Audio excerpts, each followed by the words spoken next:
Work the system up a little bit. Work the system up a little bit. Good. Work it up a little bit. Work it up. Watch out. Perk it, son. Perk it. You can do 2 each. 2 accelerations to 10. Just good in 10. And 2 long ones to finish off. You know what to do. Slow walk back.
Already sucked it. Oh, please, my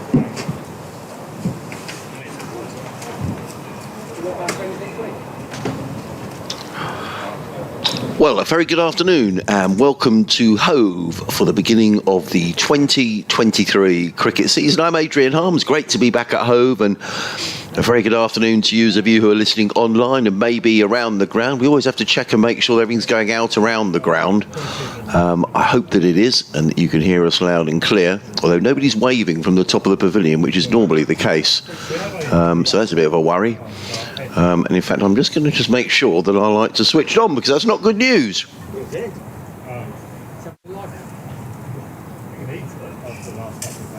He'd be up there swiping left, swiping right.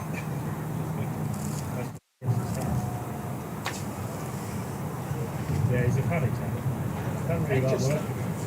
It just like switched off yesterday. It's been completely fine. It's been really fine. Like not uninterested, but energyless.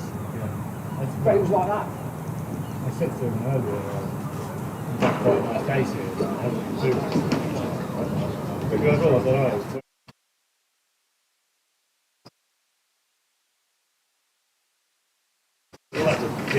The game was pulled off.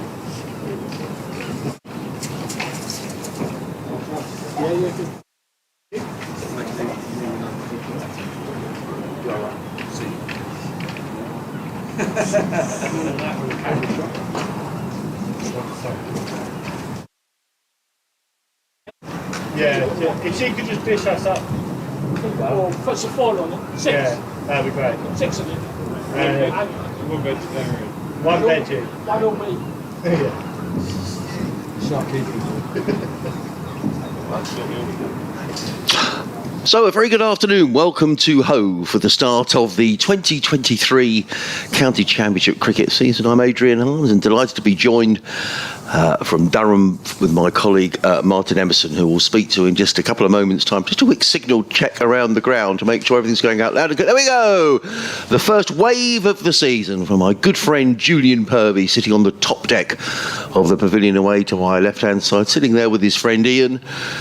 They were working their way through a bag full of beers about an hour ago, so I hope they're not going to be causing disruption to the members in the top tier. But good to see you fellas, and a very good afternoon to everybody listening around the ground. The news here is that no play before 1:30. We had some heavy overnight rain. Martin can tell you more about that. He was staying down here last night, and a lot of rain this morning. But the good news is the sun is now out.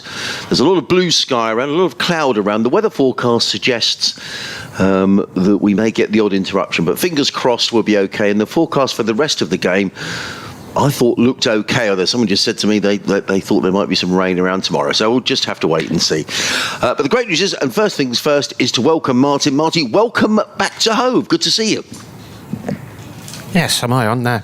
I didn't get here last year, Adrian, did I? No. So, You were following an incident in Roker Avenue, which involved a pavement in my head. Yeah, that was nasty. Yeah, it's nice to be back this year, and hopefully we get an uninterrupted afternoon. In Sussex have won the toss. They've put Durham in. It's, I think, what everybody in this ground would have done, given how damp it's been. I got down here last night, and it was really chilly on the seafront.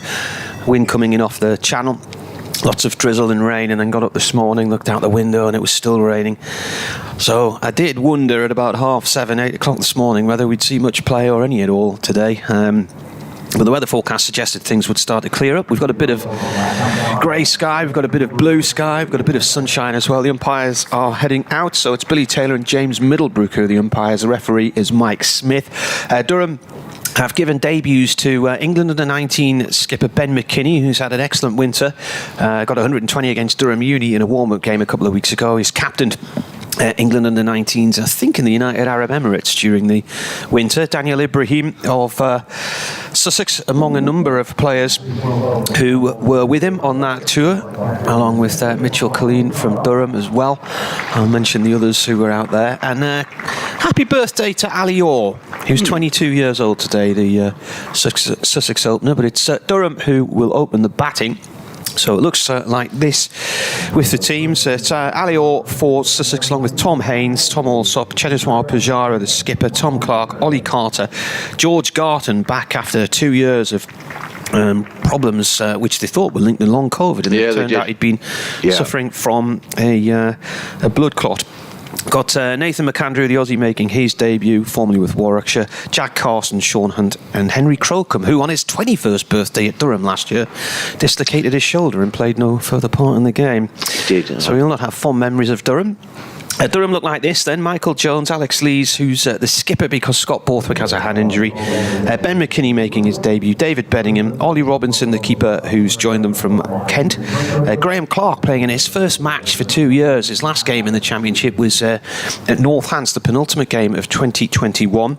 Then we've got Jonathan Bushnell, Bryden Corse, Ben Rain, Matthew Potts and Matt Kuhneman, the Australian left-arm spinner who's making his debut, having recently made his Australia debut against India in India. Well, it's going to be Henry Crocombe who's going to open the season here at Hove. He's going to be running down the hill from the Cromwell Road end and sort of right on cue. The sun comes out here at Hove, and Hove looks a picture. There are 4 slips in place. Cover point, extra cover, mid-on, a mid-wicket, Ali Orr there standing, nattering away to the umpire. Well, after all that delay, Henry Crocombe didn't have the ball, and the umpire is at square leg. I can never tell these umpires apart. I think that is that... Who's nicked my binoculars? You did have some binoculars here, Marty, didn't you? You were wandering out with them a bit earlier on. In comes Henry Crocombe, running towards us from the Cromwell Road. The first ball of the new season. He's in and bowls to Alex Lees, who's forward and plays without timing into the covers. And there is no run. So the first ball passes without undue alarm. The big news as far as Sussex today is that Ollie Robinson is not in the side, and that's really quite a surprise because we did some pre-season interviews last week at the press day, and all the indications were, and indeed having spoken to Ollie a couple of weeks ago, in comes Crocombe and Bowles. Lee lets that one go outside the off-stump, taken by Carter, and there is no run. Ollie had said in an interview with BBC Radio Sussex that he was expecting to play probably 3 of the 4 opening fixtures, and this one I got the impression had been pretty much penciled in. And Paul Harbrace was saying at the press day that, you know, all the indications were that Ollie, we thought, would play in this game, but he's not Sussex's player. He's centrally contracted, and so he's not playing. In comes Crocombe, Bowles, and Lees plays to backward point. That's a really good stop at backward point. That looks like Tom Haynes over there. Good stop by Tom. Right-handed low to his right-hand side, and that probably prevented a boundary. So no Ollie Robinson. So the Sussex attack spearheaded by Henry Crocombe, and you'd have thought Nathan McAndrew, the Australian, who only arrived over the weekend, so he hasn't had a lot of time to adjust. We'll be going for a radio update shortly as in comes Crocombe around the wicket, Bowles, and that's right up in the block hole, and Lees rather uncertainly jags down on the ball, and the ball dribbles through to Ollie Carter. Thank you, Martin. 75 overs minimum in the day, having lost those overs this morning. Whether we'll get those in, it still gets dark pretty early in this neck of the woods, you know. I mean, I'd be surprised if we can go an awful lot beyond sort of maybe sort of 6:30, but we shall see. At least we've got some cricketers.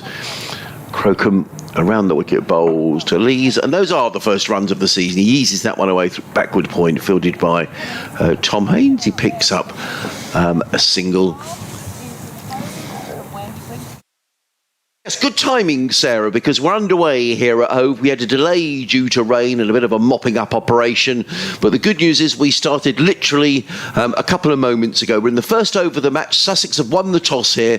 They've asked Durham to bat first, which is unsurprising on a cloudy day. We're in the first over being bowled by Henry Crocombe, and Durham are 1 without loss. Meanwhile, up at Old Trafford, they've played all morning in the game between Lancashire and Surrey. Surrey, the county champions, I should say, in a bit of trouble. They're 85 for 4. Dominic Sibley, the latest man out, for 35. As Crocombe is in and Bowles, and forward comes Jones. He's wrapped on the pad. The ball dribbles out in the offside, and there is no run. End of Henry Crocombe's opening over. And at the end of that opening over of the 2023 season, Durham are 1 without loss. Lees on 1, Jones yet to score. Just ways of communicating with us throughout the match. The usual Sussex cricket email address is up and running, which is sussexcricket@bbc.co.uk. If you want to tweet us, you can tweet at BBC Sussex Sport or at Marty Cricket. Is that right, Marty? Yeah. Lovely. We're cricket@yahoo.co.uk. Lovely. So lots of ways to get in touch. It'd be great to have your input throughout the 4 days here, but the best news of the day is that the sun is out, and it looks like Sean Hunt who's going to open the bowling from the C end of the ground, so we're going to have to wait a little longer to see Nathan McAndrew making his debut for Sussex in this match. 21 years old, Sean Hunt. Looks a bit Ollie Robinson-esque in his stature, doesn't he? He's got himself really fit, Sean, because he was carrying a bit of weight, but he's really got himself fit. Here he comes, left arm over, and that's an inside edge from Lees, which looks like it sort of tucked him up around about the armpit, whether it came off his chest area, drifted off down towards the wicket-keeper. No run there. The first message of the day was from Dr. Dan Diper, who was sharp at it first thing this morning, and did a screen grab of my preview video showing everybody the rain, and sent a photograph, a cartoon from the... We have to say, Dr. Dan's got me looking rather old these days, which is a bit of a worry. And comes in again and bowls up the hill from the C end. That's flicked down fine the leg side and races up the hill towards the Cromwell Road end. It's stopped towards the boundary rope, I think, by Crocombe, who's putting his arms out as if to say, I'm not sure if I touched the rope or not there. He obviously did. A leg by signalled and 4 given, so he did touch the rope. Just goes to show the outfield. We had a lot of rain down here. A very dry winter, really, Martin. I mean, February was ridiculously dry. Well, everything was dry until February, wasn't it? And then March was the wettest March since 1981. Just in time for the cricket season. Yeah. And comes in again, jogs in and bowls, and that's played off the back foot by Lees, past point. Runs out towards the boundary on our right-hand side, stopped about a yard from the rope, and the rope is in quite a distance there. Must be a good 15 yards in from the perimeter fence. They run three Sussex players chasing after that one. I spend my winter months, Martin, doing a bit of news reporting. I did a report at the end of February with a local farmer because it was so dry, and the farmers were getting free eggs? Well, they were getting a bit concerned at the lack of rain, and that afternoon it started to rain, and it didn't really stop for the rest of March. So, well, how many times do we get a hosepipe ban and then it chucks it down? Michael Jones on strike here. He's faced the one ball so far, yet to get off the mark. He's made a bit of his name for himself last year. He was Durham's leading run maker in the end with 878. A lot of players, Beddingham, Dixon, got off to flyers with the bat and then got injured. As Hunt comes in again and bowls, Jones fends that one away one-handed. It wraps him in the thigh pad on the front foot. But Jones also, in the winter, has been playing for Scotland. Been away touring with them. He's now going to play 12 one-day internationals for Scotland. His first was way back in 2018 when he got 87 against Ireland. Got a double 100 last year for Durham. This has gone down the leg side via the pad and will be a single. Leg bye is signalled. I got the binoculars because I was trying to see which umpire's which, because Billy Taylor and James Middlebrook look alike. Well, they got the same headgear on, haven't they? They've got the same hats on, but I can tell you, James Middlebrook at the far end, he's got half his face covered by a white. What do you call them? Snoods, isn't it? Yeah. And Billy It's Taylor not that cold.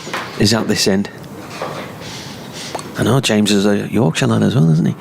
Hunted again now to Lees. Lees punches the ball down into the ground. It goes out into the offside and is fielded by the Sussex skipper, Cheteshwar Pujara, who actually played in the Test Series for India against Durham's new signing, Matt Kuhneman. And interviewing Matt a couple of days ago, he said he would go and look back through his, I don't think he used the word jotter, but his notes to see what his match plan was against Pujara and whether he could utilise what he learnt in India here. Slightly different conditions, perhaps. Well, confident enough start from Durham, who are 9 without loss. A very good afternoon. Welcome to BBC Radio Sussex and BBC Radio Durham, Martin, or BBC Durham? Newcastle. In comes Crocombe down the hill in bright sunshine, bowls, and forward comes Jones and plays back down the track. Crocombe fields off his own bowling and there is no run. There was a Radio Durham originally. That's where Kate Adie began her broadcasting career. Really? Yeah. And then it got morphed into Radio Newcastle at some point. So it's called BBC Newcastle, because some of them are, we are BBC Radio Sussex. We are BBC Radio again now. You are, right. Having been BBC Newcastle for years, it went back to BBC Radio. It might yet change again, who knows. 4 slips in place. Tom Alsop at first, Tom Clark at second. And comes Crocombe and bowls, a delivery of good length, which Jones plays forward to, and Crocombe fields off his own bowling. And there is no run. George Galton in at third and Jack Carson at fourth. Just a note, there have been changes to the point system this year. So yes, they've gone back to 5 points for a draw instead of 8. So they've had 8 since COVID came along, but they've gone back to 5 for a draw now. Bowls and Jones is forward. The ball sort of bounces behind the stumps, and Carson has to run from 4th slip to field. There is no run. But the big difference is batting points. They've shifted everything along by 50 runs. So in the past, once you got to 200 runs, you got your first batting point. But now you won't get your first point until 250. And the cut-off for the 5th point is now 450 instead of 400. It's still within the first 110 overs of each first innings. Crocombe over the wicket bowl, a ball of good length and punched by Jones to mid-on, fielded by That might be Nathan McAndrew there at mid-on. He's a long way in the distance. In fact, the wicket, we are not wicket to wicket here at all this week. The wicket is cut away to our left-hand side. If you know Hove, towards the Spen Karma Pavilion, we're about 10 wickets away. So in judging LBWs, we haven't got the best view in the house. We'll come back to Martin in a minute. Actually, we'll talk about the new scoring system, because what the rationale behind it, as Crocombe is in, bowls, and Jones is forward. Plays that quite late off the front foot against a wideish mid-on, and there is no run. Yeah, still 16 points for a win. I think the idea is to try and promote more attacking cricket. Interestingly, Ryan Campbell, the new Durham coach, says he's not interested in draws, and he wants to try and get that kind of mentality into his players. It's very much the way of things at the minute, isn't it? No one wants to have draws in cricket. Everyone wants to, it's win or lose. Into Crocombe, bowls, and Jones is forward. Crocombe momentarily thought he'd pass the outside edge, and I think his inside edge. But it was better timed than I thought by Jones. And the ball runs away. A couple of runs there to Jones. Good bit of fielding by Tom Haynes, who dived away and prevented the ball going over the boundary edge at square leg. But Durham into double figures at the end of the third over of the day. Durham are 11 without loss, with Lees on 4, Jones on 2. I think Stanley McAlinden was one of the other Durham players who's recently been with the England under-19s. And Ash Thorpe, who does some of the commentaries with us and works as a coach now with Parkview Academy, who are based at Durham, has just texted, happy season, looking forward to it, best of luck to the Durham boys for the year. So Ben McKinney and Mitchell Colleen, they've come through that Parkview Academy in recent seasons, and Stanley McAlinden. Hunt starts his new over up the hill, left arm over, driven by Lees and cut off at point. Hello, Ash. Good. Often see him when we come up to Durham, so good to hear that Ash is listening. I should say that Sean Hunt last year, and this was the problem Sussex had last year, bowling sides out. Sean was the leading wicket taker for Sussex, with, from memory, and very carelessly with me, I've left my book of notes from last year at home, which wasn't very helpful. From memory, Sean picked up 19 wickets last year, which made him the leading wicket taker. And he comes again and bowls, and that's played out through the covers by Lees. He's timed that nicely. 2 pigeons have to fly away before the ball hits them, and it's chased by Pujara all the way down to our corner of the ground, and they run 3. Sun's actually shining now. Sean Hunt, I've got him down. This is his 15th first-class match. 31 wickets, best figures 3 for 47 against Lancashire on debut 2 years ago.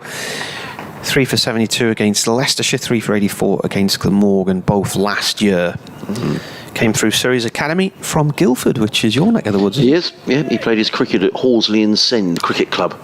His parents are often at the games. If they are here today, let's hope they're enjoying watching Sean bowl. Jones is on strike now. 4 slips in place as Hunt bowls. And that's a leading edge, but it squirts away along the floor round the area of 4th slip and behind point, and he gets 2 runs. I've got in my head, and there's not much in it, but I'm sure I read somewhere that Sussex's top bowler last year took 18 rather than 19, but I mean, it's negligible, isn't it? Yeah, well, Ollie Robinson only played 3 games, and one of those at Leicester he was unwell.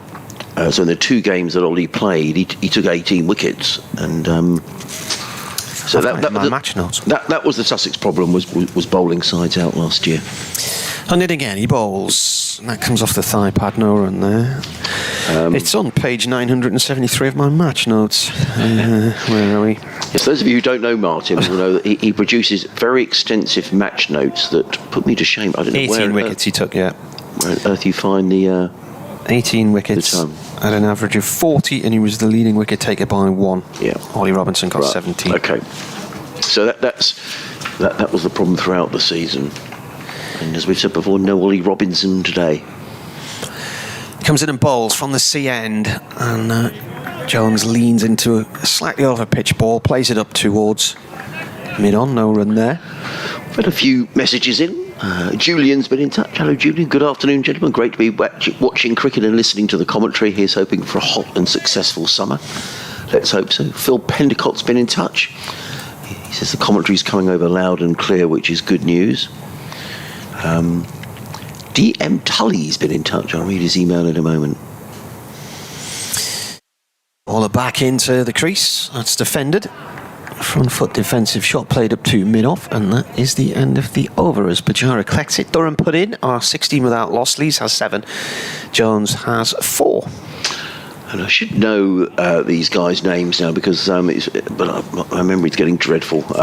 All loud and clear here in Cambodia. I'm not sure what your Christian name is. If you could let us know, that would be great. So 30 degrees over in Cambodia as we speak. So thank you so much for getting in touch. John Malone's in touch. He says, hello, Adrian and Martin, coming through loud and clear on the stream. Can you believe rain in Sussex but bright sunshine in Manchester? Good luck for the season. Thank you, John. Lovely to hear from you again. Hope you had a good winter. And Durham have made a good start here, having been asked to bat by Sussex and Henry Crocombe to bowl the 5th over of the day in bright sunshine. He's in and bowls to Alex Lees, who plays to backward point, footed by the alert Ali Orr. Didn't quite get up off the length, that, didn't it? Stayed low and didn't quite get onto the bat there. Alex Lees has sort of, I guess, been one of the victims, if that's the right word, and it's completely the wrong word, really, to describe what's happening with England at the minute, because he's sort of out of favour, isn't he? But nothing like a couple of good scores. Been quite a merry-go-round at the top of the order, isn't it? Yeah. In comes Crocombe and bowls, and forward comes... Except for... Plays to extra cover, no run. Is it Crawley who continues to get it? Yeah, it was interesting. I went to an evening last night. It was an evening with Jonathan Agnew and Glenn McGrath, and it was all looking at previous Ashes series. Glenn McGrath was excellent, actually, really good. He played there was a tribute to Shane Warne, which was excellent. But they were talking about, who's going to open for England. Come back to that in a minute, as Crocombe is on his way down the hill, bowls, and Lees drives handsomely through the covers. Pujara in hot pursuit, but I think he'll probably give that one up. Over pitch from Henry Crocombe, and Alex Lees wasn't going to miss out, and he drilled the ball through the covers for 4 runs. Lovely shot by Lees. He goes into... I can't quite make out the numbers on the scoreboard away to my right-hand side. He's got 11. And Durham to 20 without loss. Which number are you looking at? I look to the right-hand side, just the angle I'm looking at, Martin. Right. I can see... You got a reflection on the glass? Yeah, it is a reflection in the glass. So there's the little one up on the roof over there. Yeah, which is slightly clearer. Lees waits. Pujara has reinforced the offside field. Only the 3 slips in place now as Crocombe is in and bowls, and Lees is forward and clips that to mid-on, fielded by McAndrew, who's got number 43 on his back, the Australian. William, the Durham scorer, sent me a message. He says 75 overs minimum today. Tea at 3:50 with the close scheduled for 6:30. Of course, the light may well have a say in all of that. Yeah. So the speculation was yesterday, I better talk about Johnny Bairstow. Does Bairstow come back into the side? Does he keep? Does he open? Lots to be decided as Crocombe is in and bowls, and Lees covers up. Better delivery from Henry Crocombe, slightly short of a length, and Lees played with soft hands out into the offside, and there is no run. Satbir has been in touch. He said, hello there. Satbir here from Melbourne, Australia. We've just wrapped up our season and looking forward to the first game of the county season. Great to see 2 Australians playing, and Pujara back again. Looking forward to the commentary throughout the season. Satbir, thanks so much for getting in touch in Melbourne. I guess going into autumn in Melbourne, and it does get chilly in that part of Australia in the winter. Comparatively, Crocombe in bowls. That's a good delivery. Well pitched up by Henry Crocombe, and Lees is forward, doesn't time it, and looks at the bottom of his bat as the ball goes to mid-off, fielded by Pujara. It is the end of the over, the 5th over of the day. Henry Crocombe, 3 overs, no maidens, no wicket for 7. And Durham have been asked to bat here by Cheteshwar Pujara, are 20 without loss. Alex Lees is on 11. Michael Jones is on 4. Some emails to wearecricket@yahoo.co.uk. I haven't said that since September. Davey Fennick, hi Marty. How do you and your co-commentator think the Kookaburra ball will affect the first 2 rounds of games in the county championship? I thought they were using it later in the summer. I did as well. It was Dean who was listening from Cambodia. Dean, thanks so much. Lovely to hear from you again. I wonder if Kim Wilde was on the same flight. Go on, I don't get that. She sang a song called Flight to Cambodia. Yes, Hunt. It's many moons ago and might not have been on your musical radar at the time, but this is 4 for Jones. He's leaned right into an over-pitched ball there. He's played it down into the ground. It looped up away from the bowler and ran down the hill just to the left of our commentary position for 4. Nice shot, wasn't it? Timed it perfectly. Stuart Manger, delighted to have you back with Durham Cricket. And real play is actually happening. Thanks for that, Stuart. I was looking at one of your emails the other day, Stuart, on Sunday, because I wanted the link to that Norwegian weather forecasting system. Durham 24 without loss. This one's played to mid-wicket, no run there. Yeah, the YR weather forecast. So Stuart's in Sedbergh. I was over in Windermere. And generally the farming community around Sedbergh and the Howgill Fells and southern lakes tend to use this Norwegian weather forecasting system because it's more accurate, apparently, than some of the others. So I had a look on there just to see when the weather was going to be okay. We did a few hilltop walks around Windermere and Ulverston. Very nice too.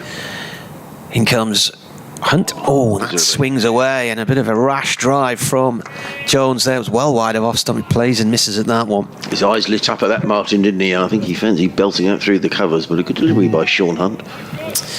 Sedbergh, Sussex played a game there, didn't you? Yeah, they did. And I was reading that it's a school that's famous for various. I think Will Carling went to Sedbergh School. Some rugby players, and Harry Brook went there. Yeah. They've had a few cricketers through there, yeah. Martin Spate is head of cricket. That's right. And then again, bowls played wide of mid-on, nicely timed by... He could cut that off if he got a move on. Is that going to make it to the rope? It's not, is not. It? Oh, now then. Now that's interesting because McAndrew there jogged down the hill, convinced the ball was just going to go over the rope for 4, and then he suddenly thought to himself, hang on a minute, that's not going to make it, I might grab that, and he managed to stop it about 2 inches from the rope. So 3 runs to Jones. I've just had a note from Martin Collins. Thank you, Martin, who's listening to our commentary from the club, who tells me that the Kookaburra ball is being used in rounds 9 and 10. It's in the height of the summer. Yep, June the 25th to the 28th and July the 10th to the 13th. Thank you, Martin. Yeah, I remember reading July. These on strike. He defends this one. It's around about middle stump. Played out to the covers, no run there. Durham 27 without loss here on the BBC. Both batsmen have 11. Lees faced 18 to Jones's 17, and Durham will put in. Alex Lee's the captain for this one because Scott Borthwick has a hand injury. He lost the toss, and Cheteshwar Pujara said, "You can have a bat." He's already had to go slightly on the defensive, hasn't he? Just the 3 slips in place now.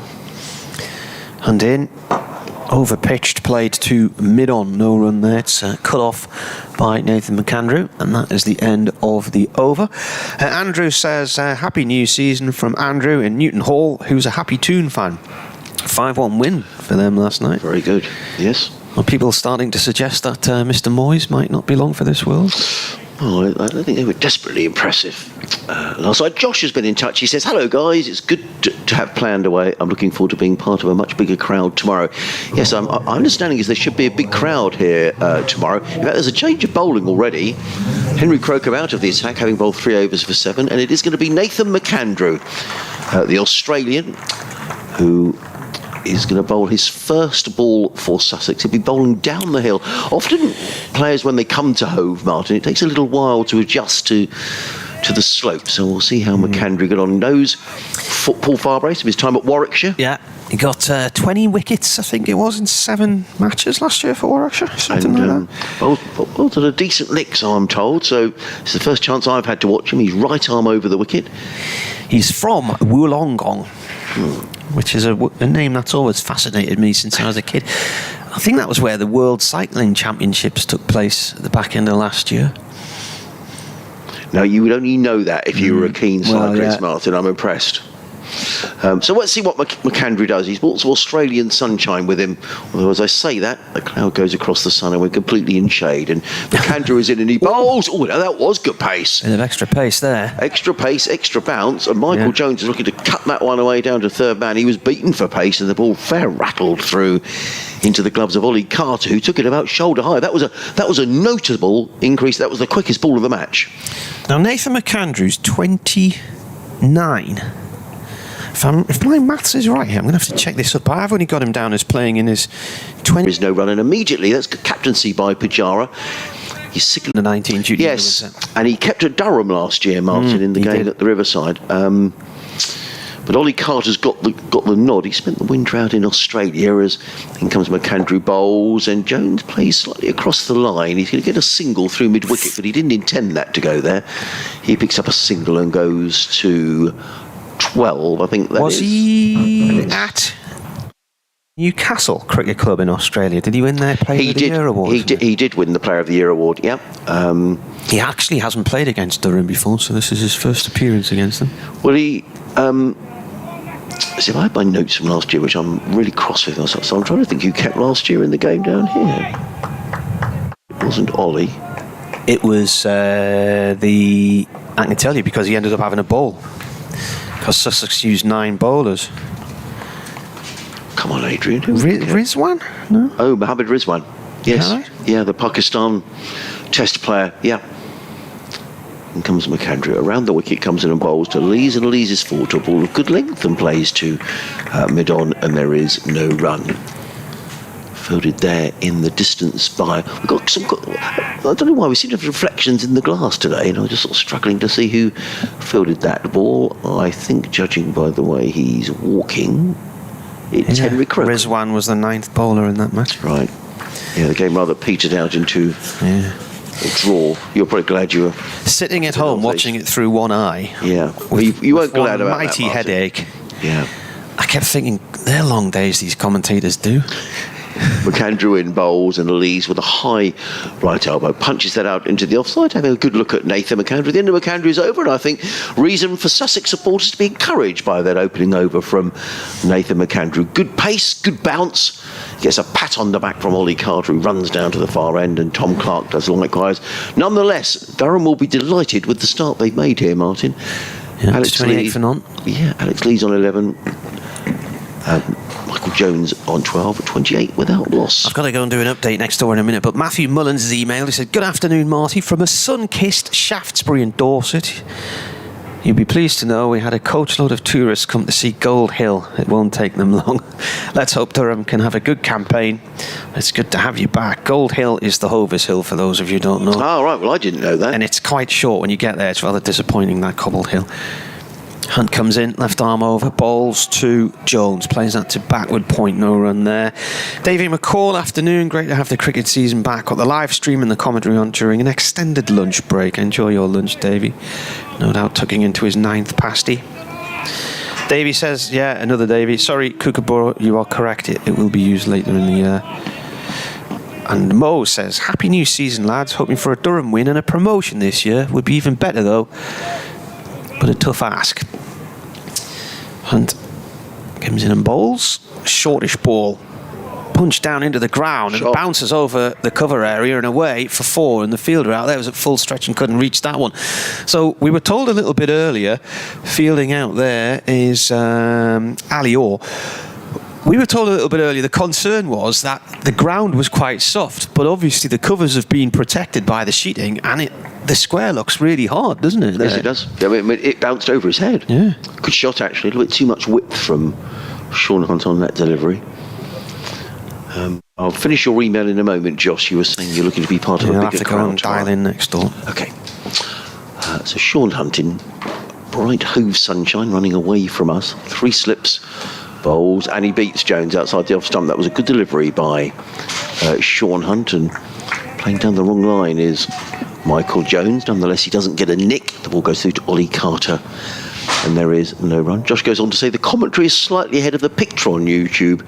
It'll be good to see the 10 Durham wickets falling this afternoon in sync with a suitably dramatic commentary. Well, we'll do our best from a Sussex perspective, Josh, but Durham have started well here, having been asked to bat by Cheteshwar Pujara. For those of you just joining us here on BBC Radio Sussex and BBC Radio Newcastle, no play until 1:30.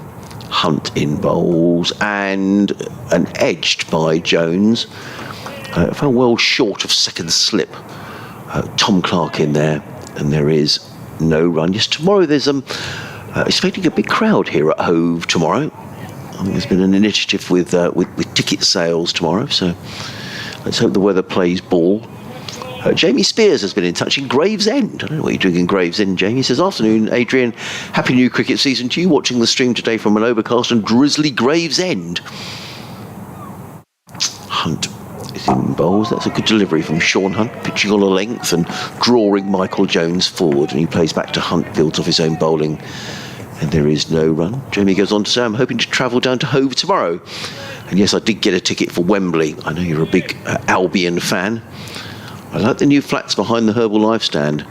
Pray for no more rain today. Yes, that's the development of very nice apartments that have been being built over the last couple of years. As you come into the ground at Hove, Hunt is in bowls, and that's a no ball, overstepping the creases, Sean Hunt. And signalled a no ball by Billy Taylor, which will add 2 to the total. Total goes to 32 without loss. I was told by one of the stewards that 1 or 2 of the residents have moved in to the new apartment block.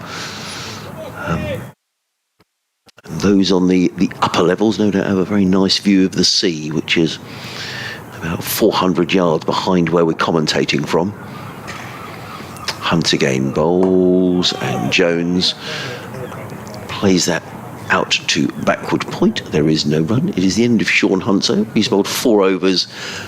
No maidens, no wicket for 21. And at the end of the 8th over of the day, Durham are 34 without loss. So thank you, Jamie, for getting in touch.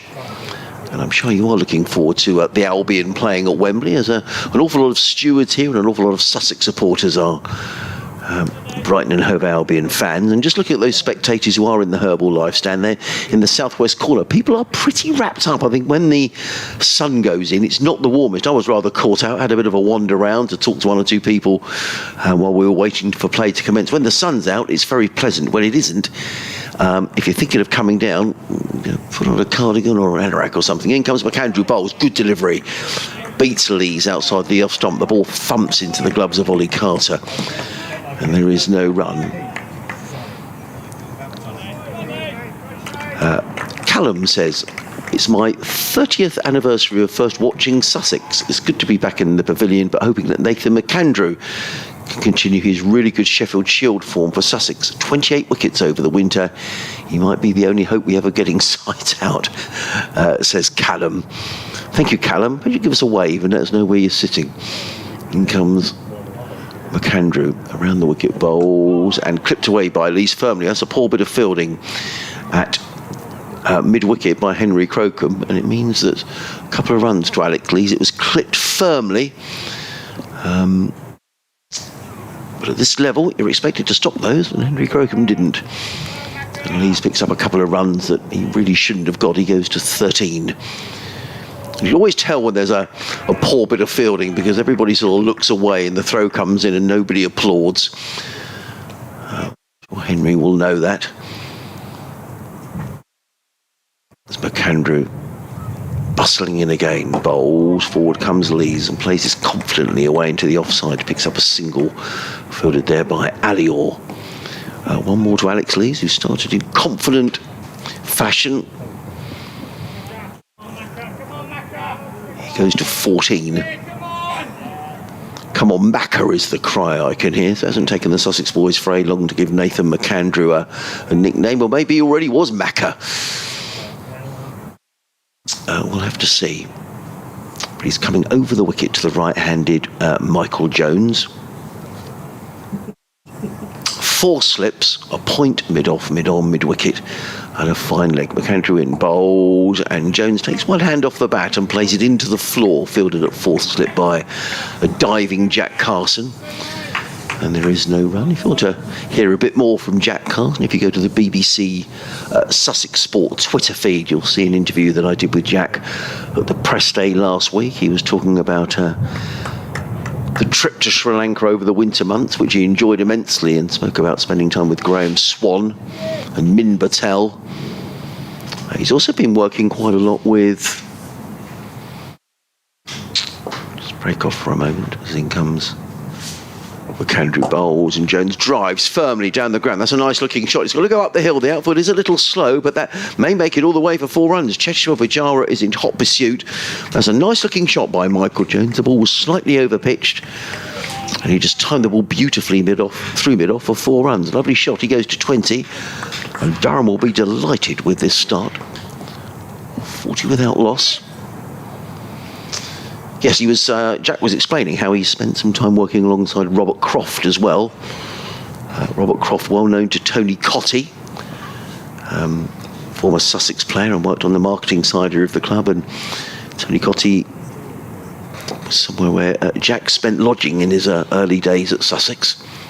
McAndrew in, bowls, Jones up on his tones to a ball that's short of a length, but he gets on top of the ball and plays the ball down. In fact, he rehearses a pull shot. He was clearly thinking as that being an option for that delivery. But Jones wanders away and fiddles with his gloves. And then walks back towards the crease. He's on 20. Yeah, I'm just struggling to see that scoreboard, Martin. In fact, both of them. I don't know if it's just where I'm sitting and the reflection of the glass, but I can't see the number 2. Is that 42 or 40? Which bet? Well, the total. 43. Right, okay, I've got neither of them right. I can't see it. Perhaps I need to get my glasses checked. That's a bit worrying, really. Give them a clean. In comes McAndrew, bowls, let go outside the off stump by Jones, through to Carter. When was the last? And there is no run. Nathan McAndrew, 2 overs, no They've got marks all over them, Adrian. They look like they're covered in flour.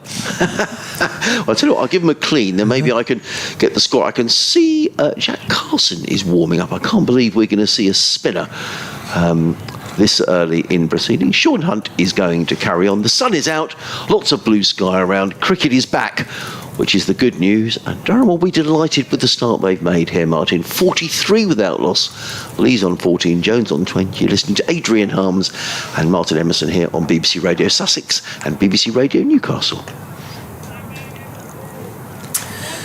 Hunt to continue up the hill. None for 21 from 4 overs so far. From the sea end, running away from us, left arm over. And Lees looks to play that through the leg side. It comes off his thigh pad, no run there.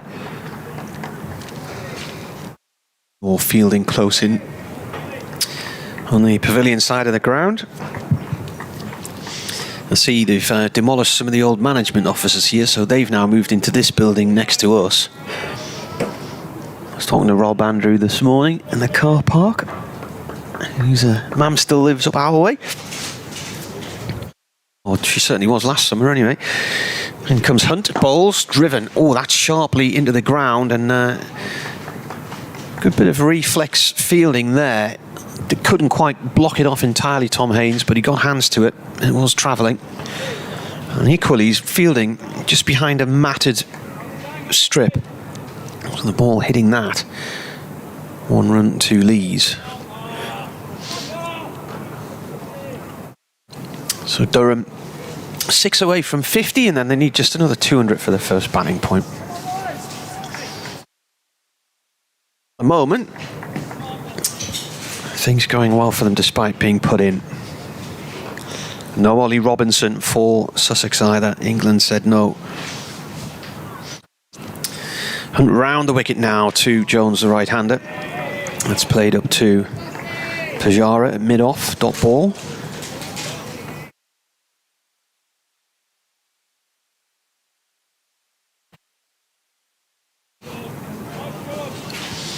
We came downstairs this morning, and just across the road from the hotel there's a line of beach huts, and I took a photograph because you couldn't actually see the sea, which was just in front of them. It was that miserable. Hunt in again, tries a Yorker length ball this time on off stump, played away safely up to mid-on by Jones. Anyway, I took a photograph, and at that point in time I couldn't envisage really seeing any cricket today, although I did know that the weather forecast suggested the cloud would break up and there'd be sunny spells this afternoon, with the odd passing shower. And then half an hour later, suddenly just starting to brighten up a little bit. You could see the sea for the first time as the mist lifted. Hunt bowls, driven by Jones, out through the covers. Pujara comes across to the far left corner of the square to stop that one. Gets a single.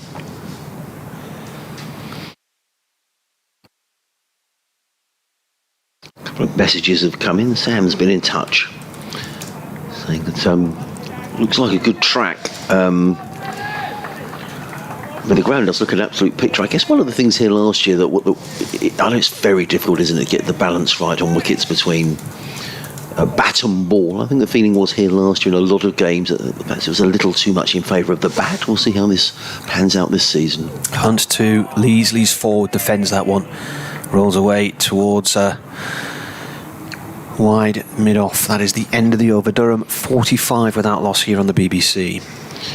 Got quite a lot of response actually. We were talking about Ollie Robinson not playing in this game, which on the assumption that Ollie isn't injured, which we assume he isn't, and the club are saying it was because of he's a centrally contracted player, but that might have been disruptive for Sussex because all the indications have been pre-season that Ollie himself had said how much he wanted to play Championship cricket as good preparation for the Ashes, and the Ashes getting underway very early this year in June. And Ollie was very keen to play in matches, and quite a lot of comments on that, which I'll read out as we go through the over. Nathan McAndrew in his third over, figures of 0 for 10. He's bowling with 3 slips, a backward point, cover mid-off, mid-on, mid-wicket, and a final in glorious sunshine. McAndrew in and bowls, and Jones lets that one go, taken by Carter. There is no run. Paul says, I don't understand why the ECB won't let Ollie and other contracted players play. Looking forward to the commentary today, Adrian, in the deck chairs for the other days. Paul, thank you for getting in touch. Colin Bowman says, to be fair and honest, we're going to have to win this championship without Ollie and Jofra. We may as well get used to it from day one.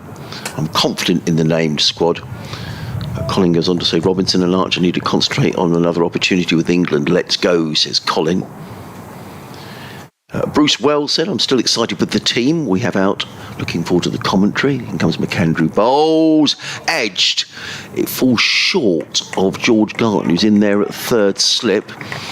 Wasn't quite in control of that. He's got a yard of pace, as Nathan McAndrew. I like the look of him. It's been a very encouraging opening spell. Cromwell Road End, Barras Bravas. I don't know who that is, has been in touch. He might wave to us if he's in the ground, sitting in the deck chair. Says, how do the ECB expect Ollie and others to get match fit and into form without actually playing cricket? A lot of things have improved since Key was appointed, but this is a mistake they've been making for years now. McAndrew in bowls, forward comes Jones, plays to mid-on, and there is no run. Fielded there by Henry Crocombe. George Garton is warming up. Somebody else who I interviewed pre-season, it was good to see that George is back fit and well. Martin was talking about his illness problems. There were times George was saying he could barely walk to the ground without getting out of breath. He had the assumption was it was long COVID. It turned out to be a blood clot. It was pretty serious stuff, and so to George, a bit of a determination about him to really make an impression this season. He said, I'm now fully fit. McAndrew in bowls, let go by Jones outside the off stump, taken by Carter, and there is no run. Gary Knight says, hello Gary. Oh, Gary's a West Ham fan. He won't be happy with last night's result. He says, I'm extremely surprised and disappointed by his omission, particularly when he has already told us he intended to okay the first 3 or 4 games, as he felt it would help him get into rhythm. The coach also mentioned at the AGM that he would play. I think we were all really caught on the hop. But centrally contracted players, that's the way of the world these days. McAndrew in bowls, Jones drives. He was rather feeling for that, but played it firmly enough to Pujara, who fields at mid-off. And there is no run. So thank you for all your comments on that. If you want to join our conversation, sussexcricket@bbc.co.uk. You can tweet us at BBC Sussex Sport or at Marty Cricket. And we can natter away over the next 4 days. And the weather forecast, well, I don't know, I thought the forecast was good for the rest of the week. Then I heard a local forecast that was talking about drizzle and bits and pieces tomorrow, so who knows. But it's glorious. If it stays like this, we won't have any concerns. McAndrew in bowls. Jones is forward a little uncertainly, and he gets a run behind square on the leg side, which will perhaps tell you it was an uncertain shot. Alior fields.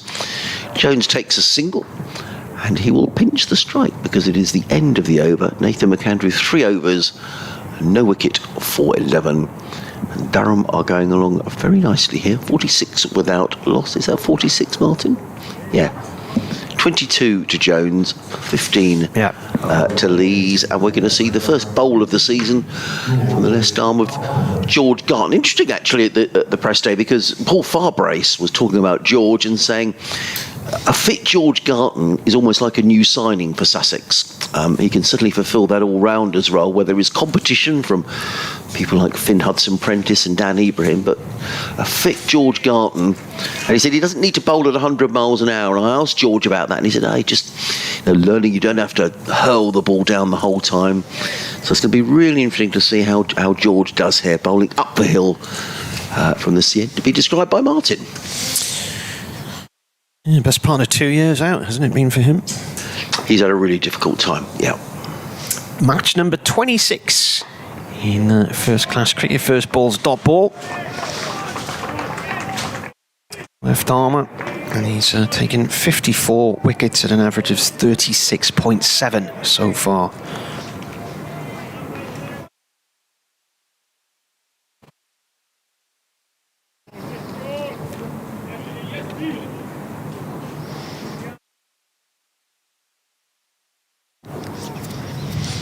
Comes in again, another lefty to replace Hunt, the lefty. That one's playing a miss from Jones outside the off stump.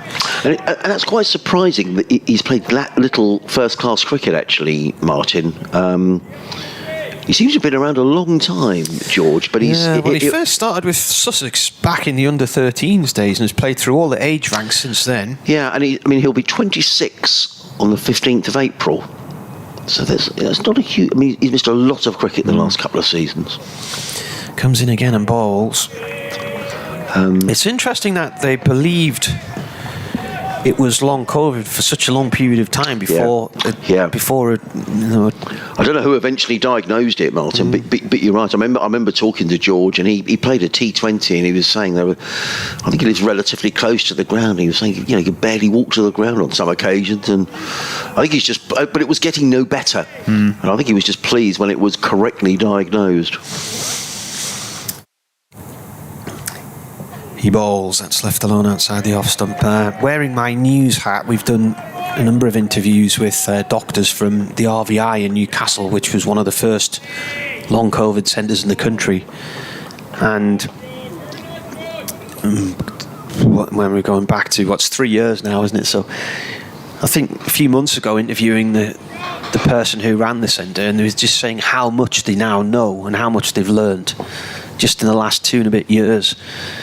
And they've got a far better understanding now than compared to the early days, as that one goes through the batsman and thumps into the keeper's gloves. Good delivery, that, Martin. It's one with good pace. We have got tinted windows here, but it does give the impression it's a little bit gloomy out there, doesn't it? The sun's gone in. Yeah. How many floodlights have they got here? 1, 2, 3, 4, 5, 6. 6, 7, 8. I count 8. I mean, you'd think you're not far away from... we can see 6 as 8. You'd think that... I think we're a little away from that, but we just could do with the sun coming back. Garton in, bowls. This is defended. And goes off towards the slip cordon end of the over. So he went to Hurstpierpoint College. Now, that's not far from here, is it? It's on the road down. It's not far. Who else went there? Tom Haynes? Well, there's also... Jack Carson? One of the regular listeners to Middlesex commentaries was... oh, yes. Messages Kevin... Derek in Hurst. Yes, he always turns up here with a cake. Right. Just Derek. Every year. We're not playing Middlesex in the Championship this year, but in the Championship matches, Derek always turns up with a cake. Well, a maiden over from George Garton. I think that's the first maiden of the day. A nice tidy over. As well as those issues, George, I'm talking about the lack of first-class cricket, he had a lot of problems with side strains as well, particularly whilst Jason Gillespie was here as coach, and he was really struggling, George. But really good to see him. Let's hope he can stay fit for the season. If he does, he's a very fine cricketer. As McAndrew is on his way down the hill, bowls to Lees, and Lees is going to get runs. He just pushes forward, and I think that was an intended little run down to third man, and the 50 is up. For Durham, who have made a very impressive start here. Alex Lees go to 19 of 28 deliveries. Durham 50 without loss, and in April, when he'd been asked to bat, I think he'll be very, very pleased. A couple of other emails have come in, one from Steve Oxford and one for Harry Minogue, which I will read in a few moments' time. Pujara persisting with the 3 slips. Backward point, cover mid-off, mid-on, mid-wicket, find leg. The sun is desperately trying to break through. As McAndrew is on his way and bowls, and that's short, and Lees lets the ball go through to keeper Carter, then looks at the leg side boundary as if to say, yeah, I was going to smack you over the leg side, but decided not to. He's rehearsing that shot. So Steve says, welcome back to the start of another season. Having only lost Luke Wright since last season, we can all hopefully look forward to a settled squad plus additions and lasting deep into all competitions, hopefully. I first attended Hove in 1965 with my dad and was a regular for 45 years. Had to stop due to health, and since August 23 I've been bedbound here, as in comes McAndrew. That gets a little low, and Lee just squirted it down to fine leg and picks up another single. He goes to 20 and down to 51 without loss. So I'll read that again. Had to stop due to health, and since August 2013 I've been bedbound here in Portslade. I really enjoy the commentary combined with the club's coverage via YouTube. Great cameras at both ends for the start of the season. It makes a difference whilst viewing. Shame Ollie Robinson is not available for the game. Bishop wishes to you, all visiting commentators, the team behind the camera and radio coverage, and the staff who look after you, and your co-commentators with food and drink, says Steve. In comes McAndrew bowls, and Jones plays this all along the floor to Tom Alsop, who fields at first slip, and there is no run. That's a lovely email, Steve. Thank you for getting in touch. I'm sorry to hear about your health issues and going on since August 2013, but I'm glad that we can bring you the cricket commentary, and I hope it brightens up your day. So thank you so much for getting in touch, and fingers crossed for Sussex for this season. Harry Minogue has been in touch. He's currently exiled in Coventry. Isn't that the home of ska music, Coventry? In comes McAndrew bowls. Oh, that's a good delivery. Now that nipped back to Jones. My initial impression was too high. That yeah, I agree. We have no way of telling whether that would hit the stumps in terms of the line of the delivery, because we're looking pretty much over third man. But I completely agree with Martin. That looked to me like it was clearly going over the top of the stumps. British scar, Adrian. British scar. Okay. So the specials, selector. Yeah, I like selector. I saw the selector in Newcastle years ago. Yeah, I remember seeing the selector at Hammersmith Donkeys. Is that Pauline Black? Pauline Black, yeah. On my radio. This big skinhead jumped up on the stage. In comes McAndrew, Bowles and Jones is forward to mid-on, and there is. I'll read your email in a minute, Harry. End of the over, 51 without loss. Lee's on 20, Jones on 22. Did you have Dr. Martins on? Yeah, everything. So there were people jumping up on the stage and dancing on the stage for a few minutes before the bouncers would move them on, or they would jump back into the crowd. Anyway, this big lad jumped up, and she's singing at the front of the stage, and as he leapt up, he nutted the microphone stand, and the microphone whacked her in the mouth, and she went ballistic. And she started to attack him on stage, and then these bouncers came running on, and as this kid was trying to escape, they grabbed him and they just threw him towards the door. And there was a fire escape in the corner, and he just went flying through the air, hit the fire escape door, it belted open. As Garnton comes in here and bowls. First ball of this new over, played away by Lees out through mid-wicket for 2. And he hit the door with such force. The fire door just burst open. He disappeared in the back lane. The door slammed shut behind him, and the concert just continued as if nothing had happened. And I'm thinking he was probably found unconscious in the back lane about 4 hours later or something like that. But I think if you're... They're still going, Selector. I saw them a couple of years ago. I'm trying to think. We were at a festival last year, which was a bit sort of 80s Indian ska, and I'm trying to think if they were on there. Carlton in again. He bowls. This is turned off towards mid-wicket. Diving stop. That's Ali Orr, who's always very lively in the field. Good stop. UB40 were on that night. Happy Mondays were meant to be on, but that was the day the guitarist of the Happy Mondays died, sadly. Oh, Lord. So they weren't there. Who else was on? Claire Grogan, Altered Images, they were on. Happy birthday. Yeah. I think I saw Selector on the same bill as Squeeze a couple of years ago. All right. And Squeeze were excellent. Yeah, they're good. Garton Bowles, cut nicely by Shot. Lees. He got right up on his Yeah, toes lovely to fend shot. that one away, and that's away for 4. Off towards the scoreboard boundary on our right. Well, that was probably the shot of the day for me. It was a little short and wide, but beautifully played by Alex Lees, who's, we were discussing this England opening slot, and all you can do is to make runs in the county championship. He's clearly on the radar. A couple of big scores, and you never know, but he's looked very confident so far. Lovely shot. I will get round to your email in a minute, Harry. We're distracted talking about Coventry. Garton in, defended. Yeah, because Terry Hall died recently, didn't he? Yes, he did. Very sad. Yeah, very sad. Specials. Madness was sort of Scarsy, weren't they? Yeah, I would say. Yeah. Bad Manners. Yeah. The beat. We had a band. Would you say the beat? Yeah, a little bit. They were a bit sort of Garton in Bowles. I wouldn't say they were fully Scar, no. I'd say they were a little bit more other things. Yeah. Not quite reggae, were they? They were a bit of a sort of... They sang songs like Mirror in the Bathroom. Yeah. Am I 1 in 10, was that them? That was UB40. That was UB40, was it? Yeah. You'd have been a youngster when those were out, Martin. Well, yeah, I mean... 57 for naught the score. Garton Bowles and played downfield. And missed. That's poor. That looked like it was going to bring a really lovely stop there. Diving across at mid-on was Nathan McAndrew, but he's dived right across the top of the ball, went down with it two-handed, and it's gone straight through him for 4. Yes, that was... George Garn didn't look. He just turned around to the umpire, took his jumper and his cap, and wandered into the slip cord, because that really shouldn't have been 4. This is a very confident start by Durham, Martin. 61 without loss. Now it's Lee's on to 30. 30, yeah. Yeah, we had a band called the Gangsters of Scar played at our wedding, so they did all those kind of numbers. Okay. And then a few years later, my mate, when he turned 40, he hired the band to play at his birthday party, which was actually down near Preston, and so we ended up staying in the hotel with the band.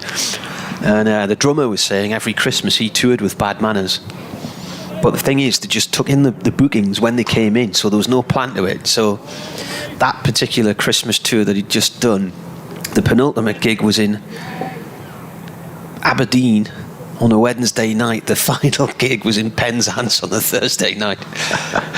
Here comes Nathan McAndrew, bowls to Jones. That was a pacey delivery, and he beats Jones. All ends up taken by Ollie Carter going down the leg side, but Jones was beaten there. Carter takes it cleanly. There is no run. Yeah, that's a bit of a hike. It's gone right through him now. It's gone past leg stump. Yeah, so they basically finished this gig in Aberdeen, jumped on the tour bus and spent the entire night and most of the next day travelling to Penzance. Finished that one, and then it was all get yourselves home, because the day after was Christmas Eve and they always wanted to be home for Christmas. 3 slips. McAndrew from the Cromwell Road end, bowling down the slope for those of you who don't know. Hogan and bowls and cut away. That's going to be 4 more. Too much width from Nathan McAndrew, and Michael Jones said thank you very much and clubbed that one away through backward point for 4 runs. And Sussex need to get some control here. I noticed Jack Carson warming up at backward point. There was too much width, and Jones far too good a player to bowl there too. He goes to 26. And Durham are fair rattling along here. Martin, 60. I'm sorry to be so hesitant. 65. 65. I think it's a combination of the reflection in the window and my poor eyesight. 65 without loss. I can see the play perfectly well enough. It's just the numbers on the scoreboard. Pujara persisting with the 3 slips. He won't want to go on to the defensive too early, particularly with having asked the opposition to bat first. McAndrew in bowls. Oh, that's a much better delivery, and that wrapped Jones round about the thigh pad. The ball just bounces down in front of him, and it's Tom Clark who has to run in from second slip to field, and there is no run. So Harry says, I'm enjoying the commentary. This is my very first Sussex and County Championship game today. As a proud South Saxon, I don't know why it's taken me so long, but better late than never. Have a great season. I'm sure I'll be sticking around. He says, currently exiled in Coventry and Warwickshire. Highfield Road, wasn't it? Coventry. Yeah, I went there. Oh, we could have a radio update in a moment. In comes McAndrew and bowls. Oh, and Joe just beaten, and an untidy piece of keeping by Carter. You didn't get a nick on it, Michael Jones, but Ollie Carter's annoyed with himself. It was a straightforward take, and a lot of debate about the Sussex wicket keepers. Paul Farbrace was saying it was a toss-up between Ollie Carter and Charlie Tier, and Ollie Carter, you can see he's annoyed with himself. The keepers would have been working very hard with Sarah Taylor. He'll be cross because that was an untidy piece of wicket keeping by Ollie Carter. Andrew in again, bowls and let go, and this time Carter does take the ball, cleanly leaping and taking the ball around about his midriff, and there is no run. Is this update coming? Should be, yeah. The producer said it was on its way, so I better keep going. Just you keep going for a bit, Mark. Look at this though, a bit of cloud drifting in. Looks like a bit of rain on the way here. Yeah, that's kind of northwest. Yeah, it is. That's over the downs to the north of the ground. It does look a bit. There were suggestions of some foreboding heavy rain showers around about 4 o'clock, which could hit or miss.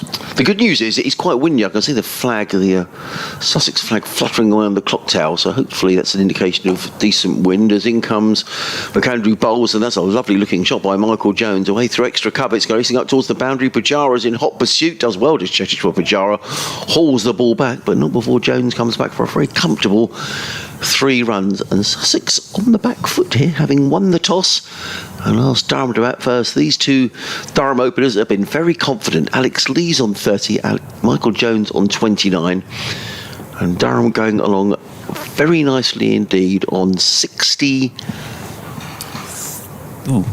Is that Martin? I think that's an 8, yeah. 68 without. I don't know whether that might be a bit of feedback we can give to. It's just quite difficult from this end of the ground to see exactly what the numbers are on the scoreboard. That's my excuse. I can see everything else very clearly, but the numbers are slightly obscured. Nonetheless, what I can tell you is that Durham are batting very nicely, and so far, without undue alarm. And I would say, Martin, it is getting darker now, and that rather menacing cloud to the north of the ground, sadly, seems to be sort of making its way towards Hove. Behind it, I can see some lighter skies. Let's hope it all stays away. Here's Garton, then third over for him from the sea end, and this is fended away by Jones. You've got to feel sorry for George Garton because he got called up by England for a one-day international and then missed that one through COVID. Then he played in a T20 international against the West Indies. That was in January in 2022 in Bridgetown, and you're thinking, right, start of big things, and then the whole long COVID / blood clot saga began. So he's no, he's been really unlucky, George. He comes in and bowls. This is played down the ground by Jones, who goes for a quick single. Pujara takes the middle stump out at the bowler's end, but Jones was in his position. So his last match in the championship was actually May last year against Middlesex here. Yeah. Well run that, actually, by the damage after Surrey at one stage was 77 for 4. George wanders back to his mark. And if they could just turn off the clean.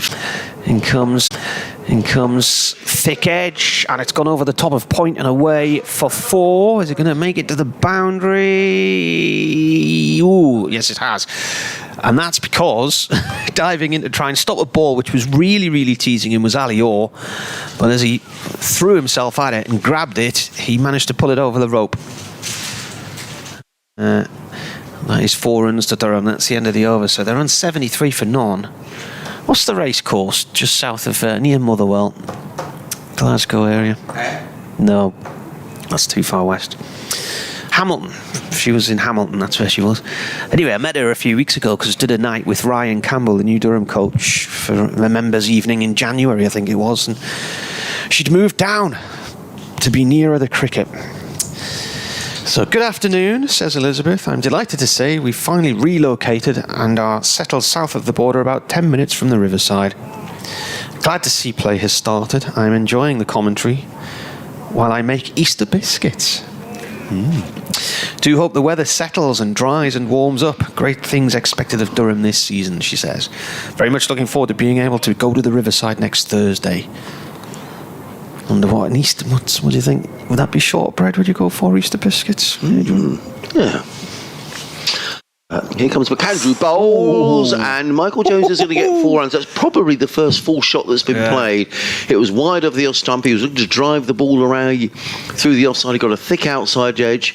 If there'd been a fourth slip, it'd have been caught, but Pujara decided... snaffled there, wasn't he? Yeah, he'd taken away the fourth slip, and the ball went where fourth slip would have been. It's come down to third man. It went past George Garton at third. He nearly got a hand on that. Yeah. And he was quick to react to it as well. Well, George Garton is yes, he's definitely the best fielder in the Sussex side in this current just side. Swerved round him like a ball, just going into the far corner of the net with the keeper at full stretch. Yeah, he couldn't have placed it better, really, Michael James, but a moral victory for the bowler. But Sussex, a little bit more than that at the minute. Durham 77 without loss. In comes McAndrew bowls, and Jones. Just wait to see if that came off the bat or whether it was off thigh pad. Difficult to see from here.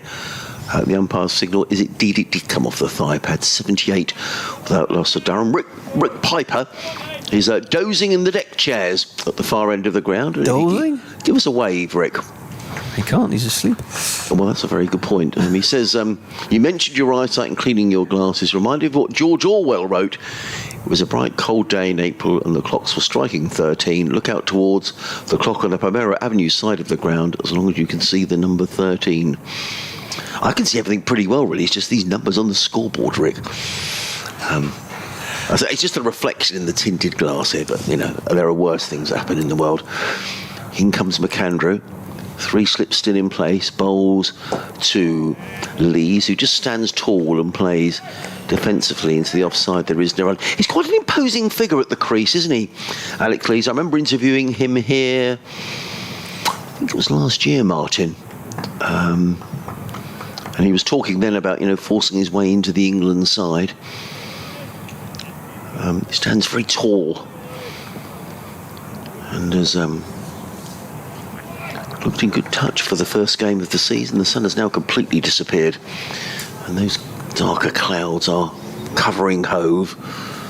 Nathan McAndrew is on his way around the wicket. Bowls. There's a shorter delivery, and Lee's just let that one go through to keeper Carter, and then the shot he really wanted to play was a forcing shot through backward point, and he rehearses that shot, but decided on a particular occasion just to let the ball go through to Ollie Carter. For those of you just joining us, and there will be people joining all the time, the news here that we didn't begin play till 1:30.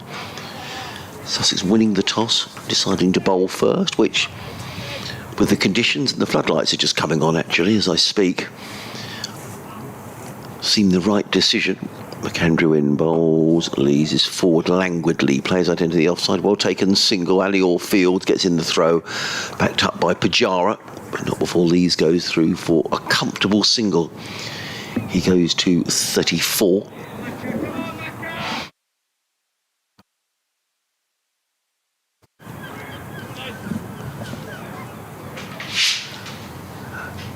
And it has gotten noticeably gloomier, hence the lights coming behind it. Those in the ground won't be able to see, but in the distance we can see towards the downs. And might be missing us. Yeah, lights coming on. No one's home though, Adrian. In comes McAndrew. Bowls, and Jones covers up, plays it straight back down the track. There is no run. End of Nathan McAndrew's 6th over, 6 overs, no maidens, no wicket for 28. Durham are 79 without loss. Lee's on 35, Jones on 34. I expect you, like everyone else, Martin, there's a bit of a debate at home now. Turn the lights off. Do we need the do we need the heating on? It's cold. I'll go and put another jumper on. I bet you've had that conversation this winter. There was a knock at the door the other night, and why is somebody knocking at the door? And I said to my wife, I'm sure they'll go in a minute, and still they're knocking. And eventually out the door, and they said, Dad, can we come in? I forgot they'd been out there since September. Yeah. Mo's been back on. He says, talking about academy players, the next one from Durham will be Ishak Khan. He's touching 80 to 85 miles an hour already. As Garton bowls, that's too short of a length, and that's just such a casual uppercut from Alex Lee's really genteel shot. He just watched it under the bat and he's just dispatched that with aplomb through the covers for 4. Effortless, really. Yes, I've just been trying to check who Ishak Khan is. He played for Newcastle City Cricket Club, I think. He's just signed for Eppleton this year in the North East Premier League and is linked with Durham Academy. So a name to watch perhaps for the future, and is apparently getting some good numbers in speed terms with the ball. Garton in again, pitches that one up. That's played to point this time by Lees, no run there. Robbie Stoker. Hi Marty, loving having the season back. It's prime time viewing over here in Thailand, 5 p.m. until 12:30 a.m. Saves me an absolute fortune in the party capital of the world. Good luck Durham for the season, says Rob. Nice to know you're listening in. Another listener is Zach Tomazzi, the former chief exec here at I wondered if I saw him here earlier on. Would he be here today or not? He says, good to see Ed play underway, which suggests that he's at home, Zach, but he says it's a successful season. So good to hear from you, Zach. It's dug out around about the foot of leg stump by Lees, and it's got a thick bottom edge, and it's gone square towards the main boundary pavilion. And now, was that a 4? I reckon that went for 4. Yeah. A signal of 4. Fielder out there, I think, got cramped for room in the end, didn't he? And had to give up on that. Henry Crocombe, I think. Yeah. Generally, Zach sort of sends a photo of something that he's doing, either cooking a pizza or having a nice glass of beer or something. So I'm glad he hasn't done that, because we just feel jealous. Well, I was walking around earlier on and I looked up this little gap here into the stand and I thought I could see him standing there on the fence, but might have not been him. Garton again, bowls. That's cut down into the ground towards backward point by Lees. So, in a couple of 4s in this over, Lees is now under 43 from 47 balls, 87 without loss Durham, having been put in. And the other end, Jones has 34. So we had a 4, a dot, a 4 and a dot. Pujara is having a word with Garton. An email in from Rob Parkinson, which I'll read at the end of the over, who's watching over in Newcastle, Australia. And he's going to talk about Ollie Carter in a few moments' time. The player of the year. Yeah. Garton to the left-handed Lees. Lees plays the ball back into the ground and back to the bowler. Ian Myers says, happy new season, Mara. Lovely to hear you and Adrian back on the wireless. Tell him I'm asking after him. Well, he's listening, so he now knows. He said, I've spent my morning ice skating with my daughter Daisy, as you do on the opening day of a county cricket summer. It's not that cold up your neck of the woods, is it, Martin? No. I tell you what, I don't want to brag or anything, but we were skiing in Austria a few weeks ago and it was too warm. Garton bowls. It's the end of the over. It's played out. Oh, it's not. It's a no ball. Billy Taylor puts his arm up, so a no ball.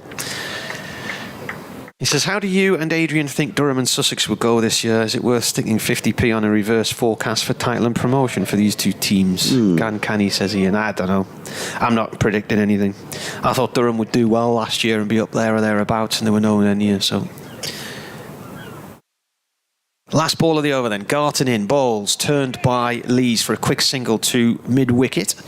Throw comes back to the keeper's end from Nathan McAndrew. End of the over, so Durham move on to 90 without loss. Yeah, we were in a place called Seefeld.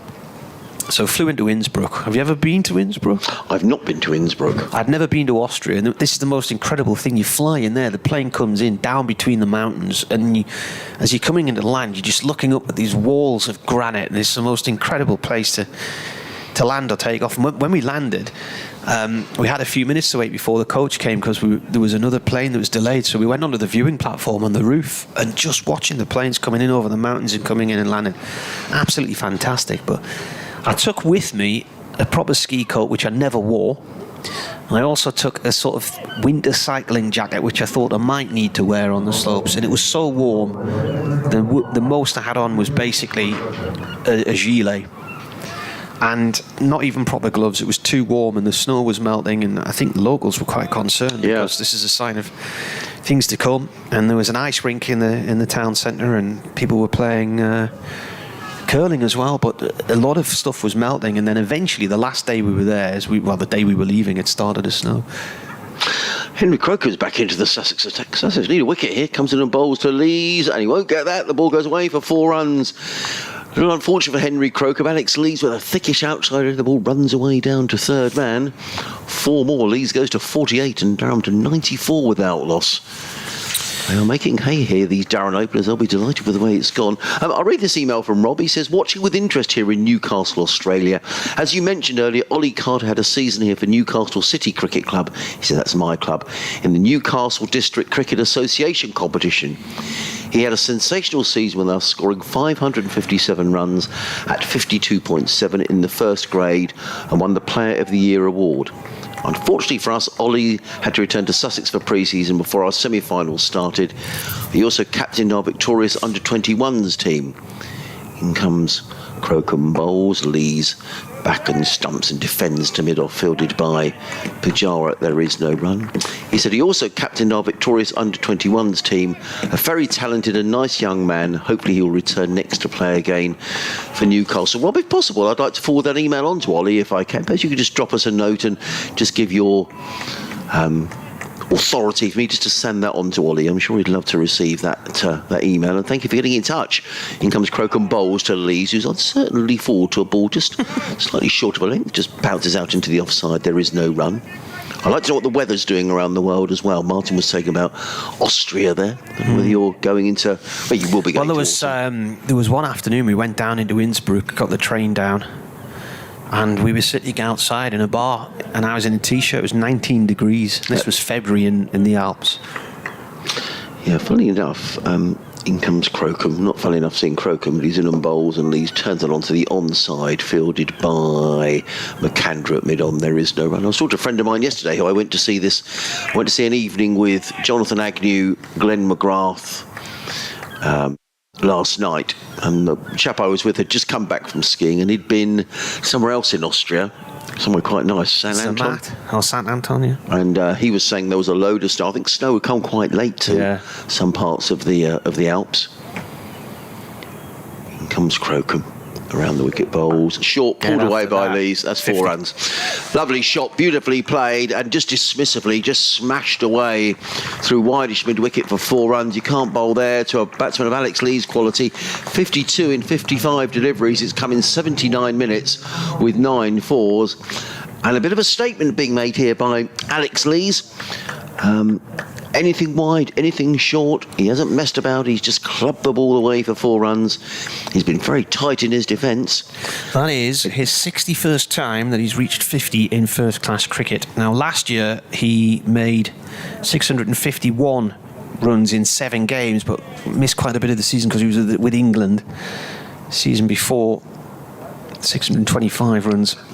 Crocombe in again, bowls. That's a better delivery from Henry Crocombe, and Lees punches that into the covers, fielded by Pujara, and there is no run. This will be concerning for Sussex because we've only had 19 overs, so Durham are rattling on here at the best part of 5 and over, making up for the lost time that we had this morning. Callum's been back in touch. He says, as a teenager, I worked in the main scoreboard at Hove when it took 2 people and a system of pulleys to operate.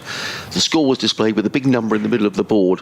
Not sure why the computerised board can't do the same. Edgbaston, for example, has a beautifully arranged electronic board that's clearly visible to everybody.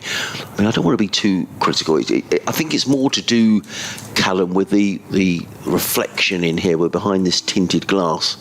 If you look at a certain angle, you can see it. But now we're going to get a change of bowling, and it's going to be Tom Haynes who's coming into the attack. Now, he does have a habit, Tom, of picking up wickets. He picked up wickets in the pre-season friendly against Exeter University here, but it will be a concern to Cheteshwar Pujara that we've had 19 overs. He's used his 4 seamers, and to say they've gone around the park would be to over-exaggerate, but he's having to bring Tom Haynes. He needs some control here, Pujara, because Durham are getting away here. Got 18 wickets, Haynes. Best figures 3 for 50 against Worcestershire in April last year. He's a nagging sort of bowler, Tom Haynes. He's always there or thereabouts. But they need some control here. Here he comes, right arm over. He's a bit skiddy, isn't he? He's Darren Stevensy. Maybe a little bit Paul Collingwoody. Paul Collingwood, Simon Brown and Steve Harmison were inducted into the Durham Hall of Fame at a dinner a couple of weeks ago. It was a really nice night. Dean Jones and David Boone and Jeff Cook also inductees. Played by Jones up to mid-on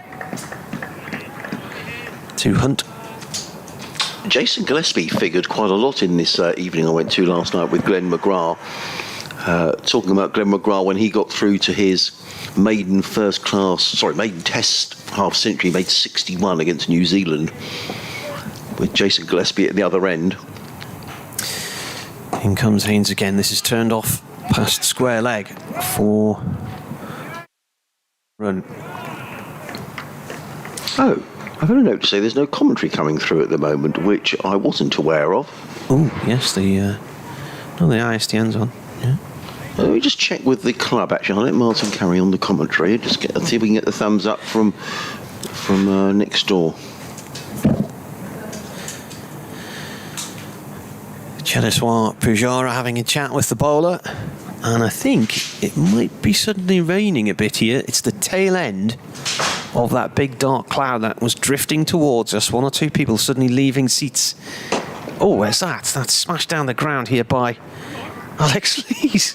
And he's saying, come on, to Michael Jones, because Jones is standing watching it, convinced it's going to go for 4, and it didn't. It stopped right next to the boundary rope, just down to our left-hand side, but didn't get a hold of that the way it sounded. It was a bit of a dead shot, so it went down the field, but not with much power.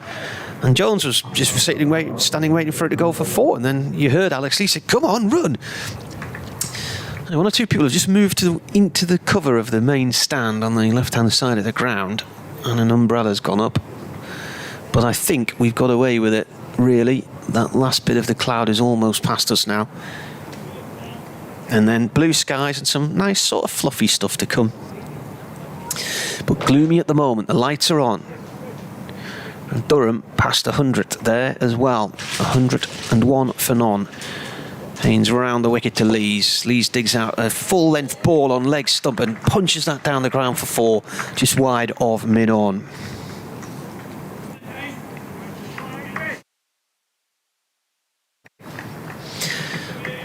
So what was that? 19.4 overs. Well, a lively start from Durham, especially having lost the toss. And I think had Durham won the toss, I'm sure they would have put Sussex in. Haynes round the wicket, and that is hammered through the covers for 4 more by Lees, who's really going after these bowlers here. And a bit of an awkward moment in the middle of the square there, as the ball came racing out to Henry Crocombe, and he just missighted it. And it went right through him and almost caught him in the chin as he was falling backwards trying to stop it. I think it may have just clipped the edge of something on its way through. So quite the over from a Durham point of view there. We've seen Lees move on to 62 now, and Durham 109 without loss here on the BBC. BBC Radio Sussex, BBC Radio Newcastle, Martin Emerson and Adrian Harms. After a long winter. Miserable winter. Well, Jack Carlson is now warming up in the covers, but Pujara needs to plug some gaps here. Sussex needs some control. They're going at 5.5 and over at Durham. And in comes Crocombe, bowls to Jones, and it's a chance has gone down. Dropped at third slip by George Garton. Yeah. Did it carry? Let's just see. Well, my feeling is it was probably spinning did. around in his hand. Judging by Crocombe's reaction, I think that's a drop. I think Michael Jones has been put down at third slip on 35. It was a sharp chance. It was low down. When George Garton, I was saying, in my opinion, the best fielder in the Sussex side. But the chance has gone a bedding. He's been dropped on 35. In comes Crocombe bowls. Jones is forward, plays it back down the track. Crocombe fields of his own bowling. And there is no run. That chance coming when the score's 109. Dropped by George Garton. Difficult chance. It was low, but Off the bowling of Henry Crocombe.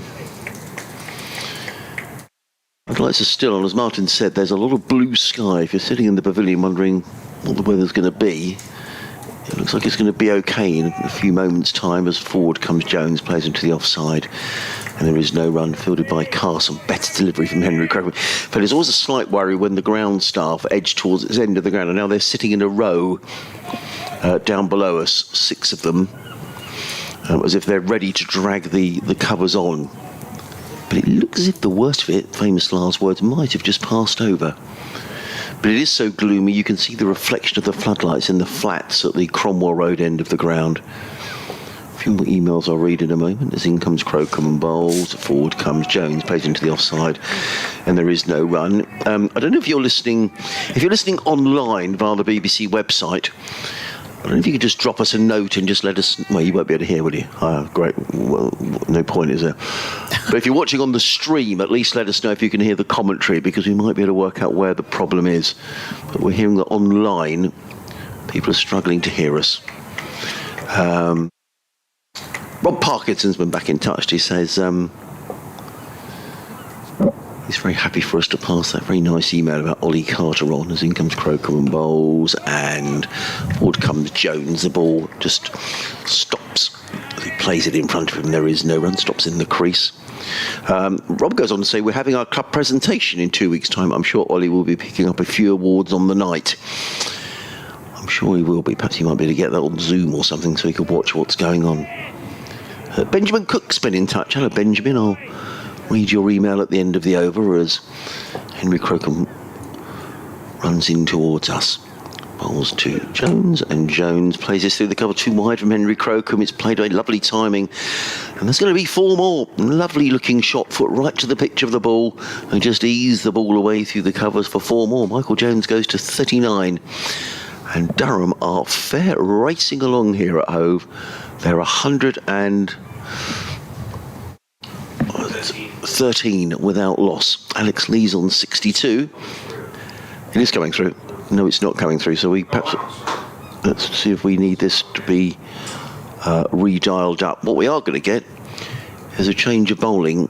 And I'm sure probably that Jack Carson didn't expect to be bowling the 22nd over of the season on the opening day. But what is going to happen, because Cheteshwar Pujara is desperately in need of some control, because that's not what he's had from his seamers so far. And there's been some wide deliveries, some short deliveries, and Durham have not missed out on any of them. No, is it not coming through on the stream?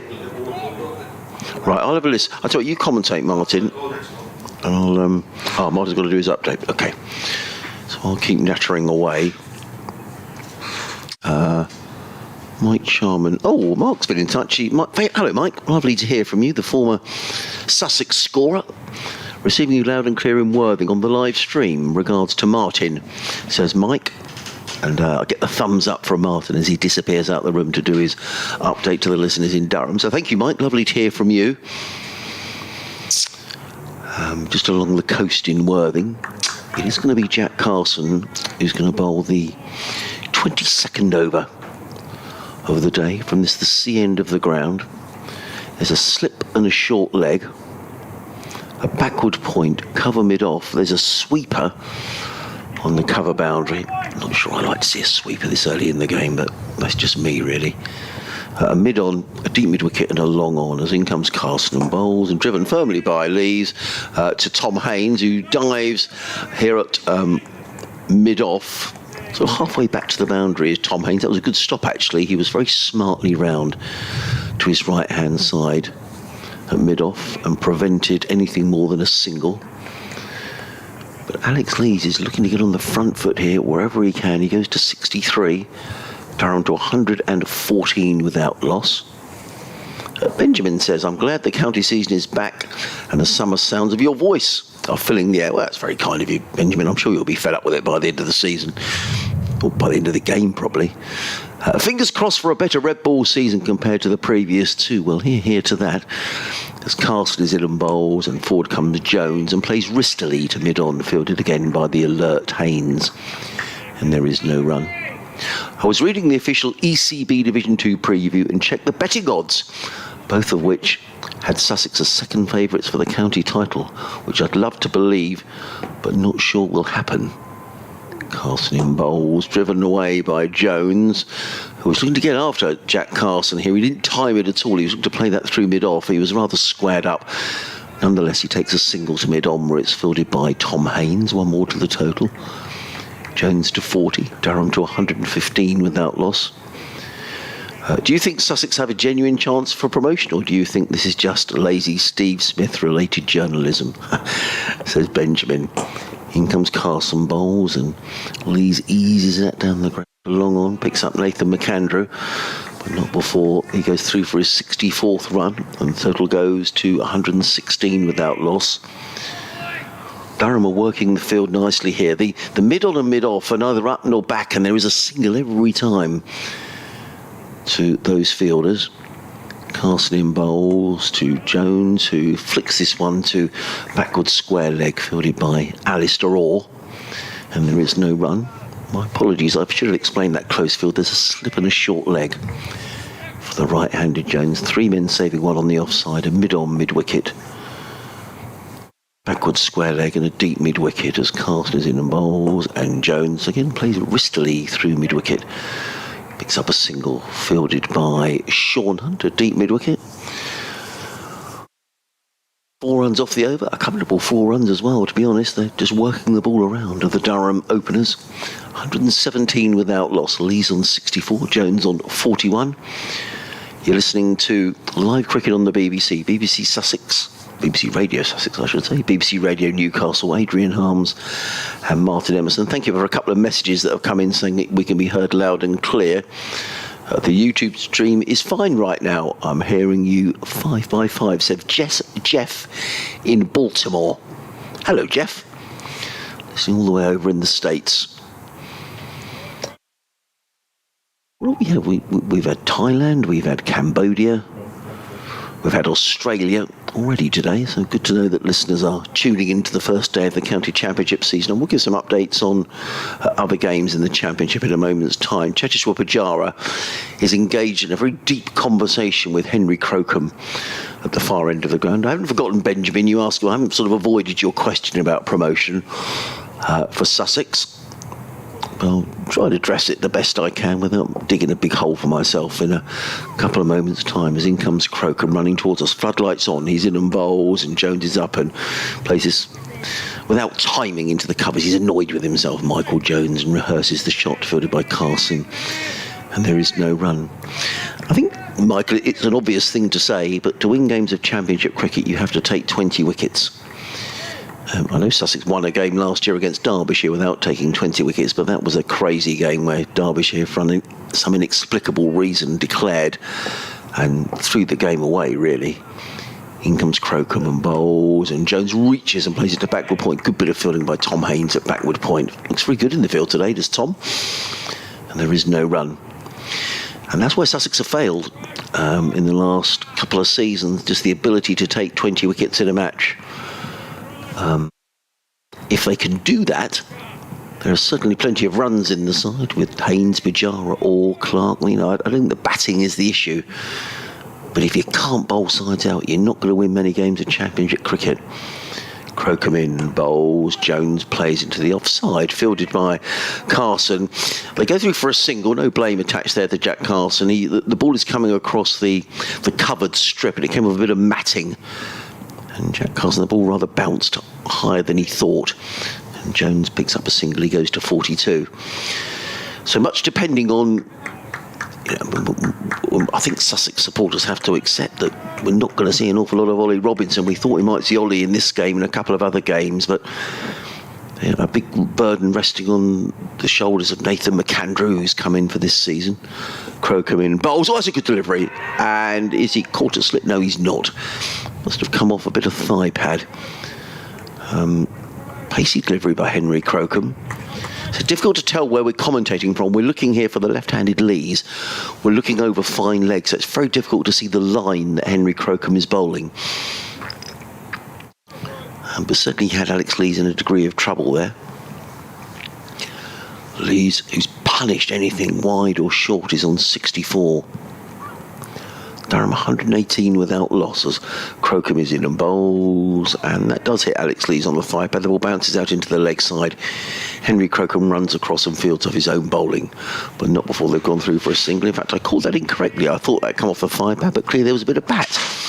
And Alex Lees goes to 65, the total to 119 without loss, which brings the right-handed Michael Jones on to strike. One more ball remaining of this, the 6th over, being bowled by Henry Crocombe, who's already back to his mark. 3 slips go down. Crocombe is on his way, bowls, Jones is forward, plays it down the track. There is no run. End of the over, 119 without loss. 65 to Lees, 42 to Jones here on BBC Radio Sussex, BBC Radio Newcastle. Very quickly going through scores in the other games. At Derby, late start. Derbyshire 90 for 2 against Worcestershire. Delayed start in Cardiff, where Gloucestershire are 21 for 1. Right, I need to sort out the stream. Thank you. Yorkshire 186 for 2 against Leicestershire, where it's now raining. And I'm going to leave you with Martin to give these other scores, and I'm going to make a phone call and see if we can get this stream redialed up. Going back to, I'll give you scores in a minute. There's got loads of emails lined up here. Davey Fennick says, Claire Grogan, I was backstage at Dunelm House in Durham with Claire Grogan after the Altered Images gig. She appeared in Gregory's Girls. Yes, she did indeed. This one's pushed away into the offside, no run there. So this is Carson's second over. First over went 4-4. This is ball number 6 for Sussex this afternoon. Bit of right arm spin around the wicket, bowling to Lees.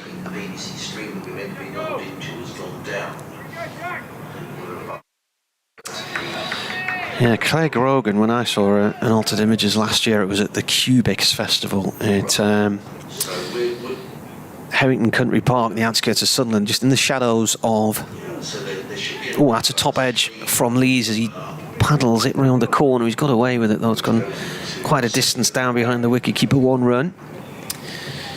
In Harrington Country Park... and there's been that much rain in recent times that the Sunderland City Council have had to close the car parks there, and they've called off the Easter egg roll down Pension Monument this weekend because of safety concerns. Basically, I think a lot of people have ended up getting their cars stuck.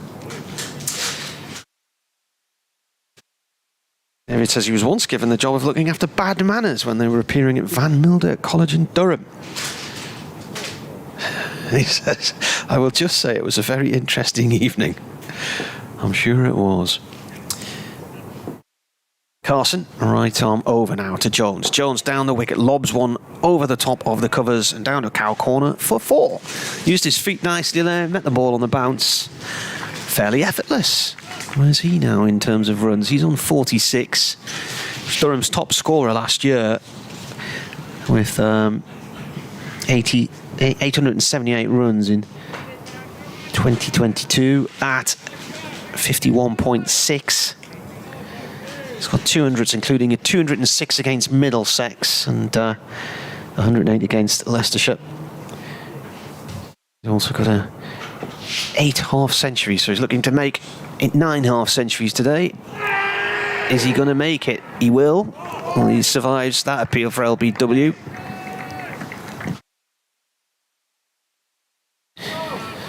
Robbie says he's enjoying the Stokesy-influenced Baz ball from Durham. Well, there's a lot of intent here. They're not hanging around, are they? I don't think Sussex have bowled particularly well, if I'm being perfectly honest. But comes the bowler again, driven by Jones, downfield, cut off at... I don't think that was a drop. Sort of not quite mid-off or long off, mid-off, long off. Do you know... It's very interesting you say that, Martin, because I'm not it's not just a criticism of this field placing. I believe when you've got a spinner on, you're either up on the 1 or you're saving the 4. I just don't like this halfway house. I know it's a big thing in cricket, and perhaps I'm a bit old-fashioned, but too many times for me, you see some, they're not saving the one. And I mean, on that occasion, the ball went very quickly to McAndrew at mid-off, but he wasn't an orthodox mid-off, was he? You were quite right in your description. He's a mid-off. Don't like that. Now, Davey, Ian, and Julia Wetherill say the stream is working. Right. But that's the YouTube stream. The BBC Sport is not. Yes. So. In comes Henry Crocombe, bowls to Lees, short, and Lees plays his away through point. Picks up another single, does Alex Lees. So we have found out the problem. I think the problem's down in our Brighton studio. So the line is being redialed up. So we are going out on the live stream, which is operated by the club. But not on the BBC website. So, I mean, I haven't been besieged with messages, but that stream has gone down. So hopefully I'll get a text in a couple of moments' time that says we're back up and running. We need to hear. Well, we can't hear from people who are not listening to us on the BBC website. As soon as I started to say that, I thought, well, that's not right, Adrian. Marty's got the binoculars on somebody. In comes Henry Crocombe. Over the wicket bowls, and Jones lets that go outside the off stump, taken by Carter. There is no run. Who are you looking at? Is that Zach down there in the little alleyway, or not in the blue suit? No. Just here against the wall. Oh yes, I see where you're looking. I don't think that is Zach. It looks similar to Zach. I only saw him from behind earlier, so. Yep. Saw Zach a couple of times during the winter. Always good to catch up with the former Sussex chief exec, who has a comes Crocombe, coming in and bowls, let go by Jones outside Johnson, and again not taken cleanly by Carter. That's not. Yes, I bumped into Zach at. I was very kindly invited. Actually, they have one or two people go up to London to Borough Market just before Christmas. Oh, nice. Pub called the. It might be called the Market Tavern, but it isn't. Anyway, is it underneath? No, it wasn't. No, it was. As you go into Borough Market, it was on the left-hand side, and it was just before Christmas. The place was absolutely mobbed, Marty. So it was good to go and have a couple of Christmas pints. In comes Crocombe bowls, let go by Jones, taken well by Carter. That was an awkward one because it just bounced in front of him. Like Borough Market, it's nice down there. Some it street is. Food stalls and things. Yeah, very nice. 125, Martin, is that right? Yes, without loss. Lee 67, Jones 46. They'll be delighted up on that Durham balcony, Martin. Floodlights on, first day of the season. To get a start, and they're off to a flyer. Crocombe now in sunshine and on bowls. Jones plays this away. It's a bit too wide from Henry Crocombe. Good bit of fielding by Pujara, who gets round smartly from mid-off, but not before Jones go through to his 47th run. If you look at the apartment complex at the far end of the ground behind the sight screen, in the middle, it looks like somebody's got the most incredible chandelier hanging up, which is switched on. And I thought, that is the size of half the room, that chandelier. Then I realised it's actually the reflection from the floodlights at this end of the ground.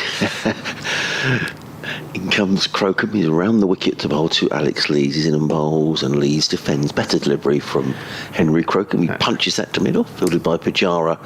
End of the over. 126 without loss. Lees on 67. Jones on 47.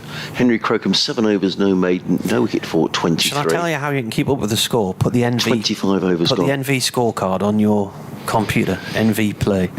Because that's up to the more or less up to the second. Yeah. Is it raining again? I think it may be just drizzling. I can't seats. I can't see. I can't see any umbrellas going up, which is good news. Just movement in the stands all of a sudden. But perhaps people anticipating that that it's going to rain. I can see Tom Alsop is signalling for maybe another helmet to be brought out or something, but. Sussex striving here for. Now look at where Tom Haynes is here at mid-on. He's halfway back, isn't he? That's not going to prevent a single there. Carson in bowls, defended by Jones. Carson's from Craigavon in Northern Ireland. He is. I've not been to Northern Ireland. I've been to Southern Ireland a couple of times. My sister-in-law is Irish. We went to their wedding there many, many years ago, and they've got a lovely place up at, or the family have, a place called Port Ballantrae, which is up near Port Rush. I absolutely love it over there. The stream is fine. I know you're watching on the stream, not the BBC website. Sean Sullivan. Got a message to say that the live stream should be back on. So if you're listening on the live stream, and I know you've been trying to, Graham, could you just drop us a text and let us know it's all Julia going? says it's working back on the BBC. My apologies. The commentary through the BBC website and the country all get routed via the studios into Salford and onto the internet. But sometimes, when you've done a report... Sweetly down to fine leg, picks up his 49th run, does Michael Jones. And Durham go to 128 without loss. Sean says, I don't want to be pessimistic on the first day of the season, but it seems from watching last week and today, Sussex will have the same problem bowling teams out. Do you know if guys like Brad Curry and Jamie Atkins are injured or just not selected? Whenever Atkins has played, he's impressed and seems faster than the likes of what we have, but doesn't seem to get a look in. Despite this gloomy email, I'm very much looking forward. 3 slips and a backward point, cover a mid-off. A mid-on, then 2 men set back on the leg side, a deep backward square and a fine leg as Garton's in bowls and Lees is forward to a ball of good length and he punches that to mid-off. In so doing, there are a couple of sort of dozy pigeons who suddenly realise that they ought to get out of the way, which they did successfully, and they've gone to settle somewhere else on the ground. Away to our left, behind the Spenkarma Pavilion, the sky looks horrible. It's really, really dark cloud. Well, that's the 4 o'clock stuff I mentioned earlier. That looks horrid. In comes Garton bowls and Lees again languidly forward, but firmly in, punches the ball to Pujara in the covers. There is no run. But if that might miss us, you know. Well, it might do. It might drift to the north of the ground. It might drift up towards the downs. So it's very dark, but it doesn't look to me, and I'm not a weather expert as such, but it doesn't look to me like it's about to drop its load any second now. Let's hope not. It does look like it could be raining to the north of us, though. Yeah, so if you're going for a cycle ride, if you think you're in Hove... Go south and get wet in the sea instead. Yeah. In comes Garton bowls, and Lees is going to get 4 runs. 4 rather fortuitous runs. He was looking to hammer that one away through backward point. It was a bit too quick for him. The ball came off a top edge and flew over the slips, and down to third man for 4 runs. But Alex Lees won't care about that. He goes to 71, and the Durham progress continues unabated. They're 132 without loss. We've only had 27 overs, so they're still rattling along here, Martin, at the best part of 4.5 and over. Fortuitousness favours the brave. It does. Or in other words, look in the scorebook. Do you think with Alex Lees, I mean, this is just we talk continually about the way that England play cricket. I wonder what Alex Lees thinks, if I'm going to get myself into the England side or back in, I need to score runs, number one, but I need to score them at a decent lick. I mean, he's doing everything that be expected of him. It's been a very impressive innings. Playing his shots. Yeah.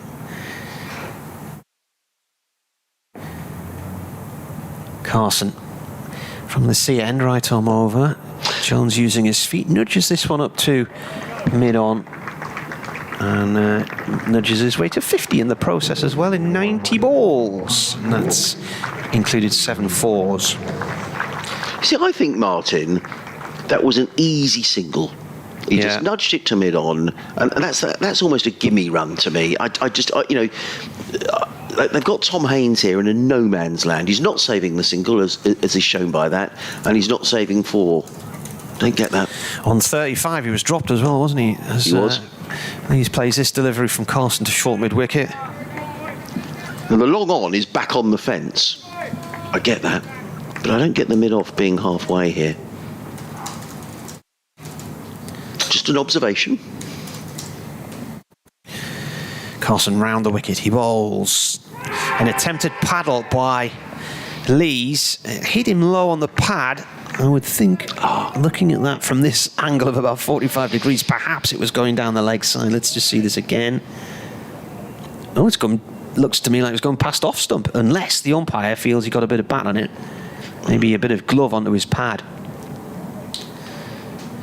Carson once more tries the same shot again and absolutely wellies the ball to the deep backward square leg pavilion boundary for 4, and he's probably dented the advertising sign as well. He got hold of that one. Well, he's got a real problem here. Cheteshwar Pujara, hasn't he? Whatever he's doing, he's changing the bowling. He's used 6 bowlers in the opening 28 overs of the season, and wherever he puts the fielders, Durham are finding the gaps. I mean, here we are. We've just got the one close fielder now. There's just the one slip. There are 1, 2, 3, 4 men on the fence. Pujara just trying to get some element of control. Carson again defended this time by Lees, who took a stride forward to get on top of that one. Clive Walder's been in touch. Hello, Clive. He says the name of the Borough Market pub is the Market Porter. There we are. That's right, yeah. Thank you. He says, I would have emailed earlier, but I was eating my lunch. There's a late lunch, Clive. No reason why you shouldn't have lunch at 3:30. Maybe it was an early lunch, but he's a slow eater. Maybe. Maybe. Wonder what Clive's been doing to have lunch at 3:30. No reason why you shouldn't. It's quite often a normal day for me, that. Is it? Lunch at 3:30? Yeah. Especially if I'm working from home, you just get sidetracked and you get in the zone. Having said that, 3:30 would have also included a school pick-up by now. That's 4 It's more. another sweep slog for 4 more there down the leg side from Lees.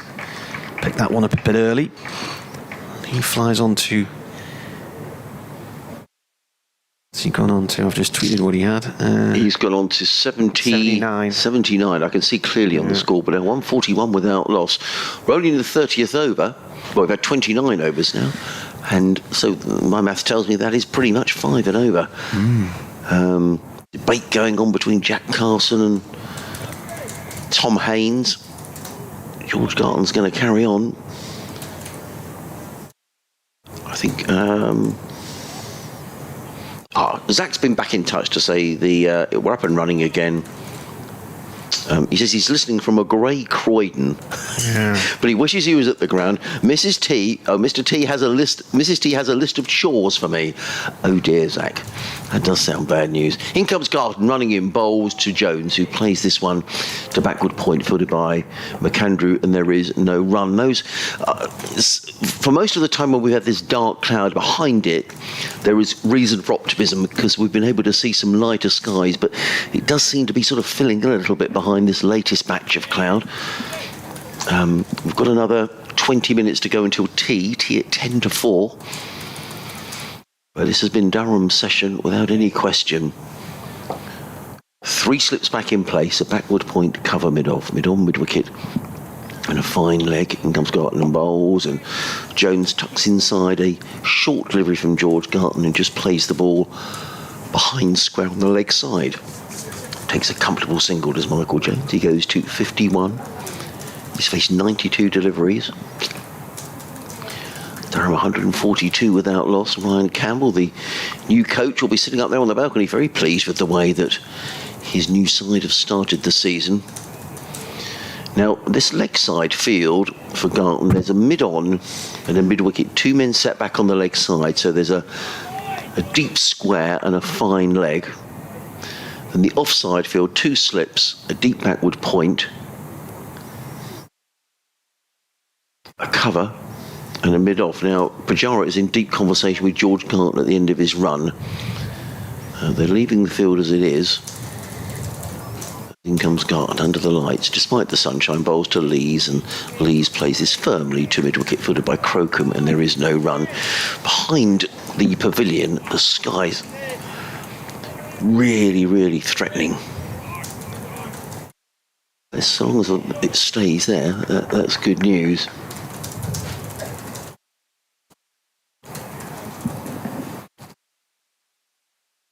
Garton, left arm over the wicket in bowl, short Lees, firmly plays to mid-on. A couple of good deliveries from George Garton. Sean Hunt is warming up just down below us. Maybe the left arm seam is going to get a bit of a run out before the tea interval. Open the bowling alongside Henry Crocombe. We'll be going for a radio update shortly as well, so we'll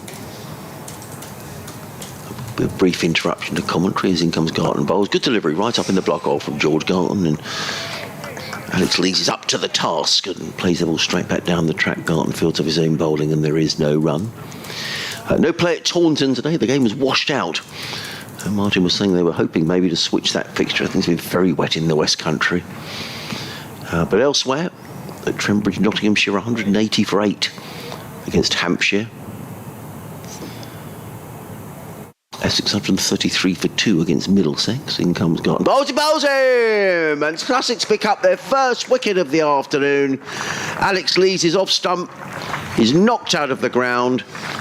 And a highly impressive innings from Alex Lees come to an end. 79 in 85 deliveries. He's on his way.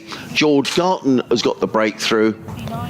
And Alex Lees is on his way. So from a Sussex perspective, well done George Garton, because boy did Sussex need that.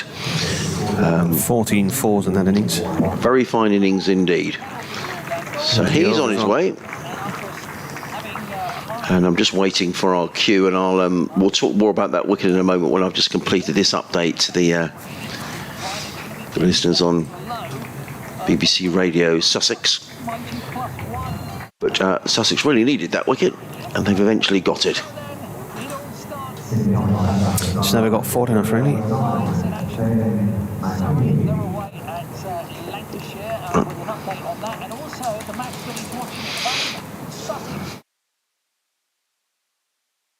Yes, thank you, Sean. And you join us just as Sussex have taken a wicket, and it's a wicket that they really needed, because Durham are set off here really quickly. No play until after lunch because of rain. We started at 1:30, but Durham are 142 for 1. And Alex Lees, the former England opener, staking his claim for a return to the side. He's batted beautifully. He's made 79 of 85 deliveries, but he's just had his off stump knocked out of the ground by George Garton. So Sussex have got the breakthrough, and much needed. Durham 142 for 1 here. We've got about another 15 minutes to go until tea. Meanwhile, up at Old Trafford, Surrey are 175 against Lancashire. Jamie Smith out for 54. Ben Folkes, the England wicketkeeper, he's going along very nicely. He's 51 not out. So there we are. Always a satisfying sight for a fast bowler. Just never really got far enough forward there. The ball sort of pitched on a length. And see the off stump knocked out the ground. So just what Sussex needed, and they need to keep things tight now before tea, because I think James Kirtley and the bowling group will be disappointed with the way they've bowled in this session so far. Debutant Ben McKinney start of the new over, but he is at the non-striker's end, as Jones plays this one out towards deep mid-wicket. It's gone for 4. I thought it was going straight down to fine leg for 1, and it's gone wide of there for 4. The dark cloud drifting towards us now is so dark, the seagulls, or common gulls, as some might want to call them, are really bright against it. So the sunshine is catching them against that really dark background.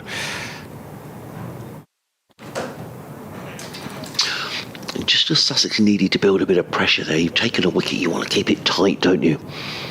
But that was a bit of a loosener from Sean Hunt, and Michael James just stepped inside the line and clipped the ball back on a square. It's prompted a change in the field, and looks like Alistair Orr is now going out to a deep square.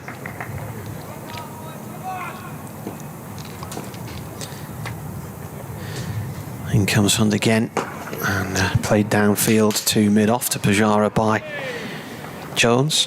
I was sent a list yesterday of which caps debutants numbers this was all going to be. So Matt Kuhneman is Durham's player number 181. Ben McKinney 182. And Ollie Robinson 183, I think, the way it works out. This is defended.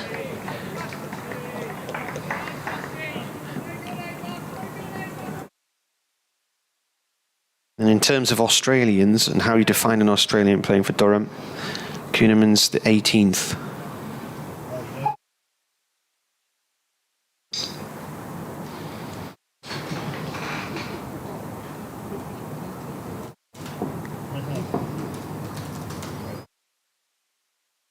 And then, tries to York Jones. He's ended up with his legs way back beyond the stumps there, leaning on the bat, and got a little bit of bat on it and steered it away down towards backward square leg. And in the process, I've just whacked my heel on the front of the leg of this chair, and that's quite painful. Ouch. Let me just say.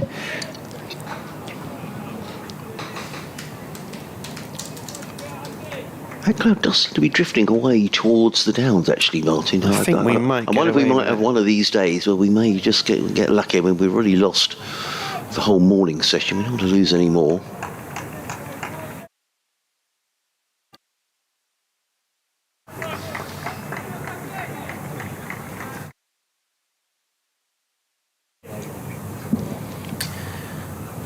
It's greyed over. And the wind's got up a little bit as well. As Hunt comes in, left arm over. Balls to debutant McKinney. So I think Ben's dad Neil played for CM Harbour in the Durham Senior League. East Premier League. Quite a tall lad. I was just going to say that. He is tall. 18 years old. Been captaining England under 19s in the winter. And he drives. Oh, and he should have been off the mark there. It was a lovely, glorious cover drive, but it was snuffed out. So a dot ball, unfortunately, from his point of view, when Tom Haynes dived on top of that one and stopped it getting away. 4 catches for Ben Brown, former Sussex skipper for Hampshire today. Knots 181 for 9 at Trentbridge in the first division of the County Championship. This is the 8th season Sussex have been in Division 2 of the Championship. Other scores in Division 2 now: Gloucester 51 for 1 in Cardiff. Yorkshire 186 for 2 against Leicestershire. Rain stopped play in that game. And Derbyshire 128 for 2 against Worcestershire. Essex 134 for 2 at Lords against Middlesex. Alistair Cook making 16. Northampton 60 for 4 at Canterbury. Who's got the wickets there? Michael Hogan's got one of those, the former Glamorgan player. In comes George Garton, running in. Bowls up on his toes is Michael Jones. Plays it into the ground. A diving stop at third slip by Jack Carr. Somebody can't prevent the single being taken. Jones goes to 56, the total 147 for 1, the man out. Alex Lees for 79. Really set the tone at the top of the Durham order. Durham just need to be mindful of the fact, A, these conditions are changing, and B, tea is just around the corner. Yeah. No, absolutely. Tea at 10 to 4, so we've got probably another 3 overs, well, maybe this one and 2 more. We're in the 31st over of the day, still 44 overs to be bowled after this one. I doubt we'll get all of those in. In comes Garton, bowls and driven nicely. That's another good diving stop. A very good stop by Alistair. Very classy looking shot, though, I have to say. 2 lovely by shots McKinney. for no runs. Yeah, it's a typical left-hander's cover drive. And he's probably thinking, I should have 8 against my name. But he hasn't, he's got 0. I think the under-19s were in... I think they played in the United Arab Emirates in the late autumn, and then I think they've just been to Australia as well. Yes, I have, yes. In comes Garton, bowls. Forward comes McKinney, bowl. Played into the offside defensively, there is no run. Yeah, so from a Sussex perspective, Dan Ibrahim, James Coles, Charlie Tier, and I think Bertie Foreman was out there as well. In fact, I'm sure he was. So it was a good Sussex representation in the England under-19s. From a distance, Martin, this lad looks older than 18, doesn't he? Just his physique at the crease. He's waiting as in comes Garton and bowls. He will get runs, and he gets off right mark with a boundary. Not the shot through, not sort of a flowing cover drive, and difficult to tell from the angle that we're watching whether that was rather edgily down to third man, but nonetheless, he's picked up a boundary and he gets a pat on the back from Michael Jones. And 150 up for Durham, 152 for 1. And when the 31st over, that horrible cloud is, I think it is making its way towards the downs. Some lighter skies behind, but I think were it not for the floodlights, we probably wouldn't be playing at the moment. Garton on his way again. Bowls. McKinney just plays defensively down the onside of the track.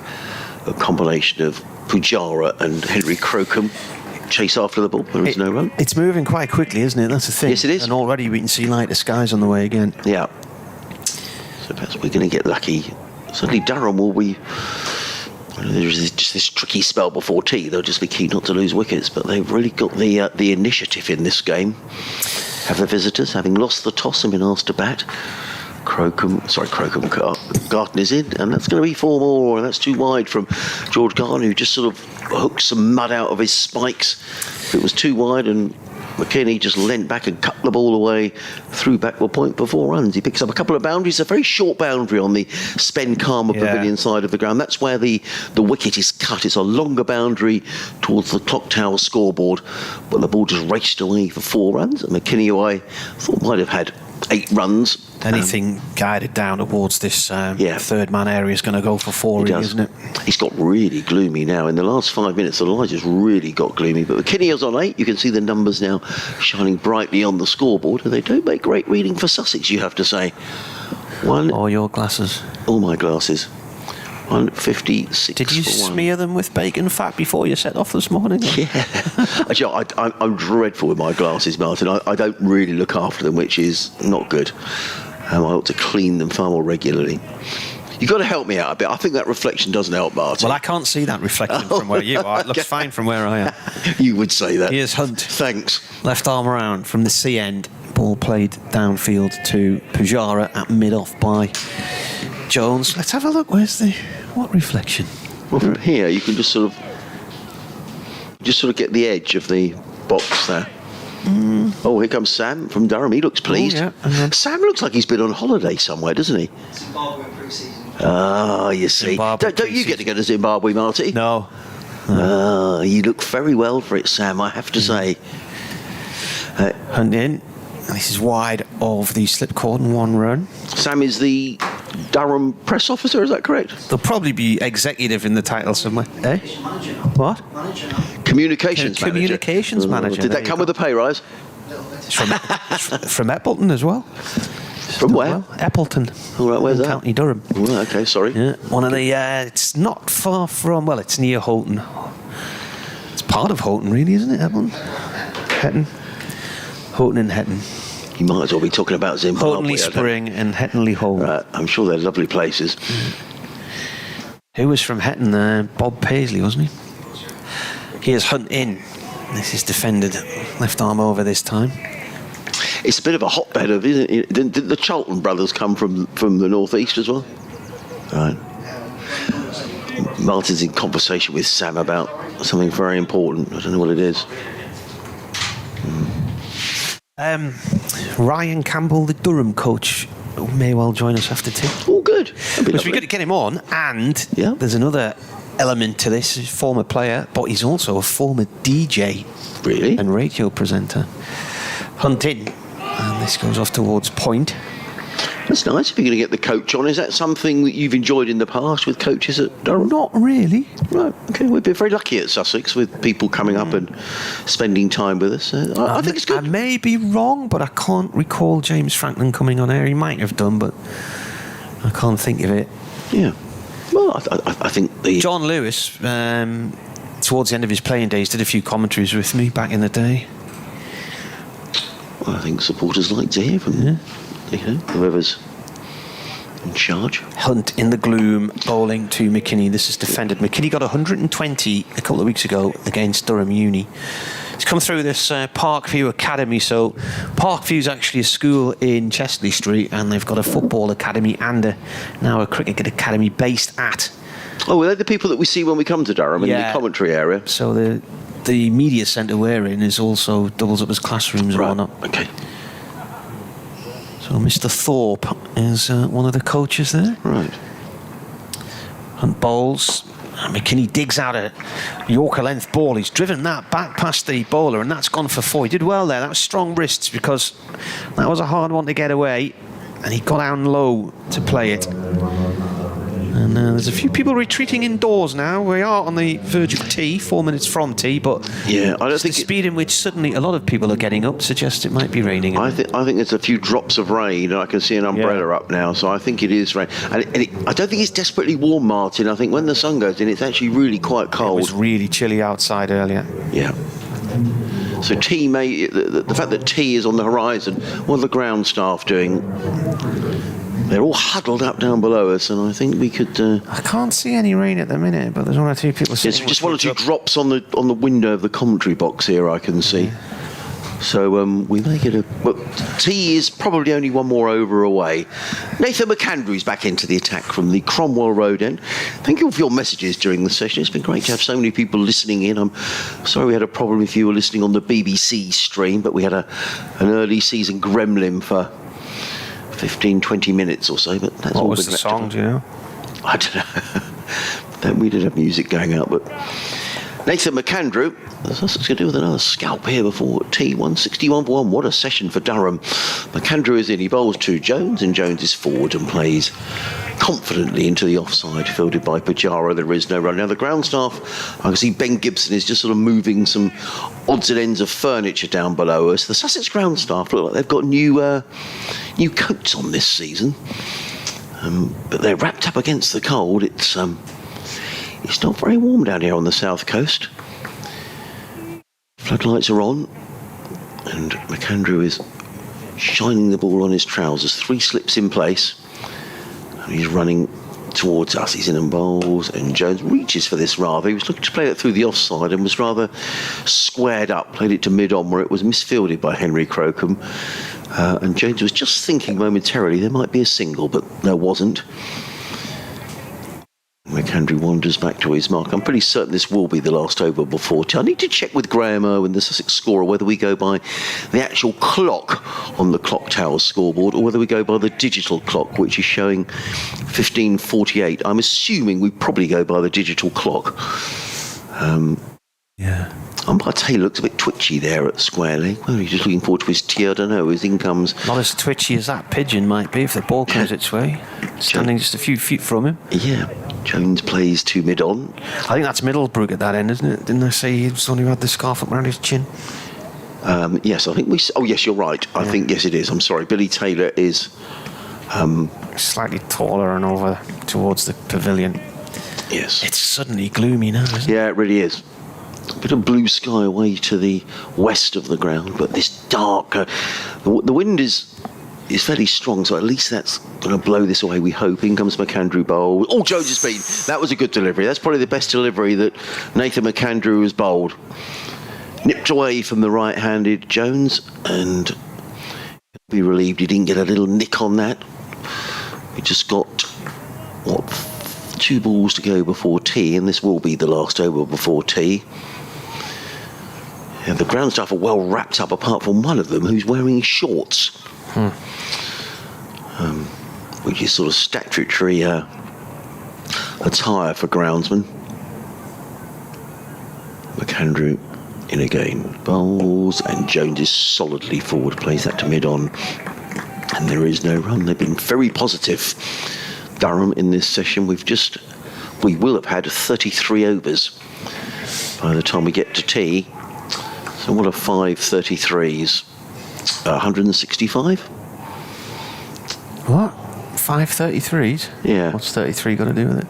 Because I was trying to work out how many 33 overs. I'm trying to work out what they're going at an over. So I reckon it's about 5 and over. All right.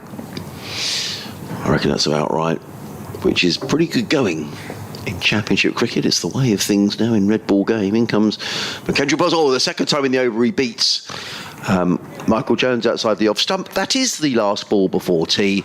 Jones has survived, and Durham with very much the better of the opening session of the season here at Hove. They're 161 for 1. With Ben McKinney on 12, Michael Jones on 58.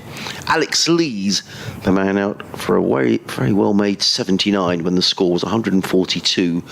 A wicket for George Garton, who had the pleasure of seeing Alex Lees off stump being knocked out of the ground. But I think Sussex as a bowling group will be disappointed with the way they've bowled in this session, and I'm sure they'll be looking to tighten things up after tea. That's not to take anything away from the Durham batsmen, who have been excellent, very positive, and have batted really, really well. So Martin and I are going to have a little breather. We're going to have a cup of tea, and we'll catch up with you in about 20 minutes' time as the covers come on. And let's hope that we don't get too much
All the ground staff bought the covers on.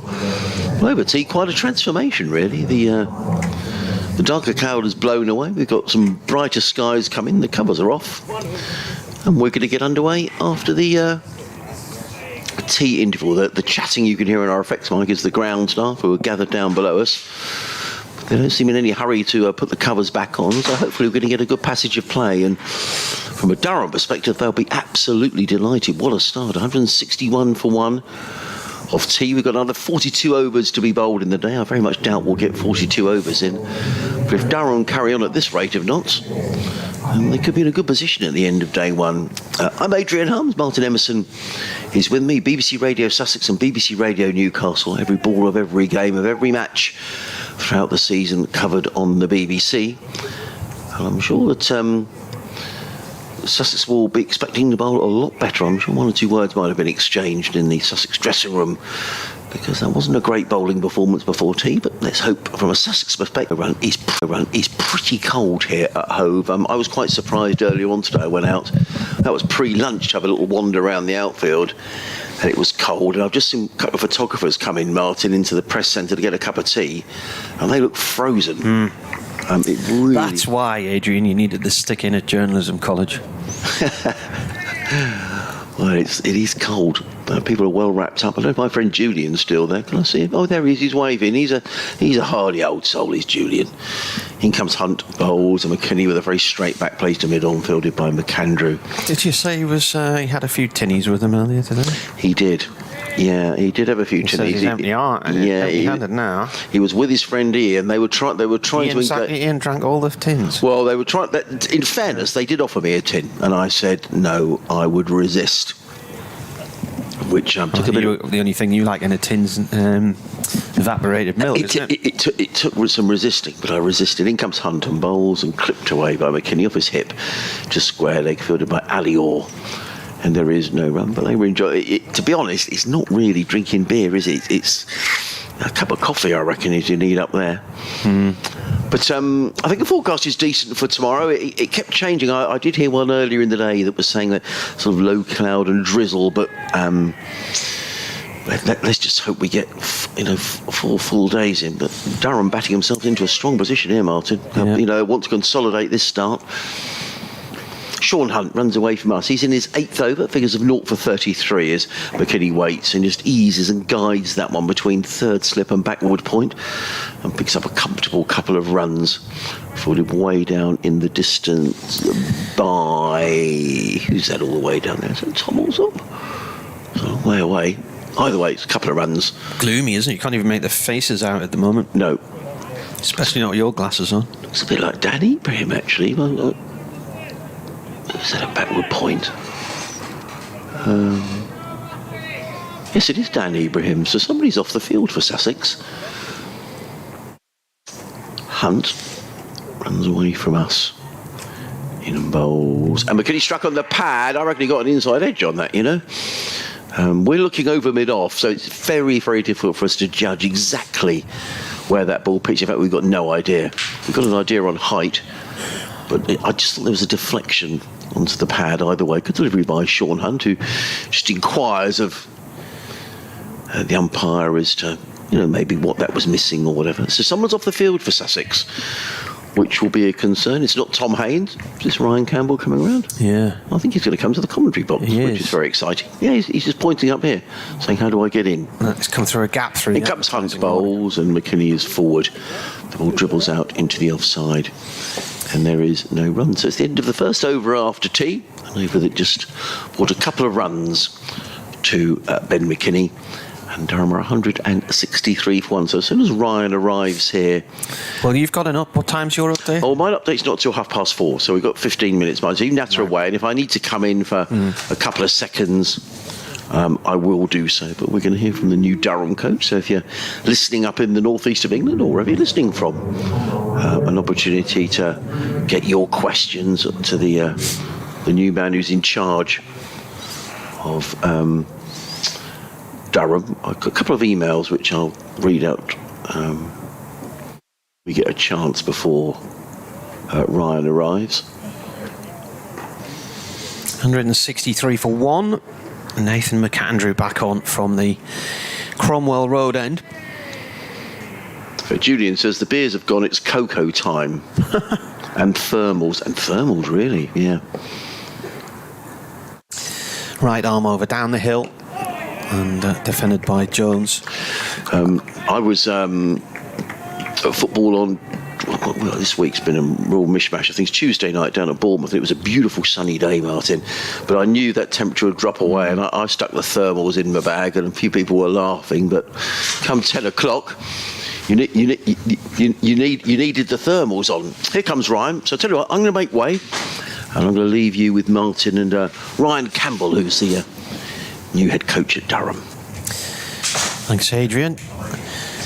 McAndrew in again, balls. Oh, inside edge onto the front foot there from Jones. Looking to push at that one, try and steer it out through the leg side. Just mentioning the cold weather, it is chilly here. It's colder here than it was in Sunderland yesterday when I set off. And Ryan looks like he's a polar explorer today. What's this? Everywhere's cold to me, Martin. You know that. Jacket on there. Yeah, it's a bit chilly. It is a bit, isn't it? Yeah. I thought they told me that down south it's supposed to be warm. Can't guarantee the weather this far south. I keep saying that. So. Yeah, the last few seasons, Durham generally start away from home these days as McAndrew bowls again. That lifts on Jones, and he's guided that one beyond the slip cordon and down to third man. Vacant third man is open for business, ladies and gentlemen. Orders at the bar. That's 4 runs. You'll be pleased with how things have gone for Durham today? Yeah, it's a good start, isn't it? You get sent in to bat on the first day of the county season, and your openers go about their work, and suddenly you're going at 5 and over. It pretty much sets the tone for the, I guess, not just today, but for the way we want to play. And again, we're going to have our tough moments, don't get me wrong, but look, as long as the mind frame, the mindset is good, and I think it is from the batters, and they're playing good cricket shots, and it's exciting. McAndrew in again. This is defended by Jones, who's on 62 now. McKinney on debut, 14. Durham 167 for 1. What would you have done at the toss this afternoon? It was in the end, wasn't it? The toss. Yeah, we were going to bowl. Mm-hmm. Look, and again, that was a decision. I think that. It had been under the covers for quite some time, so if there was ever going to be something in there, it would have been today, we thought. So, look, at the end of the day, sometimes it's always good to lose the toss so you don't have to make those decisions, and you have to do whatever the opposition want you to do. McAndrew in again. He balls. Oh, that's gone down the leg side. That's a good take from the keeper. I thought for a second I heard a little noise off the bat there, but nothing doing. And I was waiting for 1 or 2 arms to go up in celebration there, but what I heard, maybe if there's somebody in the nets at the far end of the ground, it might have been somebody hitting a ball up there, perhaps. But yeah, we don't want to lose a guy on 60 odd with a little nibble down the leg side. No. That's for sure. Oh, there is someone in the nets. Look, I've just noticed them at the top of the ground there. McAndrew was at Warwickshire for 7 matches last year, took 20 wickets. This is defended by Jones out into the covers, end of the over, 167 for 1. So we've got Ben McKinney. You mentioned how he caught your eye when I was talking to you a few weeks ago after you come back from Zimbabwe. And he's had a nice winter with England under 19s, who he's been captaining. Got 120 against Durham Uni the other day as well. And a chance today because I think Scott Borthwick's got a hand injury. That probably was not the final factor, but obviously gave him the opportunity to bat 3. Between you and I, he was probably going to play anyway and bat at 6. But look, at the end of the day, we got to promote our young cricketers in this country. Hunt in from the CN, start of a new over. That's guided beyond the slip cordon and upfield by McKinney. He should get 2 here. And does. He's a tall lad, isn't he? He's a big lad. Yeah, he's a massive kid. But again, especially for a county like Durham, we need to promote our youngsters. We need to push them into and get them to a level that is going to take this county to the next level. And when you've got a kid with this much talent, we could have obviously started him in the seconds. Or we throw him in with the big fish and see how he goes. And look, he's looked quite at home. It's touch wood. Hunt, left arm over, driven. That's a lovely shot. That's away through the covers for 4. It was a half volley, and he saw it coming and dispatched it nicely to the boundary. I'll tell you what he does do, and that's scores. Yeah. If there's any hint of length that he can get get a hold of, he'll go after it. And again, that exuberance of youth, he's not scared to go over the infield as well. And again, mate, he's 18 years of age, so he's going to make some mistakes. But we have to embrace that, and we have to just encourage him to be him and to find his way. And look, what I see, and again, I'm just an observer at the moment, but I think we all see a pretty good cricketer in there, and hopefully we can get him out. He's on 20. In comes the bowler. This is defended. When you say get him out, you mean into the middle to score? Yeah, that probably came out wrong. But get the cricketer in there. And again, Michael Yardie, who's the England captain, I've had a couple of really good conversations with him about this young fella and where they see him in their setup and, the under-19s program and things like that. So, look, I think we all know that he's a pretty talented cricketer. Very talented footballer, by the way. Was at some academy and had to make a choice between cricket and football. Runs in, bowls. Ball played up to Pujara at mid-off. Yardie, of course, with his Sussex pedigree, man of this parish, and wasn't he he was in the England team when Paul Collingwood lifted the T20 World Cup in 2010, I'm going for. It was the night my second daughter was born. My wife held on just until we saw the cup lifted, and then off we went to hospital. In comes Hunt, defended once again. In fact, Polly will be 13 next month, so that's how long ago that was. So you had your team meal last night then? Yeah, we all made our way down. I didn't think England was as big as what it was, to be honest. 7.5 hours in the coach. Yeah, at about 56 miles an hour or 60 miles an hour.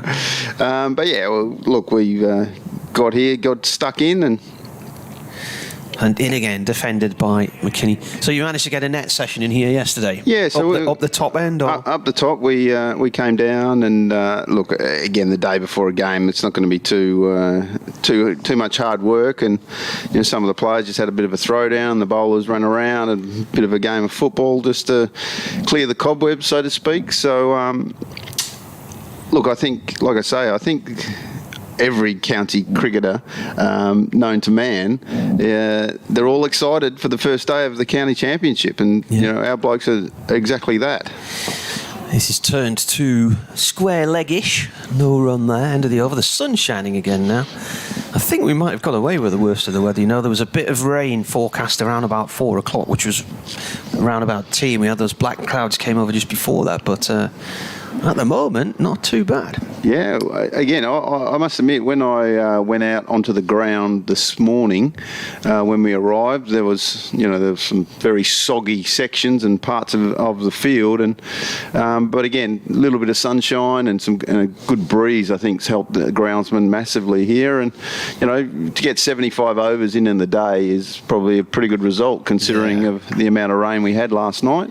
I'd be surprised if they get them in, because I think light could still be an issue, even with the floodlights on. Then they're not the most powerful set of lights here, and I think we still got those twilights fairly early still at this time of year, isn't it? So we shall see. Nathan McAndrew starting a new over, coming down the hill, 175 for 1. Bowls a bouncer. Jones ducks underneath it, then watches it go way above his head. So have you settled in yet? You found a place to...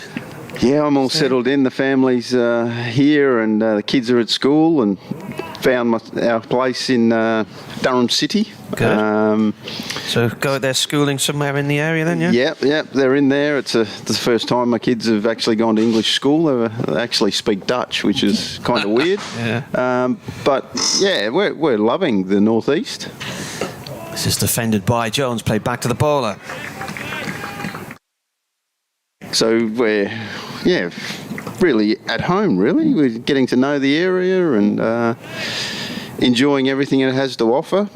Obviously, I was just mentioning about the players being excited for the first game, and the coaching staff was just as excited to get out there and see what's going on. So after all those weeks and weeks in the winter nets, you want to get out and just smell cut grass and things like that, McAndrew in, bowls, that's wide of the stumps, is left by Jones, pops out of the keeper's gloves, but he takes it at the second attempt.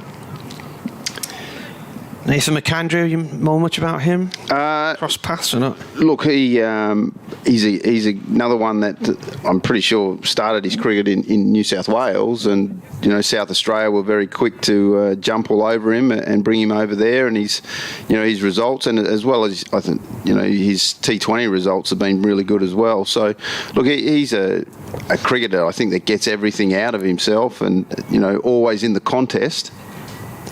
Here he comes again. Jones stands firm. The ball bounces high back to the bowler. So New South Wales is Sydney, is that right? Sydney, so yeah. He starts his career there, then he goes across that big sweeping bait at Adelaide, which I think if you drove across there would probably take you a good day or two. Yeah, at least. Yeah. But yeah, look, again, he's probably one of those cricketers that, from what I've seen as well, and just asking about, will always give everything, wears his heart on his sleeve, so to speak, and, it's not surprising that a team like Sussex wanted to... Ooh, that spits on Jones a bit. He fends that away one-handed. I think that might have come off the glove, top of the bat handle. Or maybe the way he's now limping suggests it came off something else. Has he played that into his foot? Fended it down into his foot, maybe? Maybe. But yeah, look, a cricketer, and he's also with the bat more than handy. So, look, I think they've got themselves a really nice cricketer. Obviously, Steve Smith comes across soon, so he might be having a few days off, which would be nice down in this neck of the woods from what I've seen so far. It's not a proper beach, though, is it? It's full of rocks and stones. Here comes McAndrew round the wicket to McKinney, who plays the ball up to Minoff. No run there. Have you been to Roca Riviera yet? No. No? Oh, you've got to get yourself up between the piers on the beach at Roca. Just looking at I walked past a walkabout pub last night. I haven't seen one of those for a while. Yeah, there's still a thing here, aren't they? There's one in Birmingham. For some reason, when I was younger, they looked a lot better and cooler. Yes. That is showing my age now, but yeah, it is. I got to say, it's a wonderful part of the world down here. We've, I know I haven't seen it all, but just the brief time I've been here already, just looking around, it looks a wonderful place to live. It's expensive. You can't afford, us battlers can't afford to be down here. £6 a pint as well, wasn't it? $7.87 last night for me. What was that? Oh, pint of wine? Some pale ale. I'm a bit. What on earth? I'm a bit of a beer snob now, my old age. I think they saw you coming. £6.70. New over Durham are 176 for 1 as Hunt bowls. This is played off the back foot out through towards the covered boundary for 4. Just got there. The fielder out there, but he couldn't get across to cut that off, Alior. So we've come up towards 4:30. I'll hand over my mic to Adrian because he'll have an update to do in a minute. So.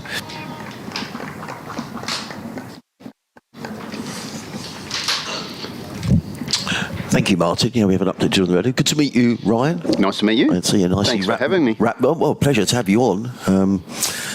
Went to watch another Australian at a theatre last night. I'll tell you about that in a minute. As in comes Sean Hunt. Sussex desperate to stem the flow of runs. They need some control here to Sussex, but Durham are batting beautifully. Hunt is in bowls and Jones plays firmly to mid-on, fielded by Nathan McAndrew. I went to see a pre-Ashes talk with Jonathan Agnew and Glenn McGrath last night. Oh, nice. And I could have listened to Glenn McGrath for hours. He's a beautiful man. It was just wonderful to listen to, and he spoke a lot about Shane Warne and playing with Shane Warne in that wonderful Australian side. But I wish we could have heard more from him. That was the only downside of it. I wanted to hear more from him because he must have that many tales. In comes Hunt and bowls and driven firmly down the ground by Jones, fielded at mid-off by Cheteshwar Pujara, and there is no run. But a real icon. Oh, look, I was lucky enough to play in that era of those sort of players that they just had this aura about them. You know, even when they played for New South Wales or Victoria, whatever, the Sheffield Shield cricket, you just knew, and you just wanted to sit next to them and listen to them talk about the game, and they were very open, always spoke about the game to youngsters especially. In comes Hunt and bowls, and he plays on then, does Michael Jones. He was forward of the ball, seemed off the inside edge of the bat, but it bounced over the stumps and there's no run. But just a wonderful bowler, wasn't he? Oh. And this is one of the things that I'm really trying to get my head around and always love having those conversations.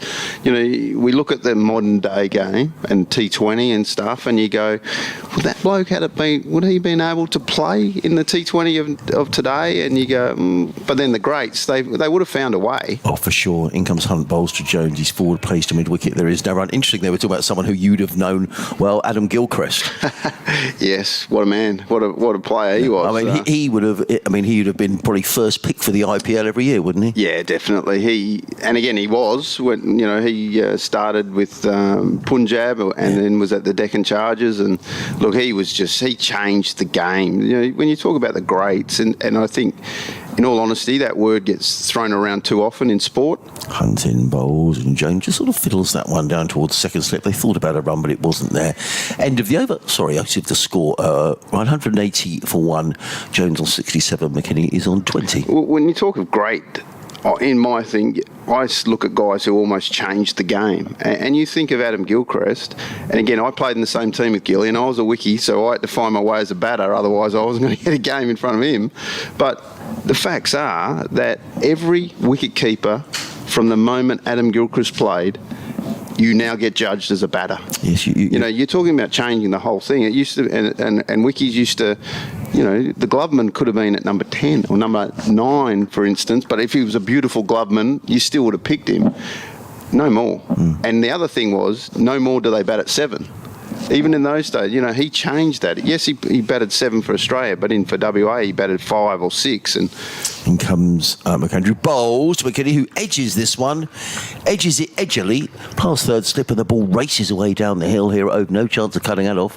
4 more to McKinney. He goes to 24, the total to 184 for 1. You know, himself, then Sangakkara, those sort of guys just changed. They broke the mould of wicketkeepers. And, you know, today we're going to see Ollie Robson. He bats at 5 for us. Yeah.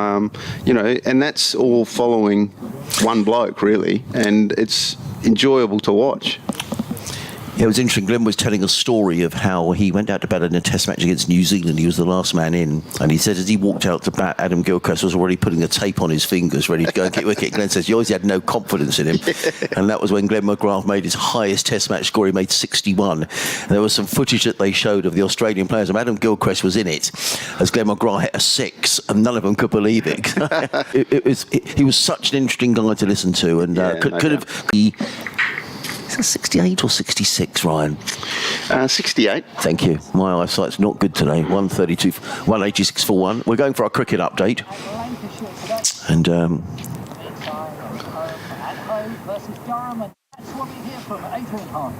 yes, thanks very much indeed, Sean. Well, Sussex under the cosh here at Hove on the opening day of the county championship season, because Durham, having been put into bat by Sussex, are 125. The man, Alex Lees, who made 79 in just 85 balls, the former England opener, really staking a claim at the start of the English season. Meanwhile, up at Old Trafford, Surrey are 209 for 5 against Lancashire. Surrey, last year's champions. Jamie Smith making 54. Ben Folkes may be warming up for the Ashes. He's 61 not out. Thank you, Adrian.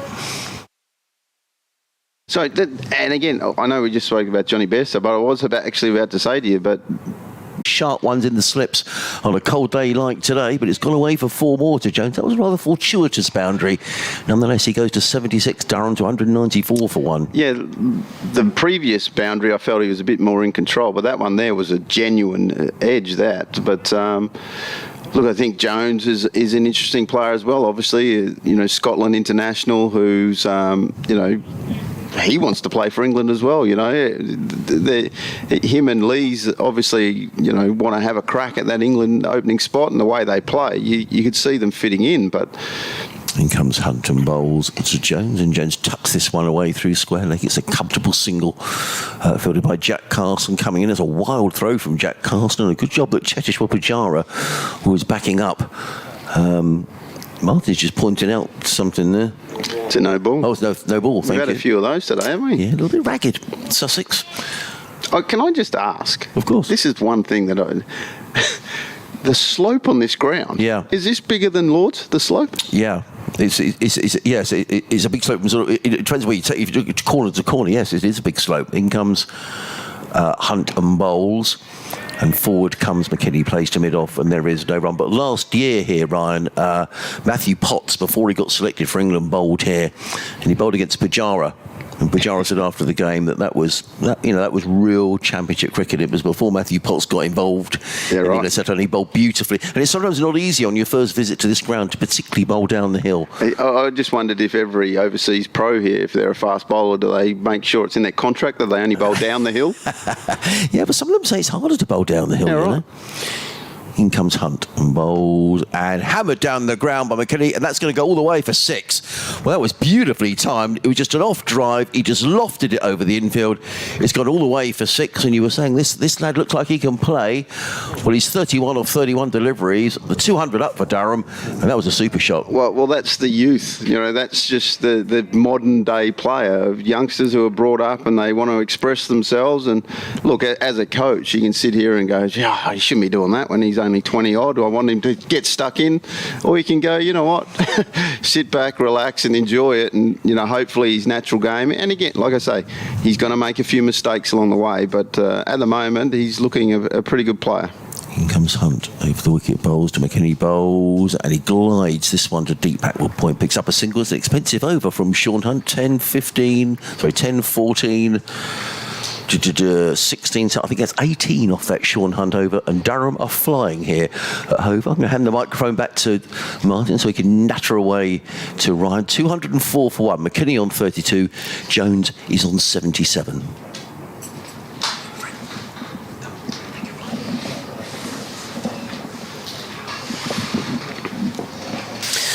Here's a bowler coming in again, up the hill. Yeah, there was the no ball.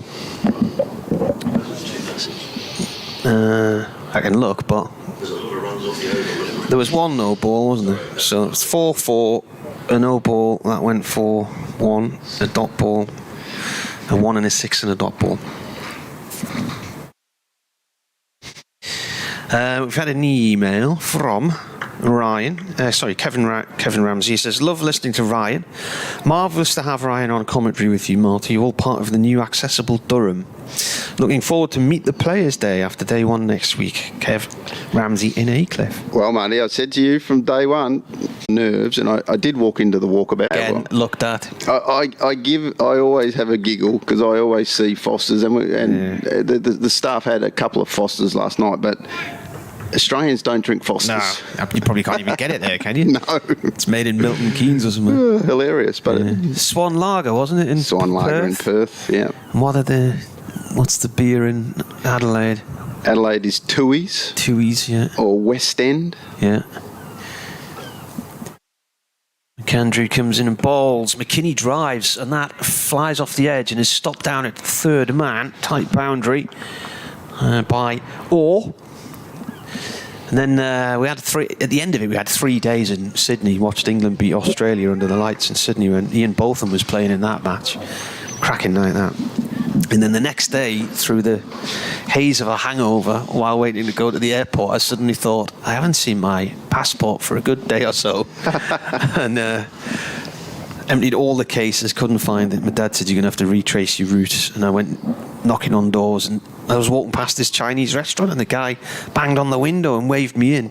And there was my passport above the bar. Left it in the Chinese. It had fallen out my pocket the night before, yeah. McAndrew to Jones, who has a little fish at that outside the off stump. So that is it for me. Like, we can talk about our scoring rate at the moment and how well we batted and stuff, but in between, if you hit your right length, there has been enough to suggest that there's a little bit of nibble for the guys who hit the deck hard, but you've got to find your length. And I think, if anything, Sussex have probably erred on being a bit full throughout the innings, but again, once you find that length, and I think McAndrew has found it a lot more than the other guys so far, but there has been enough. Here he comes, and Jones pulls that down towards long leg. It's gone for 4. He's just veered off his line slightly there, and Jones saw it early. But he's quicker than the others, though, isn't he? That's the thing. He's onto the bat a little bit quicker than the other lads, really, as well. Yeah, he's got some raw pace. But again, I think Sussex, when I look at the makeup of their squad, they've got some talent, and they've got a young squad that's going to have some ups and downs, of course. And this is the expectation. I'd say Paul Fabrice, who's renowned as one of the great English coaches, he's going to do some great things with this squad. I have no doubt that within a year or two, whatever it is, there's going to be a lot of these youngsters that are going to churn out a lot of runs and get wickets, and suddenly this place will be buzzing, which I hear is going to be tomorrow. They're talking about a sellout or something, which is fantastic to see. What they did was they put something out in February inviting families to come and enjoy Good Friday. I think it was free admission, wasn't it? So, and all the tickets that were put up for grabs were snapped up. So I know a few Durham supporters haven't come down as a result of that, because they were worried that they couldn't come down for the 4 games but wouldn't be able to get in for day 2. So, but isn't that a great reflection of where we're at in the county game, where we're selling out a second day of a match, which I just think is fantastic. Yeah, I think the weather's not too bad tomorrow. I think you're going to have highs in the heady 10 degrees area, but it's going to be sunny, so that's not too bad. Henry Crocom's coming back into the attack, none for 23 so far in his 7 overs, 30 dot balls in those as well. You're listening to BBC Radio Newcastle, BBC Radio Sussex. Ryan Campbell, the Durham coach, with us. If you want to fire in a question, wearecricket@yahoo.co.uk or at Marty Cricket on Twitter. Crocombe coming round the wicket from the C end, bowling to McKinney, who has his bat raised as he waits for him to come, and that's guided off towards deep point for 1. Sun's shining at the moment.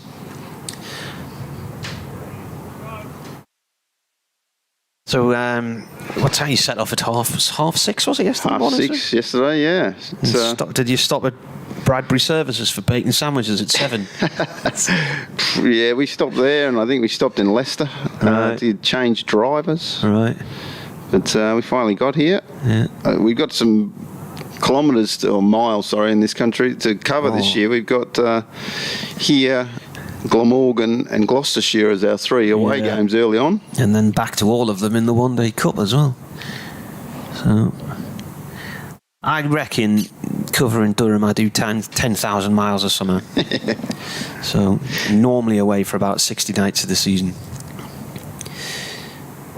Crocombe over the wicket this time to Jones. I think the most amount of time I've spent away in a season was probably the start of the 2014 season, because Durham began with the MCC Champion County match in Abu Dhabi, so I went out there to cover that, and that worked out about 68, 70 nights of the year away from home. Nice.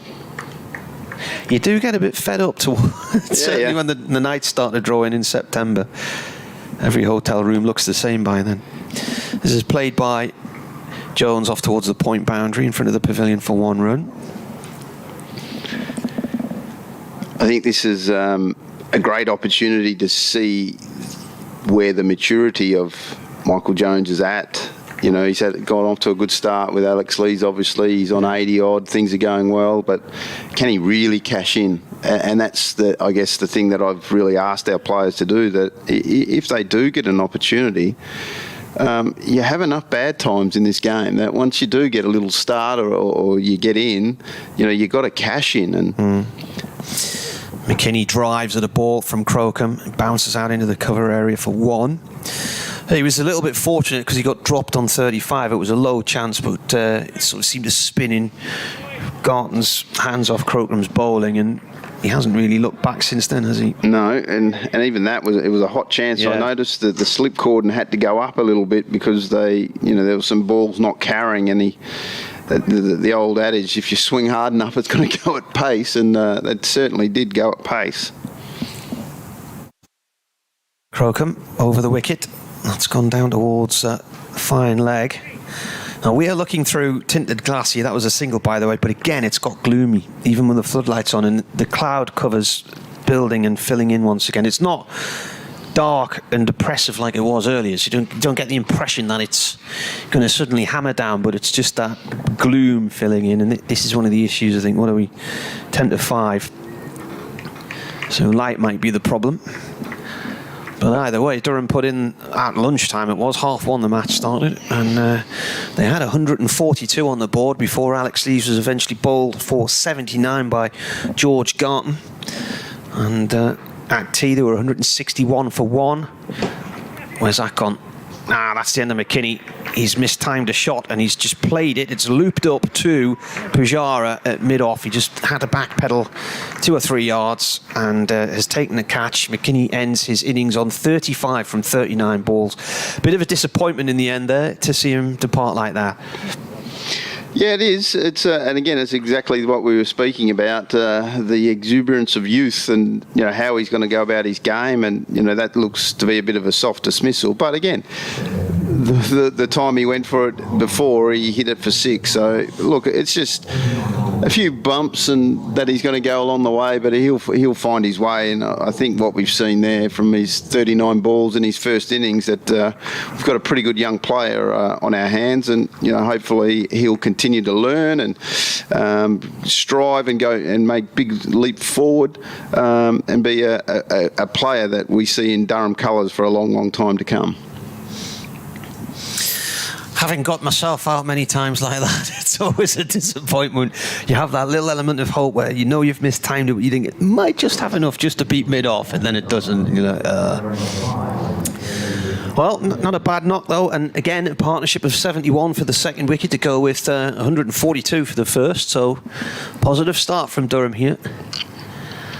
Who's coming in now? David Bellingham, who I haven't interviewed yet this season. I haven't spoken to him, but he did an interview with the Press Association, I think it was, on Media Day a couple of weeks ago, and said he's now concentrating on becoming a South African player again. I think, having originally set his sights on maybe playing for England, he's decided that time's moving on and he needs to strike while the iron's hot. Well, we all know he's a pretty good player, that's for sure. So if I was a part of the South African setup, I'm pretty sure I'd be making inquiries to see where he's at. But at the moment, he's got a Durham helmet on, and hopefully he can get stuck in. And if he gets going, we could really see some fireworks before the end of play. That was the end of the over, that wicket. So McAndrew is going to come down the hill. This is his 12th over, none for 44 so far, 1 maiden. Waiting for him is Jones, who plays the ball up to mid-off, no run. And just as I've announced about how gloomy it got, it's bright sunshine now, and I'm squinting again. This is the thing. If it stays like this, no problem. But yeah, we're fine. I did speak to the groundsman on my way around, and yeah, he said he was pretty confident that we'll be okay for the rest of the day. I'm not worried about rain, it's just light. That would be my thing. Do get the odd sea fret rolling in here as well occasionally, but in comes the bowler again, driven out into the covers by Jones. No run there. That's cut off by Tom Haynes. We've sat here in thick fog before, and I'm not kidding you, there was one day we were sitting in this press box and I said, there's a tornado coming our way. Adrian looked and said, don't be silly. And oh, it is. And this big black spout was coming right across the rooftops I'm thinking that's heading straight for us, that, and then just at the last second it turned left and went behind us.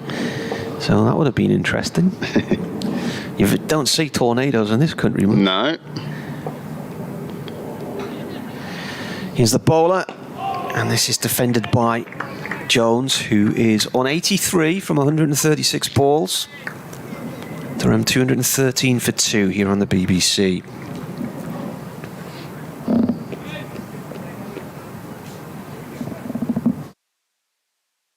You would probably, it goes without saying, have been quite pleased to see that Ollie Robinson, the Sussex bowler, wasn't allowed to play in this one.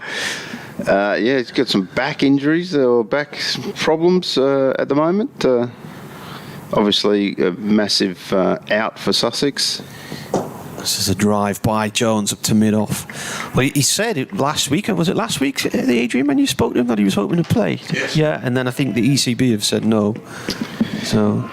Well, there's another one when we spoke a little bit earlier about their the fast bowling stocks of England at the moment. You know, you throw him into the team, and you know, like you say, Anderson, Broad, Wood, Archer. You got pace, you've got guile, and you got some pretty good talent there, which is going to be interesting how they go about it. Oh, played onto the back foot there by Jones, and inside edge he's limping, he's in his crease, but that's stinging. He's going for a wobble and a hobble. The ones who get right on the laces, aren't they? He's banging the walls. He's actually had a migraine last night, and was a chance that he wasn't going to be able to front up. Thankfully, all passed. Well, this has been a ground where Durham have been unlucky with injuries in recent years, because last year Chris Rushworth got hit on the head and had to leave the match with concussion. As McAndrew comes down the hill and bowls is defended. Twice we saw Graham Onions bowl just 3 or 4 overs here and hobble off. Right. Both times he ended up in the local clinic having a scan on his back and wasn't seen again for months. Well, let's hope that doesn't happen in this match. There was a physios in this building, but they've gone now. So they were downstairs as you came through the door. End of the over, 213 for 2. Bedingham hasn't faced a ball yet, so he's about to face his first in a mo. And Jones, 83 from 139. Ryan Campbell, the Durham coach, is with us. I'll hand back to Adrian, because I'm going to have to go and do an update for Radio Newcastle next door, and then I'll be back a little bit later.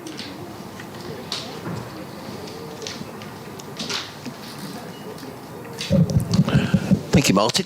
So Henry Crocombe picked up a wicket in his previous over. He's coming into bowl to the right-handed David Bedingham. 3 slips, a point cover mid-off, mid-on, mid-wicket. Sorry, square leg and a fine leggers. No run, the floodlights are on. It's got a little gloomier now. We're talking about the 219 for 2, Bedingham on 6, Jones on 83. So the guys went to Zimbabwe and literally were there 12 hours or something, and then the outbreak of COVID hit, and it was, you know, we were told in a very hastily terms that we had to get out of the country and get home. So unfortunately for the team, they didn't get to experience Zimbabwe, but we always felt that, you know, when I came on board, Marcus North, our director of cricket, was, you know, very bullish about, we want to go back to Zimbabwe. I think we've got a good relationship. We want to promote the game there as well. And look, we just felt that it was a fantastic opportunity. The cricket was fantastic. The facilities were great. Harare, the sports club, is in great condition. Here comes McAndrew bowls to Bedingham, who just, to Jones, who just eases out of the offside, picks up a single. He goes to 84, the total 220 for 2. It's interesting tactics there from Sussex. They put everyone deep so McAndrews can bowl to Bedingham. So I was interested in the field change there as to why it was, and he's taken the single. I don't know whether they feel they as the new bat, they want to bowl at David Bedingham. They've now come in to save the single.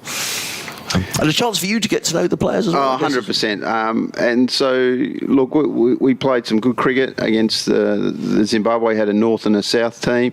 Glamorgan were there at the same time.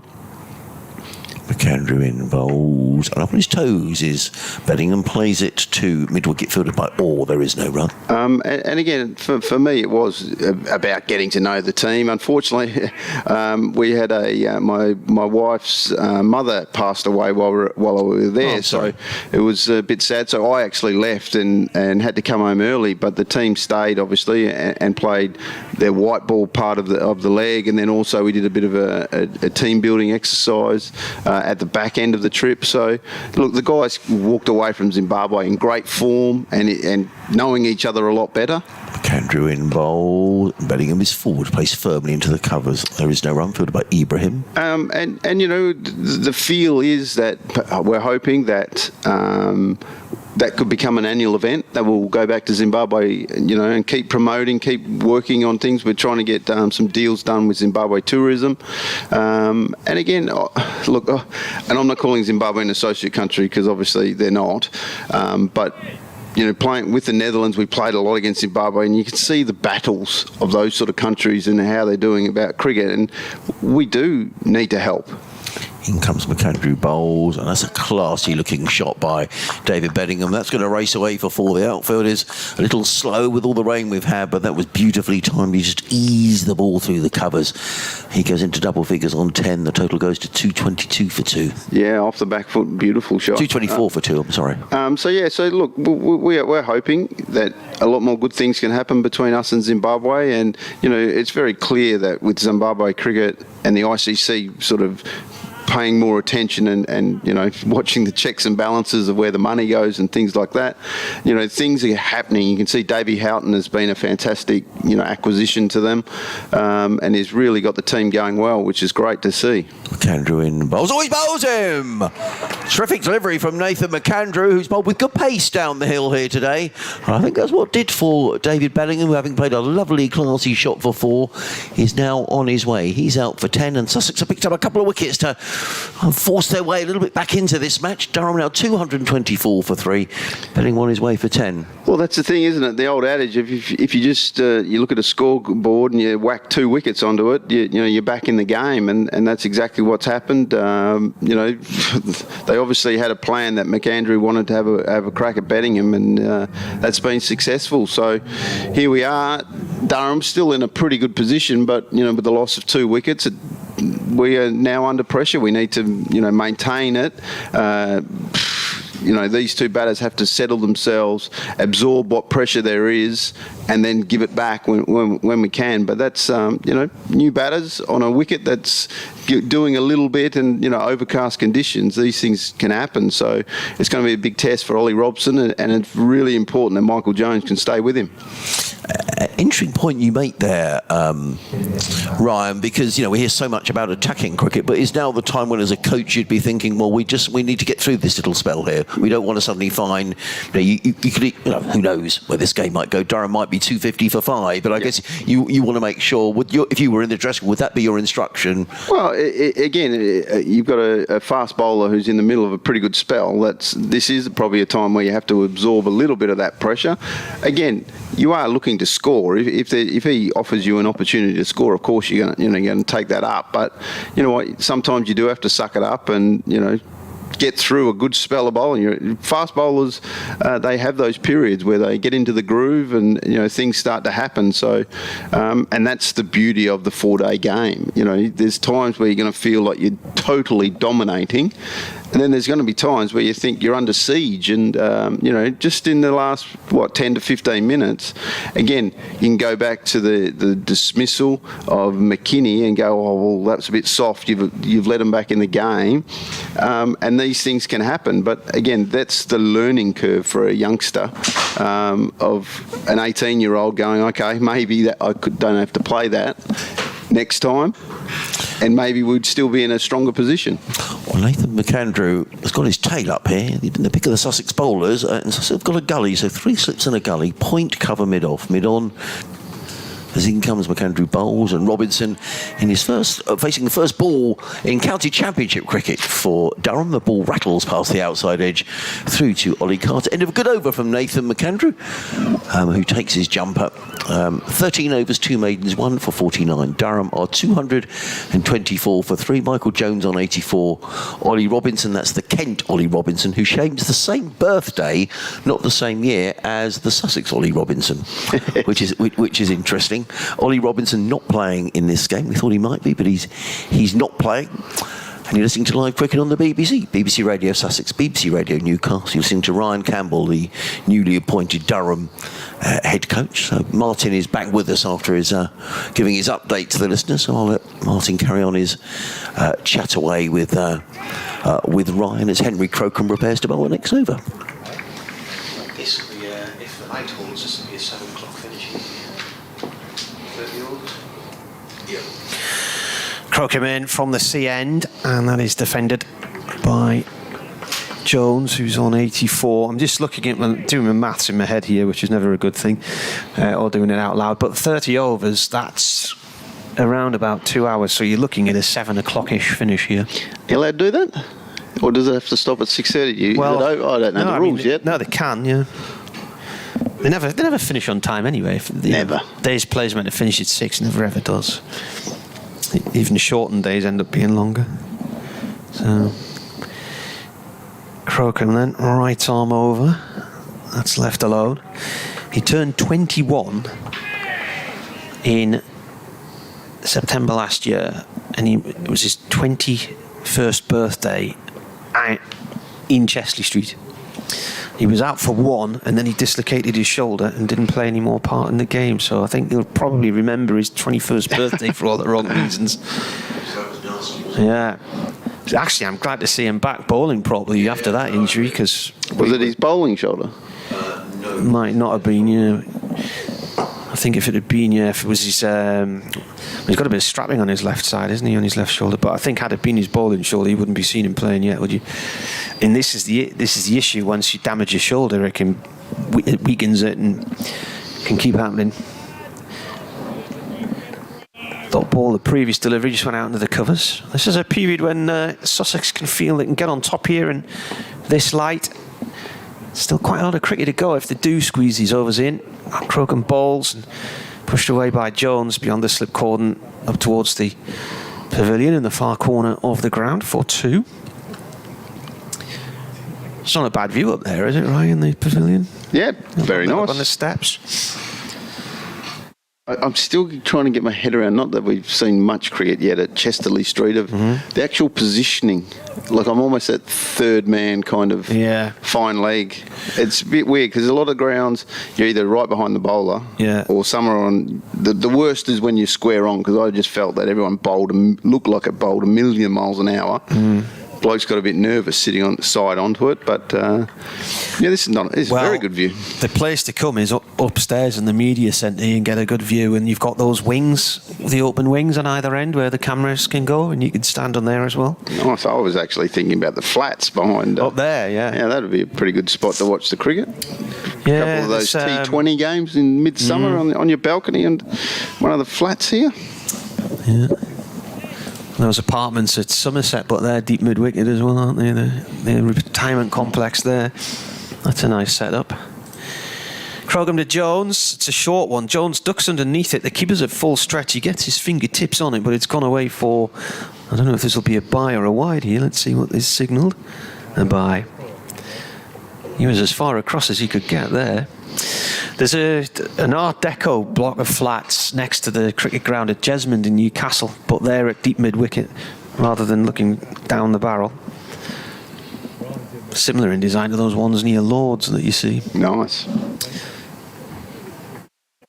Yeah, that retirement complex at Somerset, at Taunton, there's a big communal area on the roof with a sort of garden and whatnot up there. But if you live there, apparently you have to agree to only have so many visitors to your apartment when there's a game on.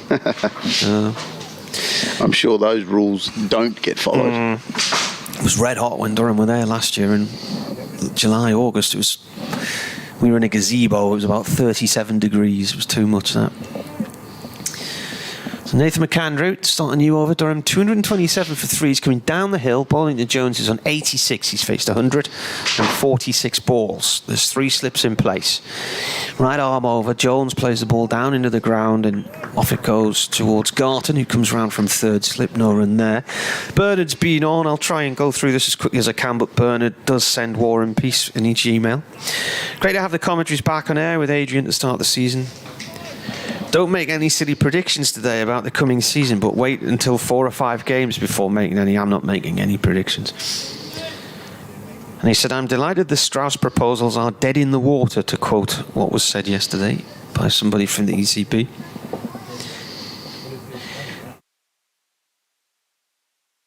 Here comes McAndrew. That's played back to the bowler by Jones. He said, but in our domestic cricket, yet again, August has been given over to the 100 and other competitions, pushing them to the detriment of the counties. And he says Australia, for instance, hasn't given up its Boxing Day test at Melbourne, and its own women's Big Bash is now in a separate competition from the men's Big Bash. He believes sooner or later the 100 will have to convert into a T20 competition. McAndrew balls, that's leading edge, but it's gone down towards fine legs safely along the floor for 1 from Jones. Didn't quite time that right. Played it one-handed. But it's a run.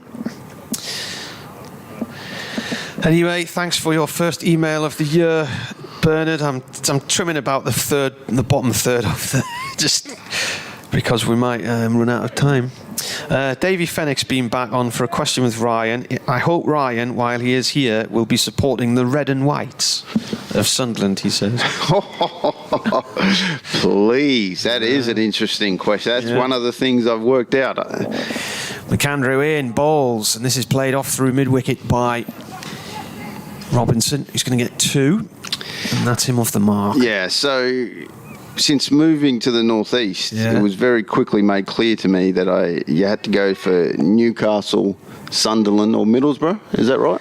Well, in theory, yeah. Middlesbrough's a little bit further down the road. You could go for Hartlepool or Darlow, I suppose. Yeah. Or Spennymoor United. I'm going to admit, I've got a 7-year-old who loves Manchester City. Oh, well, there you are. And I've been a Manchester City fan since 1996 when I first came across to play for Rochdale. But I do like Newcastle. I don't mind Newcastle. Look, again, I'm not a die-hard. No. This is defended by Robinson. Ball goes short on the leg side. But there is some serious passion going on between those Sunderland as well. Well, you need. Two of them. I need Sunderland to play Newcastle in a game. Well, that would be amazing to watch. But then you'd struggle to get a ticket then. Yeah, true. Yeah. But yes, I'm sorry. I'm not going to be a Sunderland fan.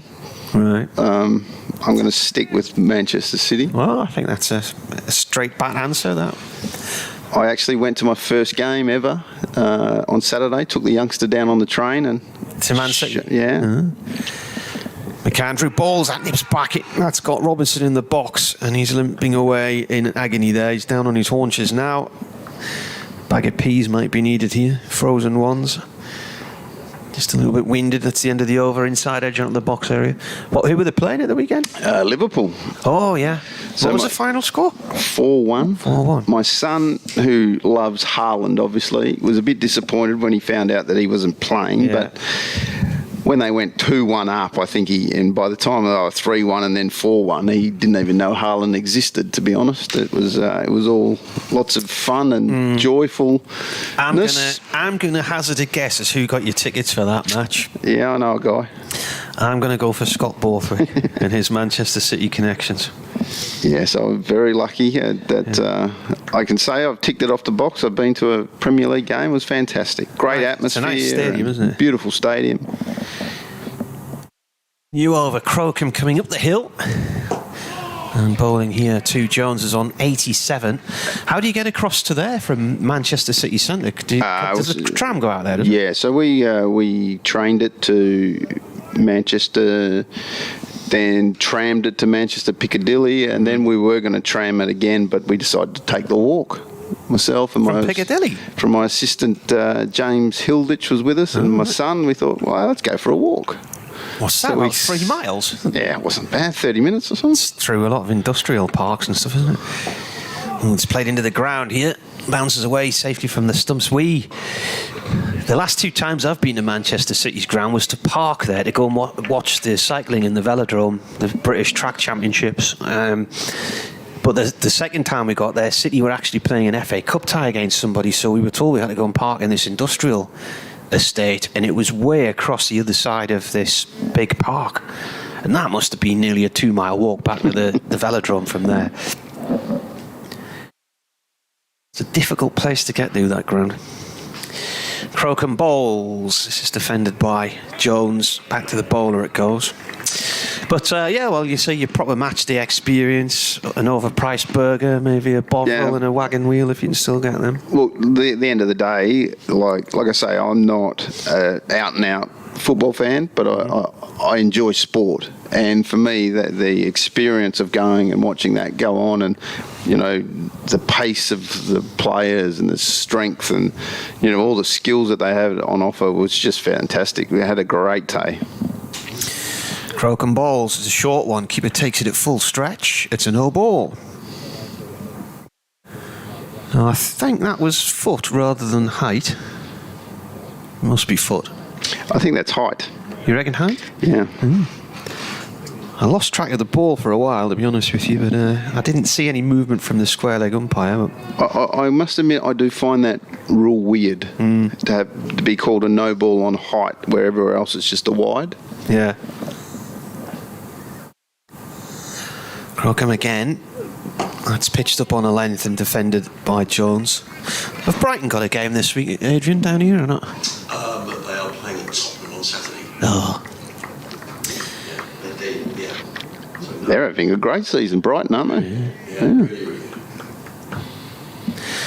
Captain Cook's been on Twitter.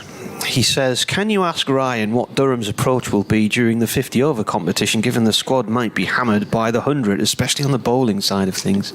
You'll be seeing lots of youngsters. Yes. In comes the bowler again, and this is played to short mid-wicket. I think the young, from a bowling point of view, get the youngsters in. That worked 2 years ago. Durham gone to the final, but last year they lost a lot of the senior batsmen as well. Yeah, and that was the problem. Yeah, there was lots of reasons, but at the end of the day, we can't control who goes to the 100. We know Cast goes. We know Potts will be going. Souter's in there. I think it's a great opportunity for all our youngsters. The academy at Durham has been brilliant. Short ball, hooked up in the air. That's a top edge. The keeper's coming round, and that is the end of Michael Jones. He's gone for 87. It was a deliberate ploy there from Crocombe to bang one in short. He's tried to take him on.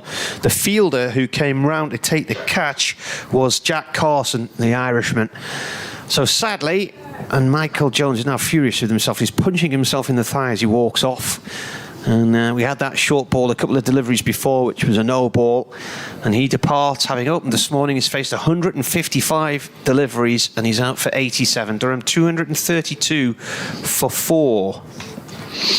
Yeah, it's disappointing. He'd worked so hard, probably deserved 100, to be honest. But look, again, you've got to take your hats off to the Sussex bowlers. They've really come out after tea, and they've hit their lines in consistent lengths and created opportunities. And not surprised that they've taken 3 wickets after the break, and they feel they're right back in the game. So it's a awesome time in the match where I think both teams feel that they're on top.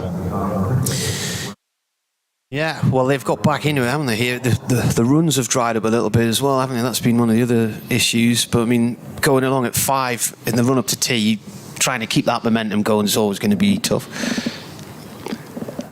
Well, again, to do that, it takes partnerships, and when you get a breakthrough, then opportunities arise, and new players have to get themselves in, and they haven't been able to do so far. But again, that's a great opportunity for 2 new batters to get themselves set and absorb some of this pressure, and then maybe push back. So 8 runs added for that partnership, and he departs for 87. Who's a new batsman? It was the end of the over as well, the wicket. It would be Graham Clark. Graham Clark. So, here's a thing for you for Graham Clark. He hasn't played much first-class cricket. His last match in the Championship was the penultimate game in the 2021 season when Durham lost in a really misty, eerie game at North Hants. It was very strange weather conditions with the floodlights on the entire match. So that was his last match in the county championship. And prior to that, he hadn't played since a game in 2019 against Worcestershire.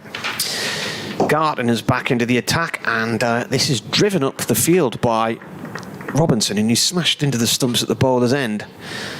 And he looks pretty knocked with himself because that was such a lovely looking shot right out the middle of the bat.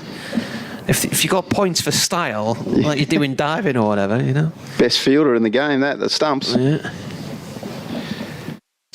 Oh, I think, reeling that off about Graham Clark is just a great opportunity for him that, he's had a really good pre-season and... Garton in again. Where's that gone? That's cut the point, stopped the point, went low.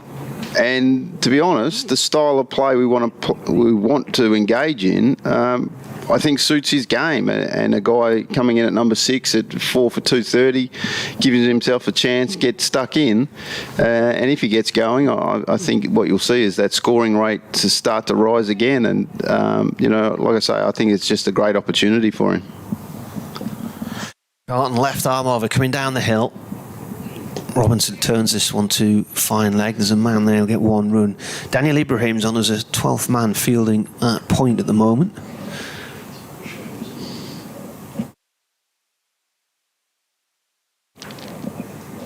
McAndrew gone off, has he, for having bowled a spell, change his boots or something?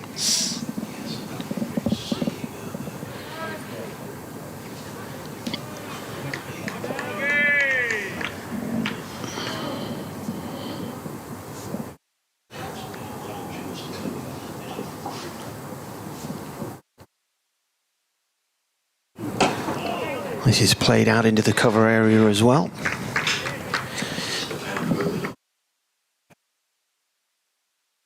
Well, I'm going to make a suggestion, Adrian, that one of them is not out there. Yeah.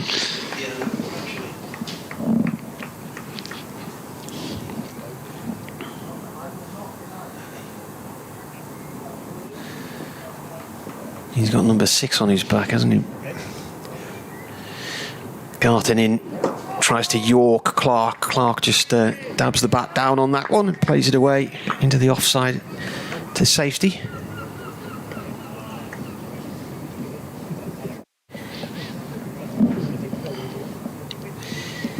How many overs left today? 26.1 according to the scoreboard. So the plan is to bowl around about 16 an hour, and at 5:05 there was still 30 left. Garton bowls, Clark defends, and that is the end of the over.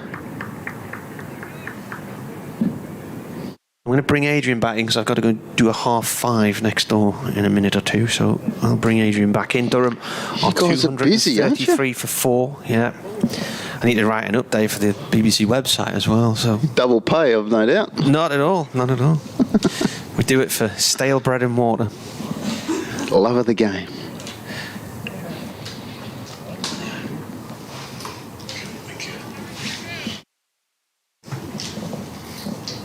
Are you okay, Ryan? We're not keeping you from running back to the dressing room, would you? I'll go in 5 minutes or You so. sure? I better, Okay, good. Well, it's been very good of you to give us so much of your time. No Henry Crocom's going to carry on from this, the sea end of the ground. The light looks pretty good. The floodlights are on, but there's quite a bit of blue sky around.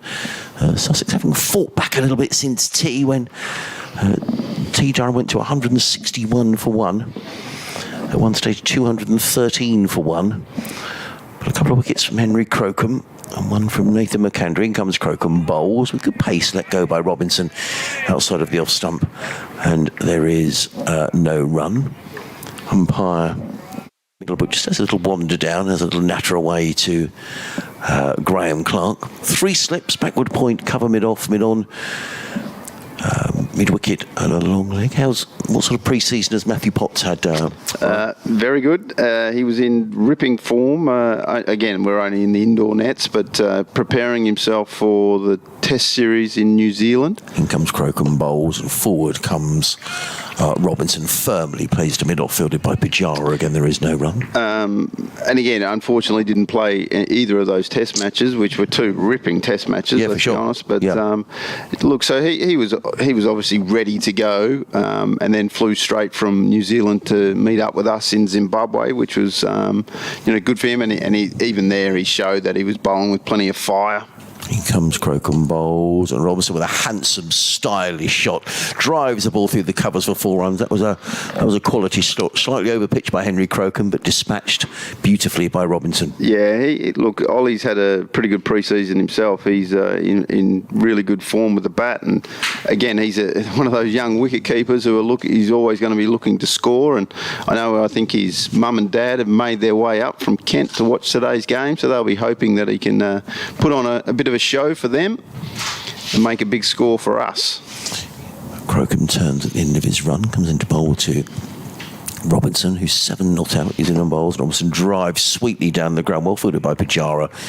He's very quickly rounded. So, players do move counties, but geographically, that's a big move. To go from Kent up to Durham. No reason why you shouldn't. But it was an interesting move. I think. I wonder what prompted.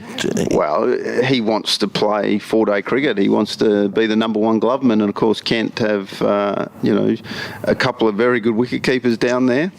In comes Crocombe and bright sunshine now. Bowl short, pulled away by Roberts. That's going to be 4 runs. He fetched that from somewhere outside of the off stump and helps it round a sort of backward square leg. He picks up another boundary. Robinson, he goes to 11, and suddenly Durham have got their foot back on the accelerator. 241 for 4, closing in on their first batting bonus point. Yeah, so look, he wants to be known as the number 1 wicketkeeper at a club, and Kent had a couple of them, and as it went on, again, I wasn't there last year, but the loan, he was loaned to us for the T20 tournament, and liked what he saw, and obviously we really liked what we saw, and gave him the opportunity. Again, I don't know how all that works, but I was pretty happy when I was told that he had signed on full time, and he's going to be our number 1 wickie. Crocombe runs away from us. A change in the field, which I'll come back to in a moment. He bowls, and forward comes Robinson, plays down the track. There is no run. End of the over, the final ball of the over. Durham 241 for 4. Ollie Robinson on 11. Graham Clark yet to score. Listening to myself, Adrian Harms, and Ryan Campbell, the new Durham coach here on BBC Radio Sussex, BBC Radio Newcastle. On the assumption, and it may be, this time of year we may not get all these overs in. What's kind of the Durham tactic from here, Ryan, going through for the rest of the day? What will we be talking on the balcony to the lads about? Well, if we hadn't lost 3 wickets in a clump, it would have been about, how many can we get? I know this sounds stupid, but can we declare tonight? Who knows? That's the thing. I think you got to. Again, I'm new to the county cricket, but I'm a pretty positive sort of guy when it comes to the game, and the questions that I keep asking our players will be, how do we win this game of cricket? And if that means bowling 3 or 4 overs tonight when the opposition openers don't want to bat, then maybe that's a tactic. If it means we know our best thing is that we come back tomorrow and we try and score another 50 runs, then okay, so be it. But, at the end of the day, in comes George Garton in his 9th over, bowls to Clark, who's forward, plays into the covers, no run. My one message to my team is the fact that when they're in a situation, either the batters or they're watching a game, the bowlers, whatever, the first question they have to ask themselves is, how can we win this game of cricket? And if they continue to ask those questions of each other, they're going to come up with different answers, but they're also going to come up with some pretty good options, and hopefully the experienced guys can choose the right option. But at the end of the day, we just have to. Garton in bowl, short, pulled away by Clark. That's going to go all the way for 6. He's pulled away now. I think had the fielder there, Henry Crocombe, been right on the ropes. I wonder whether he might have caught that. I think he's just a couple of yards in from the rope. Got his hands on the head. It went very quickly. Yeah. No, all the way. That's not a bad way to get off the mark with a maximum down to fine leg. It's probably the shortest boundary on the ground. No, I would agree.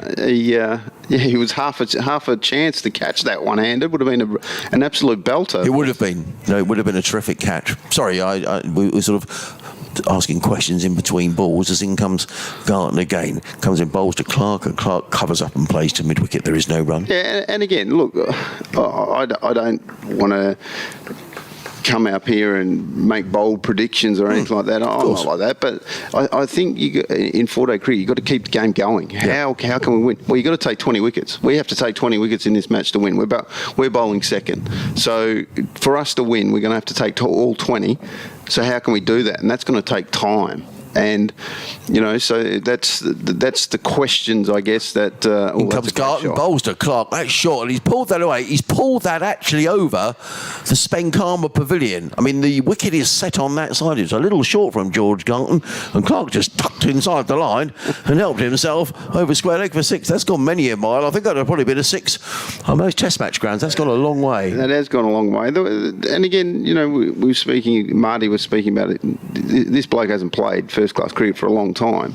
And the one thing that I said to Graham before we played was, mate, if you're going to get this chance to bat at number 6 for us, and you're going to get the first chance in the first game of the season, do it your way. Don't do it the way I want you to do it or the way other people expect you to do it. What's the Graham Clark way of batting? And we all know he's a brilliant white ball player. Mate, if that's to be aggressive, it's to go out and go all the guns blazing, I'd rather him do that and be him than try and be someone else and fuddle his way and, not quite be successful. He may not succeed doing it like this way and trying to score and looking to score big, but at least it's his way. And that's the I guess my simple message to him was, mate, it's your career, it's your game. Go out and be you, and hopefully, because he is one of the heart and souls of Durham cricket. He loves being there, loves being in the northeast. He's a passionate player about the club. So we need these guys to succeed if we're going to improve where we are. God. Speaking, the ball has been retrieved, bowls to Clark. It's a no ball this time from George Garton. I guess that's what can happen when you get it for a couple of 6s in an over. All of a sudden, you put in that extra bit of effort, you overstep the line, and the no ball's been signalled. So all of a sudden, Durham, who had slowed down, but they're still going on at a terrific rate. We've had, I can't quite see the numbers on the board. Is that 50? 50.4 overs. Okay, so they're still rattling along at 5 and over here. Durham, Robinson on 11, Clark on 12, bright sunshine across Hove, floodlights still on. Garton is around the wicket. He's in and bowls to Clark, who drives without timing on this occasion, fielded by Pujara, who comes across from cover, and there is no run. And just one thing I wanted to ask you, just before we go, Ryan, was just about, you mentioned it's your first time in the county championship. It's still, it's a competition that, I'm not going to say much maligned, but people, the county championship, this, that and the other, but we love the county championship. I wonder what the perception is from overseas of the county championship. Okay, so there's two things that we as young Australian cricketers are brought up on. In comes Garton, round the wicket, bowls, and Clark forward, plays to mid-wicket, and another no ball. That's 2 no balls in the over. So that's 16 off this over. We've still got 2 balls to go. One is how to beat the English and how we don't like you very much because we have to beat you. And that's competition. That's what we're drilled into as youngsters. I remember Rod Marsh at the Academy telling me everything I needed to know about how you're going to beat England. But the second thing was how great the county game was. And we look at it just like we look at our Sheffield Shield. It needs to be protected. It needs to be promoted. In comes Garton again, bowls, and driven by Clark to mid-off. There is no run. It is the end of the over. I'll just give the score and I'll let you carry on. Ryan, 257 for 4. I think that is Clark 12, Robinson 11. Because you look at what England are doing now, and you can talk about Bazball, you can talk about him and Stokesy, the way they've gone about it, and it's been breathtaking. But the facts are, they can't do that without the counties producing the players that can go in and do that.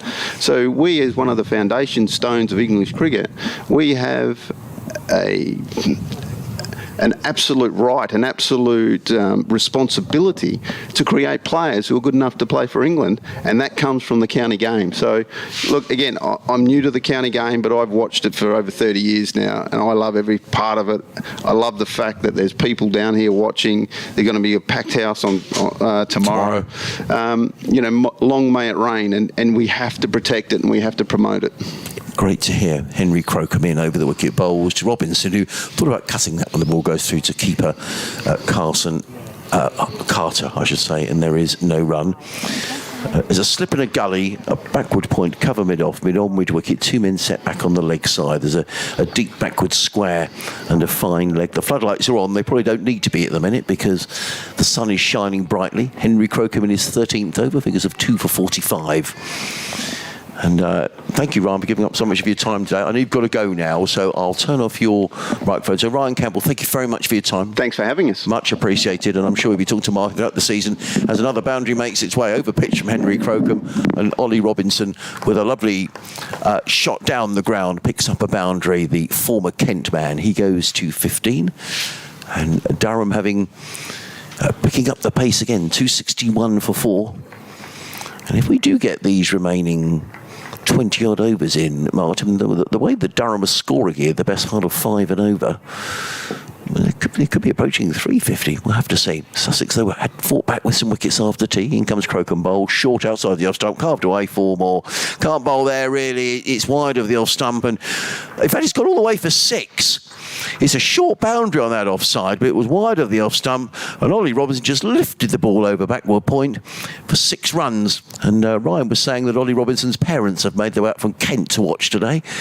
I'm sure they would have enjoyed that. He goes to 21. And Durham are motoring. They've picked up their first batting bonus point, and now they're 261 for 4. And we've still got 23 overs left today. The light is good, and Crocombe is in and bowls, and Robinson drives to mid-wicket, and there is no run. I don't know whether I was on the wrong headset there, but I don't know if we got that update, but I didn't hear anything come through, so we'll just we'll work. Yeah. Thank you. Sorry, we're just negotiating with the studio. Well, I was interested listening to Ryan there, and he was talking about the way of progressing the 4-day game. And he says, "Who knows? The way may go, and we might decide. We might have decided to declare tonight, and all these things that come in. People are being very positive around 4-day cricket at the moment." Yeah. Garton again, driven by Clark, stopped by Garton, good reflexes there. Interesting that this song's just been played on our station just before the 5:30 news, so we must have been slightly ahead in music played. 17 minutes to 6 inside now. Give you a bit of a cricket update myself, actually, but I'm thrilled to say that we can now do with them at home, watching Sussex at home to Durham. Here is... Thanks very much, Sean. Completely my fault that we missed the update. So, apologies for that. We didn't get underway here, Sean, until 1:30, but we've seen some really entertaining cricket, and most of it's come from the visitors. They're 275 for 4. We're only in the 53rd over of the day, so Durham are rattling along at the best part of 5 and over. Alex Lees, the former England opener, he made 79 in a partnership of 142 for the first wicket with Michael Jones, who was eventually dismissed for 87. And now we're seeing another counter-attack from Durham with Ollie Robinson. He's on 22. That's the Kent Ollie Robinson, who now plays for Durham. And Graham Clark, who's already hit 3 sixes in his 19 not out. 2 wickets for Henry Crocombe. But I think in general, Sussex will be disappointed with the way that they've bowled today. Meanwhile, in Division 1 of the Championship, Surrey 279 for 7 up at Old Trafford. At one stage, they were 77 for 4. But Ben Folkes made 76. Jamie Smith made 54. And Cameron Steele going along very nicely. He's on 64. Thank you very much. Imagine coming home. So that's our cricket update done.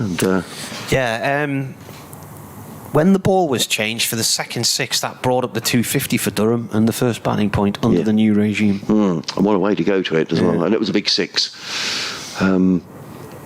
But, you look at the way, Durham have been going at 5 and over throughout the day. 22 overs left in the day. crumbs. I mean, if they carry on at going 5 and over, they could be the best part of 400 by the close of play. And we've, we didn't start till 1:30. We're going to see Jack Carson coming into the attack.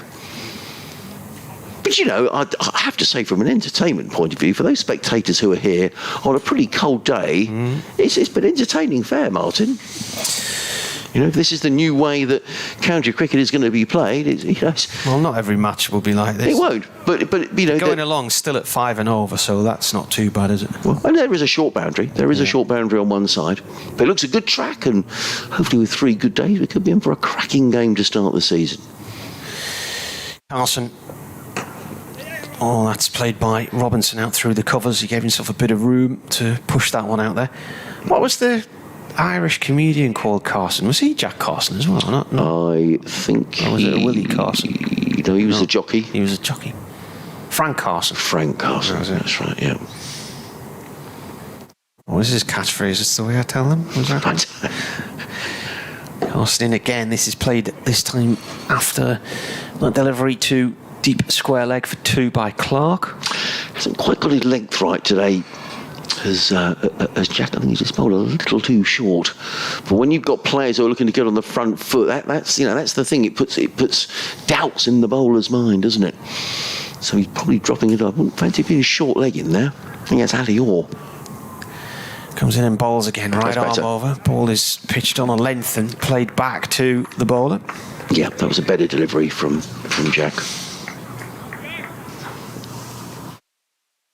Katie's tweeted. Oh, what she tweeted? As Carson comes in and bowls. Dabbed away short on the leg side, no run. She says, what a joy to hear your voice again. Hope you wintered well. I've just got in from a day out and it's an encouraging score from a Durham point of view. Indeed.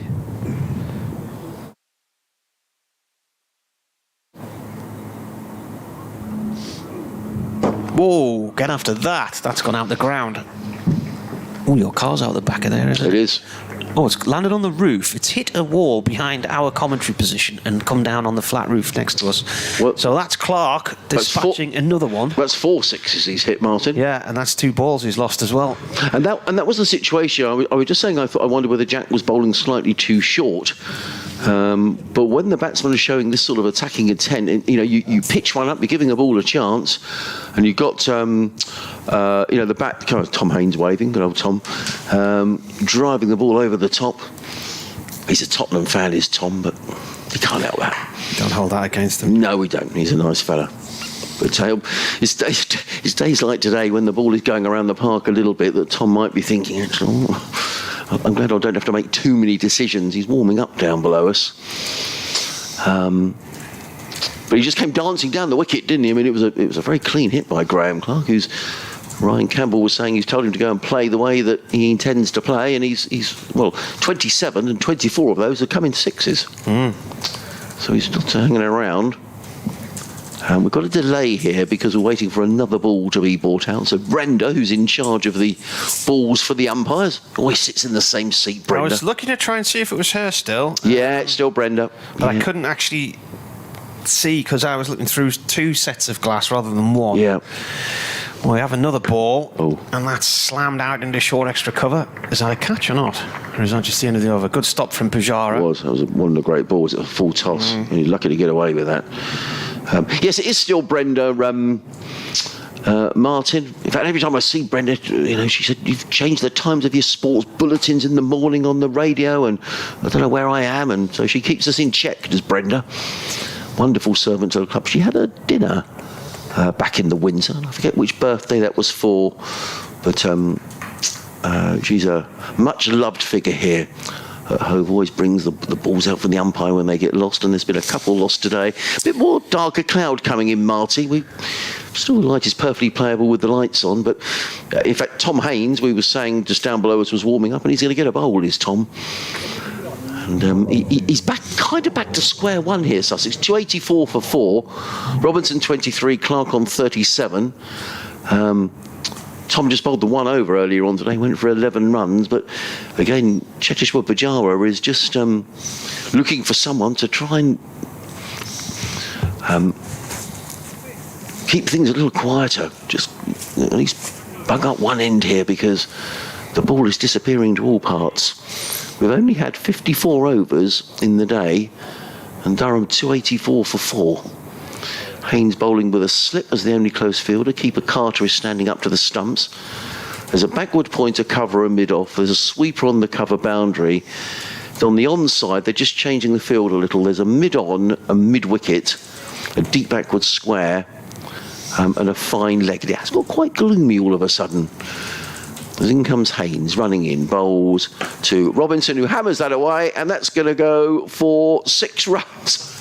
Crumbs almighty. I don't think that was the worst delivery in the world from Tom Haynes, to be honest. First delivery, and Ollie Robinson just put a foot down the wicket and clipped away over square leg. Ali Orr down there for a moment thought he might have been with the chance of a catch, but he sailed over his head, and Robinson goes to 29. Well, it's been entertaining stuff. It really has. As in comes Haynes again, bowls, and Robinson looking to hammer that one away through the offside. Very nearly played on. The ball dribbles through to Ollie Carter, and there is no, they found a ball. The ground people down below us have found one of the balls, but we're going to carry on playing with the ball that we already had, or the ball that's been bought out by Brenda. In comes Haynes again, drilled down the ground firmly by Robinson, fielded at mid-on by Sean Hunt, and there is no run. Now, I'm not sure which ball this is. We sort of lost count of all the balls that have been hit out the ground in the last half hour or so, and these two... Well, that one bounced on that roof up there, so somebody's gone up onto the roof to collect that one, I think. Well, in fact, I missed the 50 partnership. I apologise. These two came together when the score was 232 for 4. It's now 290 for 4. Haynes in, bowls, and Robinson placed firmly into the covers. There is no run, fielded by So 282 would have been? 292. 292. So I missed that by 2. And what are they? Well, that was the 6 that Robinson's just hit. Sorry. The 50 partnership would have been at 282 for 4. I'm sorry. Yeah. Okay. So they've already passed the 50 partnership. So that was... Haynes in, bowls, Robinson forward, placed to mid. That was the Clark 6 onto the roof. Yeah. Yes.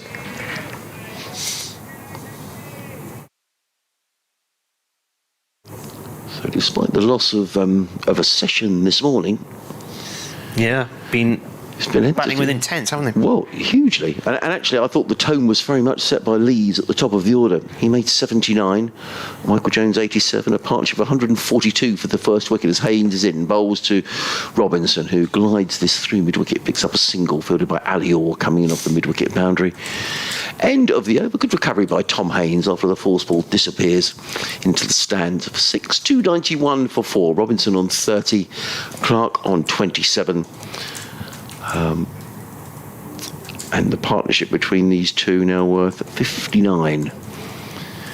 And I'm going along very nicely. 20 overs left to go in the day. We somehow doubt we're going to get those in. There's decreasing amounts of blue sky. And I was looking the other evening. It's, I think probably much after 6:30 we might struggle. This looks like Finn Hudson-Prentice is coming onto the field as a 12th man. So somebody has gone off and Finn is going to be fielding down below us. So we'll see if we can see which Sussex player has left the field. But it is going to be Jack Carson, who's going to carry on from the end of the ground. Carson right arm round. Oh, and Robinson looks to cut. He's gone back into his crease quite a long way there. Played and missed, and the ball's bounced off the keeper's gloves. Yes, I don't know whether he got a nick on that. Now, what's happening here? Have they found another ball? I think they might have. Ali Orr has just gone trotting off. Umpire Taylor is not standing on the side that he should. He's not standing at square leg. He's standing at point for some reason. I don't quite know why. Oh, because of the short legs in place. In comes the bowler. Oh, that skids through low. Did well to keep that one out there. Robinson's come right off the toe of the bat. Interesting that Ryan thought there was a bit in the pitch. Yeah. Well, you would after all the rain they've had here. And the covers being on. Carson, Robinson forward. You mentioned Ollie Robinson's family being here today. I was watching watching them do the pitch inspection earlier, looking from the boundary fence over there when he came walking in with his mum and dad and a brother, I think, and one or two other relatives. Quicker delivery and a play and a miss. He's backed off and he's played at that one and missed it, and it's gone into the keeper's gloves. He clearly fancies it here, doesn't he? He's looking to play some very expansive shots, and very near got bowled with that delivery. He said the other day when I interviewed him that his family were coming down. He was looking forward to day one because they'd all be here. He's Possibly nice tomorrow too. What's he on? 30 from 29 balls. And he's Caught. Well, he's tried to go after Carson with every delivery there, and on that occasion he's just tried to play a straightforward defensive shot, got a leading edge and played it back into the bowler's hands, and he's out for 30. So Durham now 291 for 5, and he just sort of got ahead of himself in that over there. Yeah, he did. Just needed to calm down a little bit and take a deep breath. So he departs.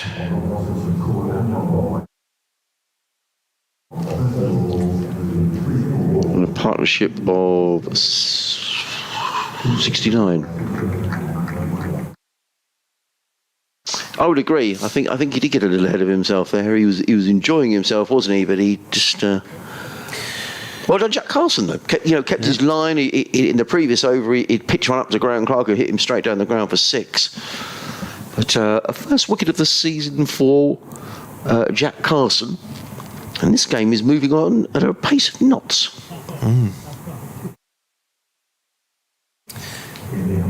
So that was 59 partnership, wasn't it? I've got 69 as that partnership. 32. Is that right? Yes. Because 50 would 59. 232 to 291. So 28, you're right, 59. Maths on the radio. That's poor, isn't it, by me? Well, That's a rare poor. victory for me. That's poor, Adrian, really. It's been a long day. Who's the new batsman? Jonathan Bushnell. I don't know much about this. Not someone I've come across, Martin, before. Did he play against Sussex last year? I don't think so. I don't recall him playing. That's not to say he didn't. He's played 4 games, 216 runs at an average of 43. Debut in a draw against Worcestershire and Chester Street last year, made 66. Also 16 and 24 in a draw against Middlesex and 35 at Derby. He didn't play against you. No. He then scored 37 and 29 at Notts in the final game of the season. A Durham school pupil originally, Durham under-14s through the academy, made his second team debut in 2019. And he played for Northumberland in the minor counties in 2021. Club cricket with Hartlepool and Sacriston. And he's now facing Carson. And that is the final ball of the over. And that is the end of the over with Durham 291 for 5. They are 9 runs away from his second batting point.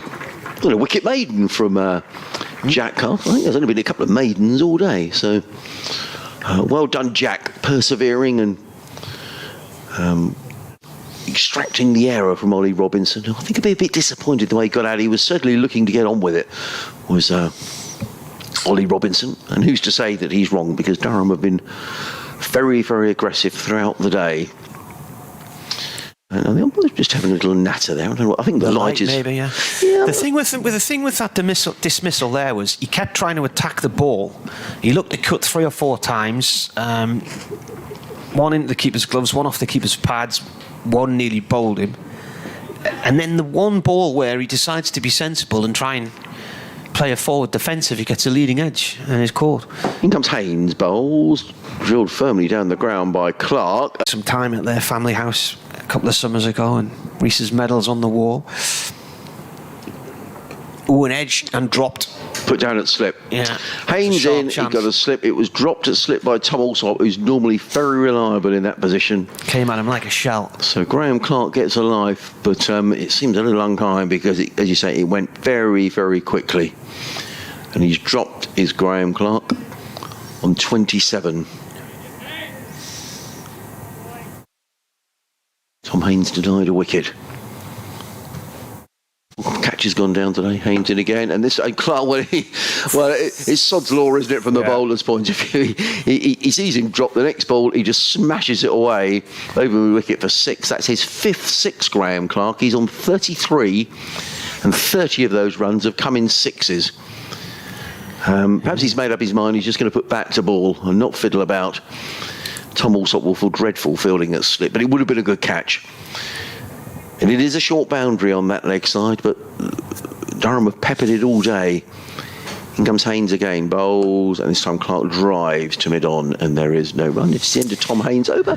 297 for 5, Clark 33, Bushnell yet to score. Yeah, just going back to Reece Topley, he basically plays limited overs cricket now because his body's a mess. He's had back operations. I think he had a knee issue. Yeah. And then Don and Julia were flying out to the World Cup in Australia, and I think they were in Singapore when Reece stood on the boundary rope during fielding practice and did his ankle ligaments and was ruled out before England had even played a game. I think they landed in Australia and then turned around and came home again. Yeah, that was really rotten luck. And then, of course, England go on to win the World Cup, and there's a good chance he'd have been part of that side. So it could be. And I think that was a collision with one of these boundary boards, and I think the same thing was true with this dislocated shoulder. Was it? I didn't see it. Yeah, someone said yesterday when I was chatting about it. Carson bowling here, and that's defended by Bushnell. The one before the World Cup, he stood on the foam. You know, the boundary marker? Yes, the Toblerone or whatever they call it. Yeah.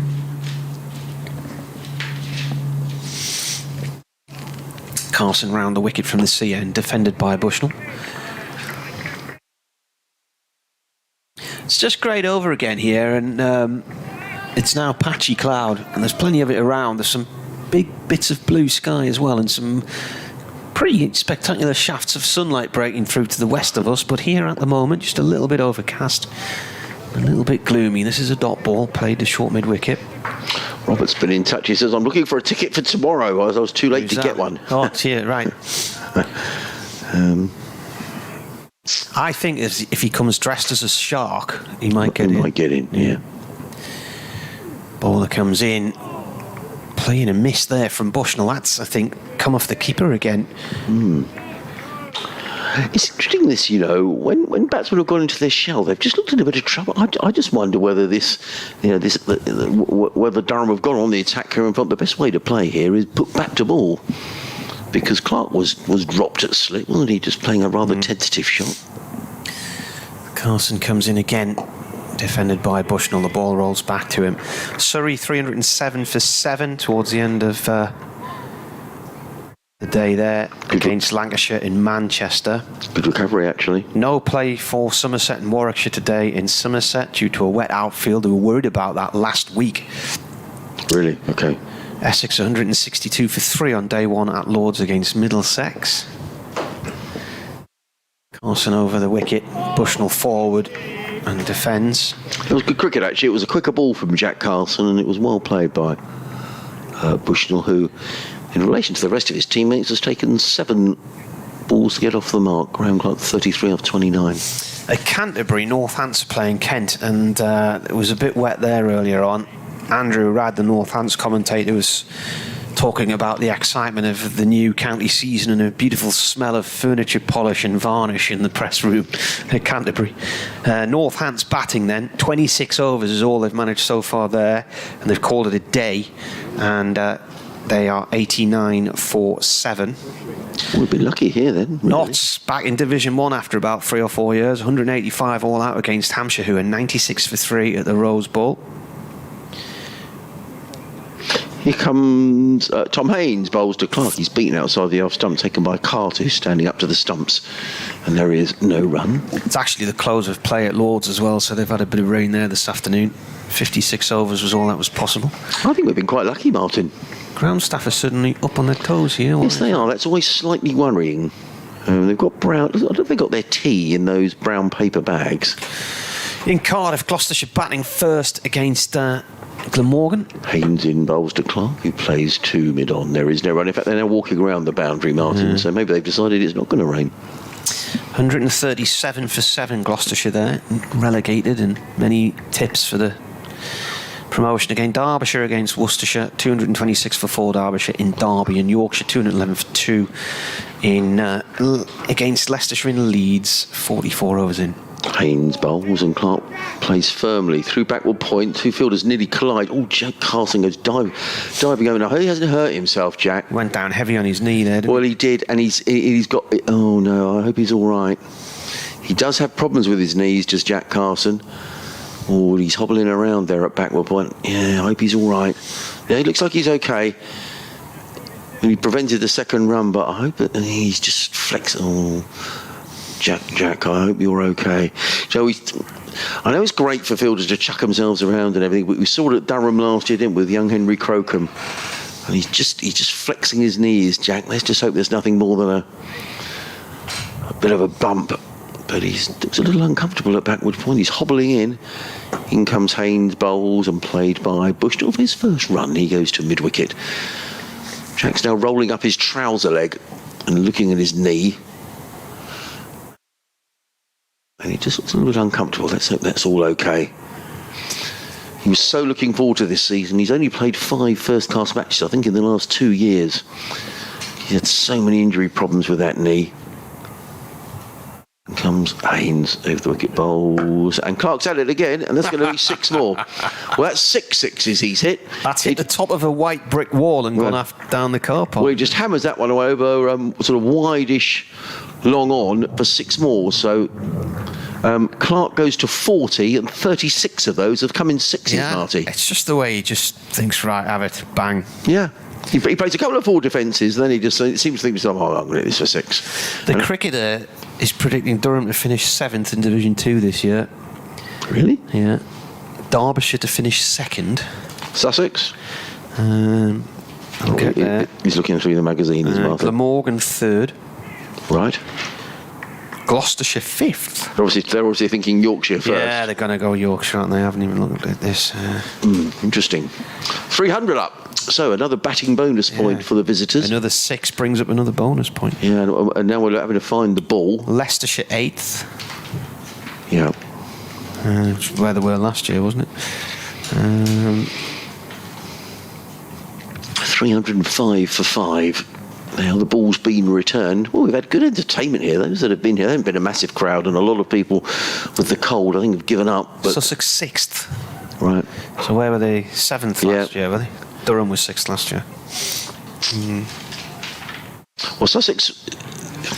See, the problem, interesting when Ryan was in and he was saying to win games of cricket, you've got to take 20 wickets. He said, we're going to have to take 20 wickets to win this game. There's your predictable. We need to be aggressive. Yorkshire first. Yeah. Have Yorkshire been docked points or not? Are they facing points deduction? Yeah, I'm not sure.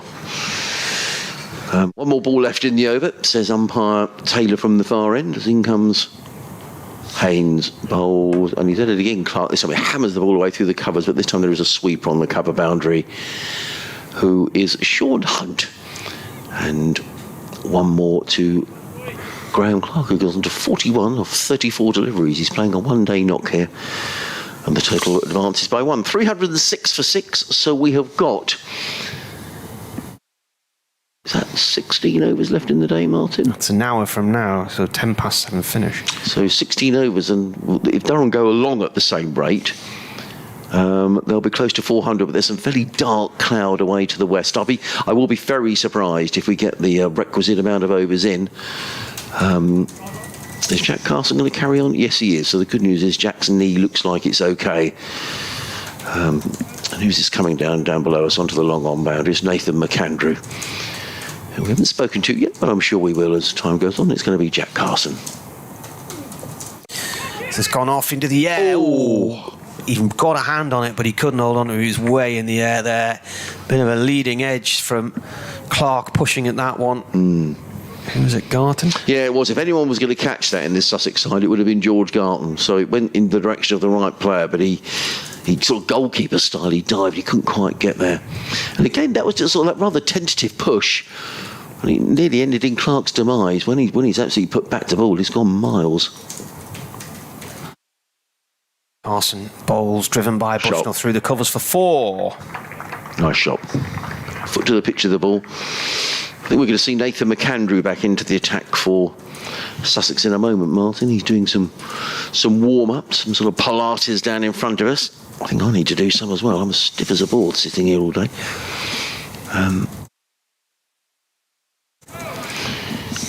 Nice looking shot.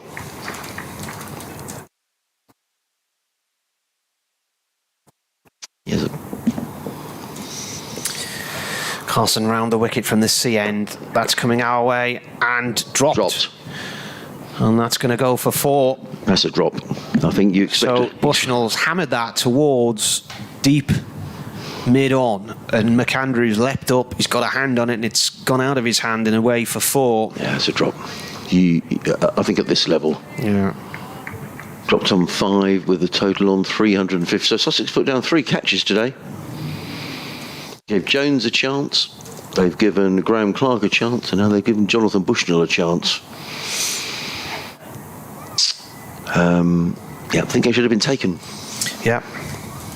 He'll be annoyed with himself, Nathan McAndrew, I'm sure. Again, Bushnell looks to turn that down the leg side and leaves it in the end as the keeper snatches it. Nice take by Ollie Carter. Bit to prove behind the stumps, Ollie Carter this season. Charlie Terry sort of breathing down his neck, but with Carter in this game, and that was a good take.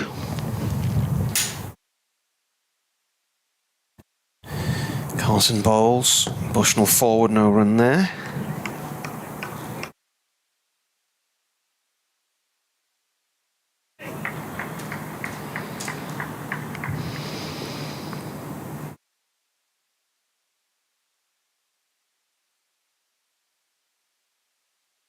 This is defended back into the crease.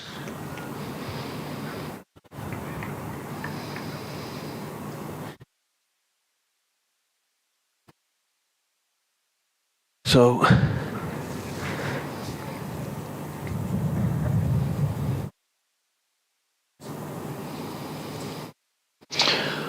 What have we got? 15 overs left in the day. So I think his over rate is not the best. -3 at the minute. I think the umpires will take into account the delays with the number of sixes we've had today. Graham Clark with 6 of those.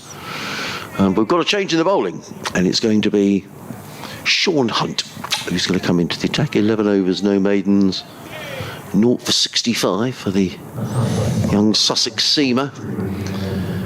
And he's going to come in with... oh, no, it's not going to be Sean. I do apologise. I thought it was Sean Hunt. It's going to be Nathan McAndrew.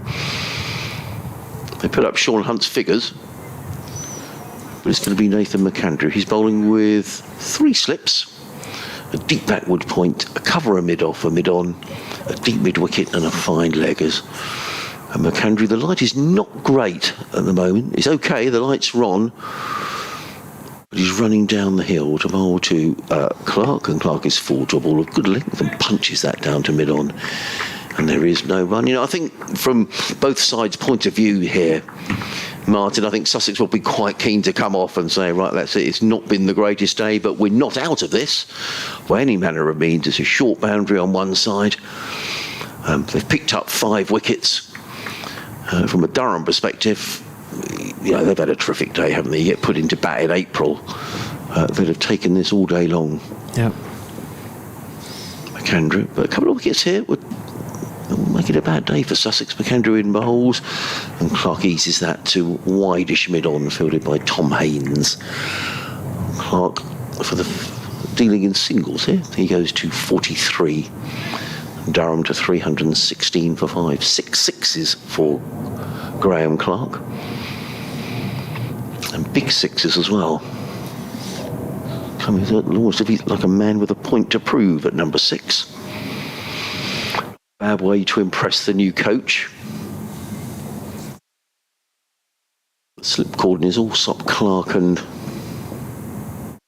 Garton. McAndrew in bowls. Short, pulled away by Bushnell. He didn't look very comfortable with that shortish delivery. I think he lost the sight of that. I wonder if he did. I mean, it always looked like he turned his head at the last minute. And the umpires just having a little look at each other, actually. That was quite interesting because he didn't look comfortable. It was a strange shot to play.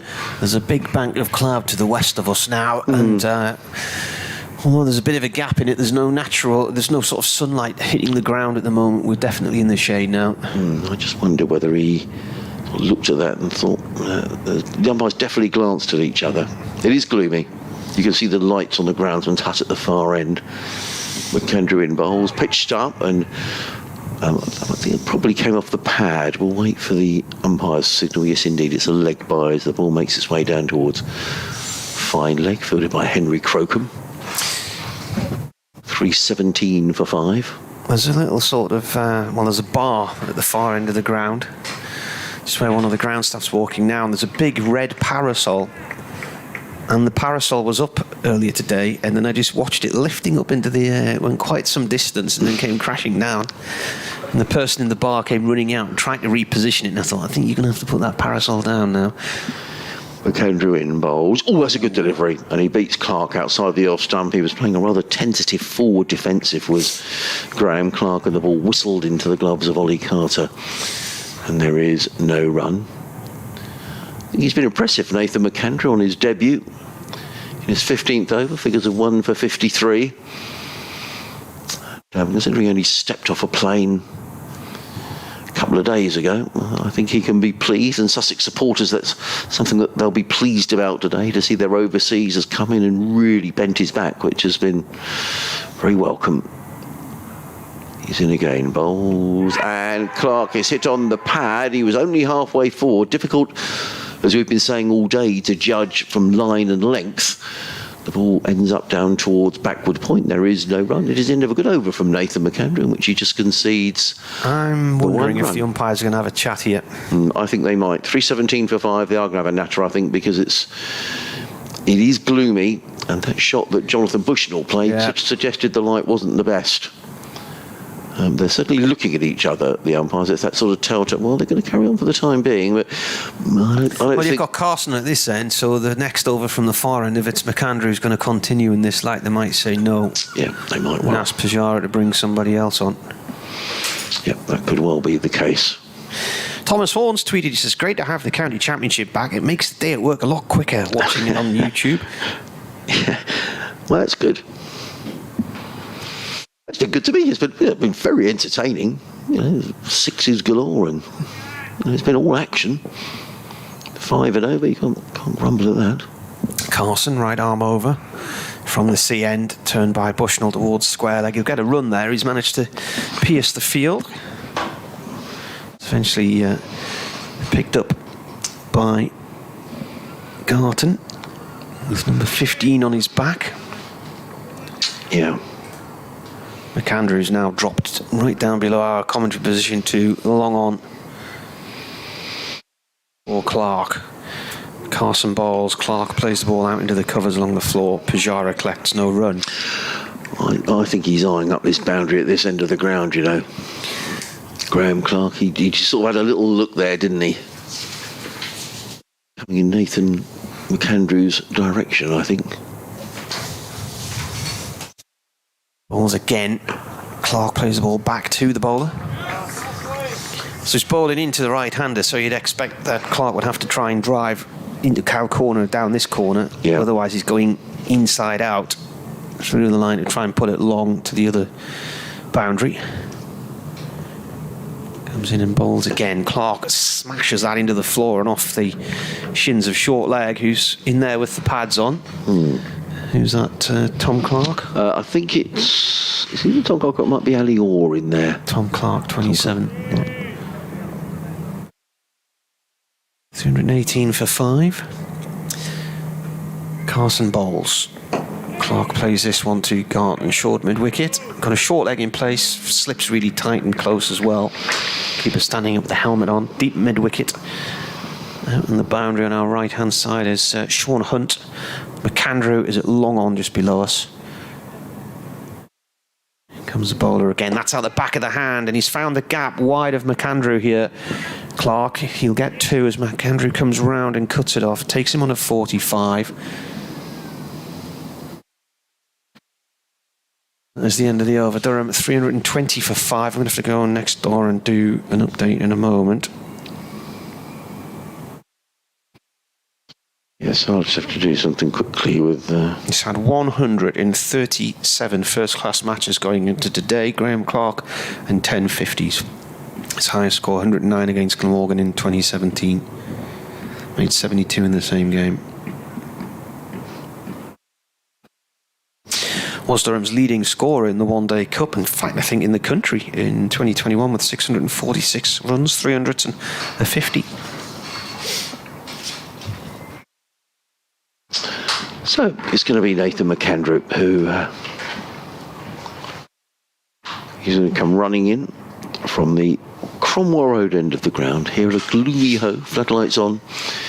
He's in and bowls to Jonathan Bushnell, who just covers up and plays to mid-on, and there is no run, fielded there by Tom Haynes. So the light not the best, and you can tell by the numbers on the scoreboard, which are really shining brightly now. The yellow numbers showing 320 for 5.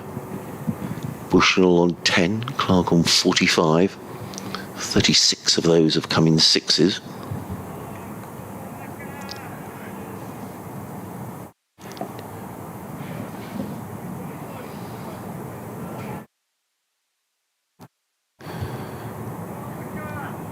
Two slips. I was going to say two slips in a gully, but it's three slips. There's a bit of a gap between second and third, to be honest. McAndrew in bowls, pulled away by Bushnell. He's in the air for a while, but Ali Orr is quickly in from the boundary on the leg side. Bushnell not really in control of that, and the umpires have another look at each other, and I don't think we're far away from going off here. But my feeling was that he didn't pick up one in the previous over. I'm not really sure he picked that up either. Nonetheless, Bushnell goes to 11, 321 for 5. We're in the 63rd over of the day. Another 12 remaining after this one, if indeed we get that far.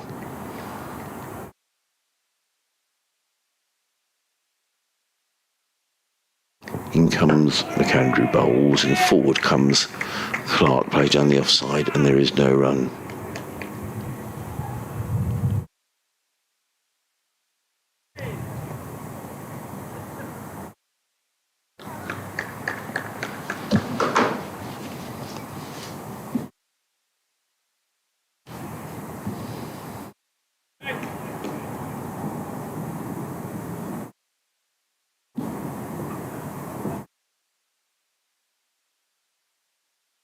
McAndrew in and bowls. Clark just lets that go. They didn't miss the off stump by very much, judging by the reaction of Tom Alsop in particular, who's standing up at first slip. His sort of hands on his head as the ball rattled through into the gloves of Ollie Carter. And there is no run. We haven't had too many passengers of play today where there's been a lull in the scoring, but this is perhaps one in the last couple of overs. Maybe Durham have got half an eye on the close of play. They've battered themselves into a very strong position in this match. Nathan McAndrew is on his way again. Bowls, and Clark runs this one down to third man. They've taken one. There'll certainly be two here. Sean Hunt is in quickly from backward point down towards third man, but not before Clark comes back for two more. He goes to 47. Durham 323 for 3. I just wonder whether they're almost thinking that bad light might bring a premature end to proceedings. Having said that, there's quite a lot of blue sky away to the west, so we've said all day we'd be surprised if we get the full quota of 75, which was the decision after we had a morning washed out through rain. McAndrew again bowls and driven firmly by Clark, perhaps without timing, as it ends up at cover. There is no run. End of the over. 325 for 5 are Durham. The umpires have another little look at each other, but we're going to carry on. It's going to be the spin of Jack Carlson. 12 overs remaining in the day. The Sussex over rate -3, which I'm sure Cheteshwar Pujara will be very mindful of. It was a bit of an issue with Sussex last year, actually slow over rates. But as I say, I think the mitigating factor today is the fact that so many balls have gone out of the ground. Ali Orr is fielding down in front of us, the birthday boy, 22 today. So happy birthday to Ali. Well, if he's got any plans, he probably can't go and have a night on the tiles because he's got to play cricket tomorrow and almost certainly bat. So perhaps a quiet birthday for Alior. But it's going to be Jack Carson who's in around the wicket bowls and pushing forward. I've got one of these really annoying messages that says your computer's going to restart, which is really annoying in 59 minutes. So I hope they don't do it just yet. So I need it to stay on. In comes Carson bowls and clipped around the corner by Bushnell. There is no run. Fielded a short fine leg by Nathan McAndrew.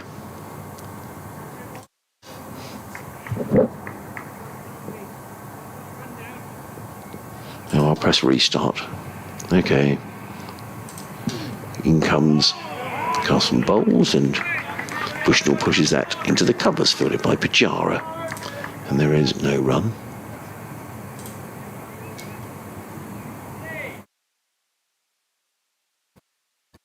Some waits at the end of his run. Bushnell is on 11 of 21 deliveries. He waits as Carson's in bowls and he edges that fortuitously through the slips. He's picked up a couple of runs. They're looking for a third, but it won't be there. Just eluding Tom Alsop. It wasn't a chance at first slip. Nonetheless, 2 more runs to Bushnell. 3.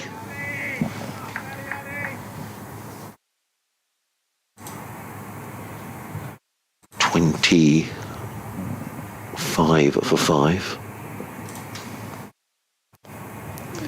Carson again bowls.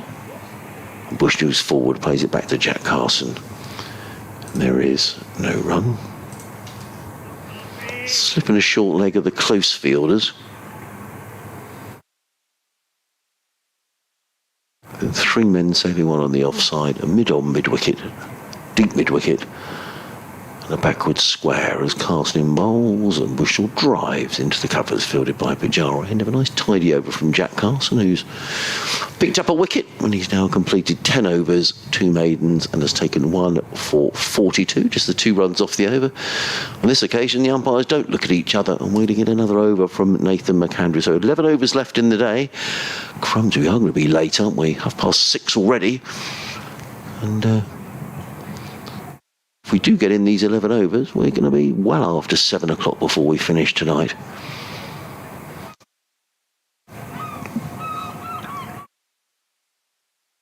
Now there's a familiar hove sound, the sound of the seagull, or herring gull.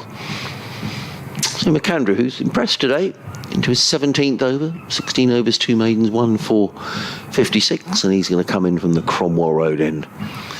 Down the hill and bowls, and forward comes Clark, plays into the offside, fielded by Jack Carson, who looks none the worse for that little tumble he had in the outfield. I wonder whether he might have hurt his knee, Jack, but he looks okay. So that's good news. In fact, we were speculating on the line. Now we've got bright sunshine right across the ground, and those bluer skies seem to be edging towards Hove. So maybe we are going to get all these overs in tonight. McAndrew in and bowls. Clark forward defensively. McAndrew fields off his own bowling, and there is no run. He's bowled with really good pace today. Nathan McAndrew, he's pitched the ball up, whereas throughout the day Sussex have gone for over 5 and over. Nathan McAndrew has sort of bucked that trend really. He's going at about 3 and over, so he's bowled really well on his debut.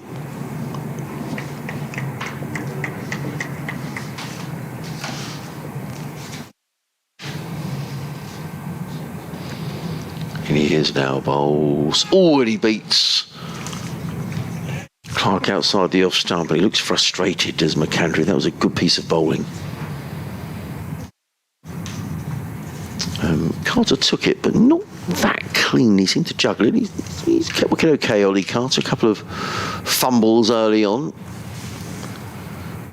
It's an area that Paul Farbrace was talking about in terms of they're going to pick the best wicket keeper, so the competition for places with Charlie Tier waiting in the wings. Comes McAndrew bowls. Oh, clocked into the pad. He's given out, and Nathan McAndrew picks up his second wicket, and he's deserved that as the big Australian. That was a good piece of bowling. And Graham Clark was rather caught on the crease. He's on his way for 47. And Sussex have picked up their sixth wicket as the sun comes out. 325 for 6. And all of a sudden, Sussex might think if they could pick up another 1 or 2 here before the close of play, that maybe they haven't had the worst day in the world. Clark gone, he entertained us 47, 36 of those coming in sixes. But Nathan McAndrew, the pick of the bowling for Sussex today, picks up his second wicket. And Graham Clark is gone for 47.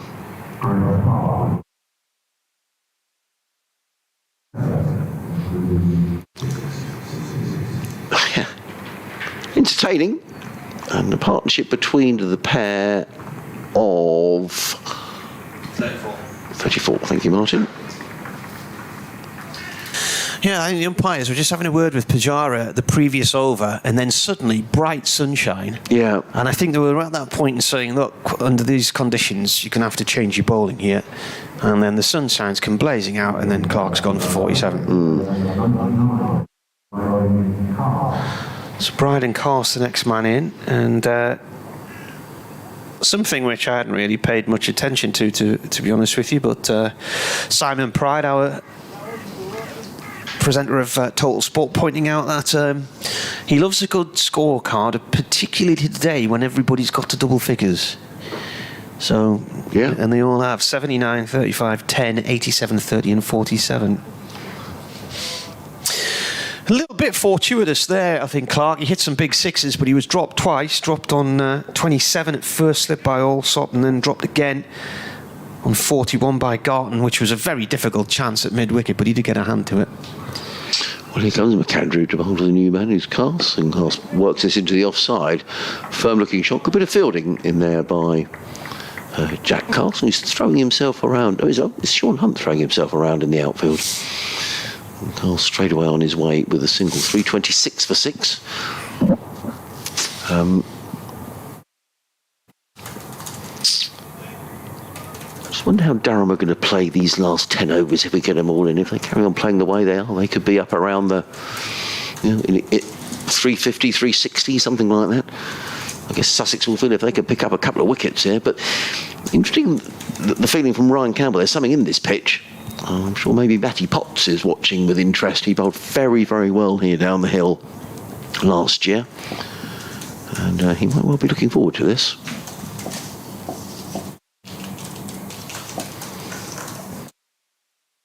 In comes McAndrew. He's in and bowls short, pulls away by Bushnell. He sort of makes a little jab shot to that short delivery. Throw comes in from Orr. It eludes Carter. Backed up by Carson. At the end of all of that, it's a single taken by Jonathan Bushnell. He goes to 14. And at the end of the over, Durham are 327 for 6. It's been a good day, Martin. Enjoyed it. Plenty to talk about, despite losing the morning session. Yeah, absolutely. Yeah, it's been some really good cricket, and we've. It's difficult to accept. I mean, there is a short boundary on one side, as we know, which would have aided the scoring rate, but it's been entertaining, and Sussex will feel they've just got themselves back into the game. Only saw 2 matches last year in the Championship where Bryden Carse featured because he started the season recovering from a knee op, which he needed after a knee tear when playing for the England Lions in Australia. Carson right arm over to Bushnell. Bushnell defends. It rolls to Garton at short mid-wicket.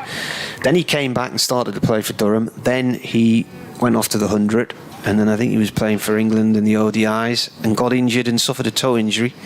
Possibly in the game at Chesley Street against South Africa, or maybe the match before.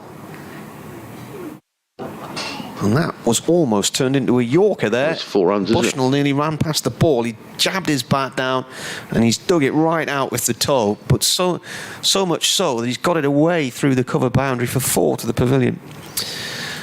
So he then suffered a toe injury, Carse, and missed the end of the season. So this is the thing from a Durham point of view. He's had problems over the years, knee issues, feet issues. toe. And Paul Coughlin as well hasn't played many first-class matches given he's 30. He's had lots of injuries. Back, shoulder, hamstring. Carson to Bushnell again. And that's turned towards backward square leg for a single. So Durham are now, what are they, 18 away from the next batting point. So they've moved from the first batting point's no longer 200, it's 250. And the last is 450 rather than 400. And it's still got to be done within 110 overs. So the idea is promotes attacking play. And they are 65 and a half overs in. So there's loads of time left for more batting points. So that's something they need to think about, really. Cast forward to this one, defends. Yeah.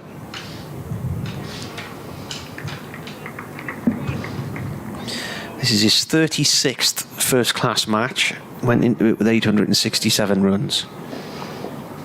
250's highest score, 77 against Northants, way back in 2017. Let's come off the splice of the bat. The ball rolls off towards point. No run there. And there's more dark cloud drifting towards us here. And I think when this arrives, that will be it for the day, because that will snuff out the sun. Yeah, and it's heavy and dark enough to bring an end to proceedings. So I think we might have maybe 2 more overs at this rate. Yeah, it is coming this way as well. They'll be able to claim 8 back tomorrow. That's a defensive shot. It's gone out the offside. And 8 on Saturday, I guess. Yeah. So what did we start? We started with 75 overs today, was it? Yes. What we said? So yeah, so we've done pretty well. We've got another... What's a day? 196, isn't it? 96, yeah. So you've lost 21 there. Yeah. So we'll make 8 back. 8 tomorrow, 8 on Saturday. Whatever they lose tonight. Yes. To be added in. Yes, because we don't think we're going to get the full 9 in. And that cloud is inching its way. Say it's inching. It's coming fairly quickly now, actually. We might get this McAndrew over and 1 over. I think you might be right. So Nathan McAndrew picked up 2 wickets today. I think he's bowled very nicely, and I'm sure that Paul Farbrace will be very pleased. He's the big Australian from his time at Warwickshire last year, and he's running very hard. And he got off the plane at the weekend. But he's in now, comes in and bowled. Short, pulled away by Bushnell, who's going to be caught. No, he's not. The ball's going to run away for 4 runs. Very short boundary here at the C end of the ground. It was short.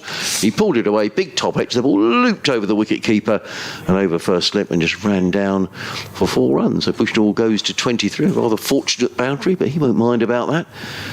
As Durham continue their attacking intent here. The total, looks like that's come off the toe of the bat there. He hasn't looked very comfortable under the short delivery. 3:36 for 6. Durham. Tom Clark has now come down to 3rd man down in front of just the 1 slip as in comes McAndrew bowls short, and Bushnell just tucks inside the line and plays it to mid-wicket, and there is no run. David McCall's been on. He says, I've just got back in after a few hours in the office and I'm surprised they're still out there, but it looks glorious weather and Durham have certainly kicked on in my absence. It's hoying it down in Whitley Bay, he says. Oh, good job you're here then, Marty. It's hoying it down here this morning. Yeah. It was like November. Yeah, it was. I mean, and although it looks glorious, it's quite chilly down here. We're hammered out the commentary box for a few hours, but people have been well wrapped up against the elements. Yeah. In comes McAndrew, bowls to Bushnell short, and Bushnell looks to... I thought for a moment he'd been given out by the umpire. No, it's pointing to his shoulder, so over his shoulder. I don't think there was any belief in any of the half-hearted appeals there. It was taken by Carter down the leg side. And there was a very half-hearted appeal, but it's just the way the umpire sort of moved, and I thought, oh, crumbs, he put his finger up. But he hasn't looked too comfortable against the shortish delivery. That could be a sign that the light isn't great, or... Now, I can see the umpires are just glancing at each other. They can see this heavy cloud drifting in. Well, the other thing you've got now is you've got these big shadows coming right across the wicket, which is an issue for, seeing the ball clearly. Yeah. Remember years ago, they cut down all these trees at one end of Derby, and Durham 3 matches in a row had to go off because it was too sunny. So this next game they played in a T20, they tried to hang this steel In comes McAndrew bowls, and again looking to play it down the leg side is Bushnell. The ball goes through to Carter, and again there is no run. So they decided to try and hang this steel plate in the air from a crane to try and block out the sunshine. But then the batsmen were complaining that one end where the bowler was in too much shade and they couldn't see the way the ball was being held. So they then went off the bad light caused by a plan to try and stop the good light. So at the end of that year, they then turned the square around at Derby.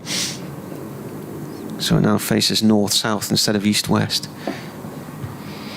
McAndrew on his way again, bowls, and down the leg side, a diving take by Carter. There was a stifled appeal from Tom Clark at second slip, but again, umpire, did we decide it was umpire Taylor at that end? Yes, not interested. They eventually they turned the square round at Old Trafford as well, didn't they? Yes, they did. Yeah. They made that north-south because it was east-west when I first used to go there, but wasn't too much of a problem because there was a 3-storey media centre and VIP boxes, but then they demolished that and revamped the whole stadium. In comes McAndrew bowls, and forward comes. That's going to be 4 runs. Nicely played by Bryden Cast. Just leant on that cover drive, and the ball speeds across the ground for 4 runs. That was a lovely shot. Sorry, by Jonathan Bushnell. I do apologise. Yeah. He goes to 27, and the total advances by 4. And it was a nice looking shot, and that takes the score to 340 for 6. They've been going at 5 and over all day. Oh, they have. Very good indeed. Very good indeed. It's made it very entertaining cricket today. That sky looks really dodgy. Yeah, it does now. Yeah, and I think it is coming this way. So we're going to get this over and maybe one more. And the umpires got their eyes on that as well. We might get wet going to get our post-match interviews, Martin. If I get drocked getting them as well.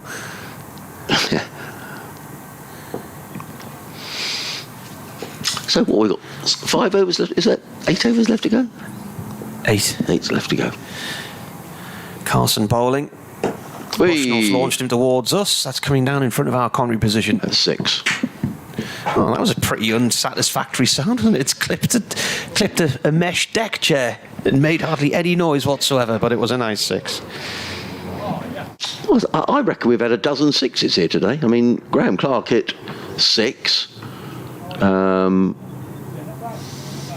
I think Michael Jones certainly hit 1. Bryden Kansas hit 1. Ollie Robinson hit a 6. In fact, I think he hit 2 6s. And all down below. I couldn't have done much about that, Ali. You'd have needed a step ladder and some to get anywhere near that. I think this could be the last over because that cloud is now virtually above the ground, and it looks pretty threatening. Ball played back to the bowler by Bushnell, who then does a runner from the crease because he thinks that Carson's going to hurl the ball in his direction. Yeah.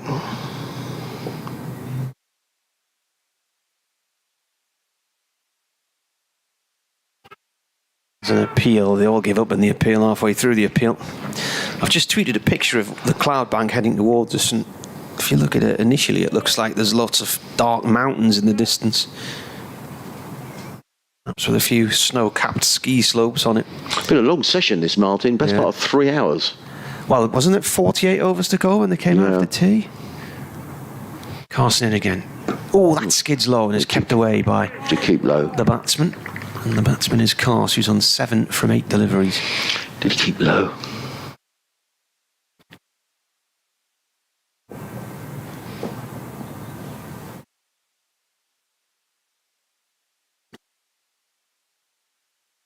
Carson right arm round now to Cars. Cars drives the ball to Pujara in the covers. It's gone along the ground though, so no danger of a catch there.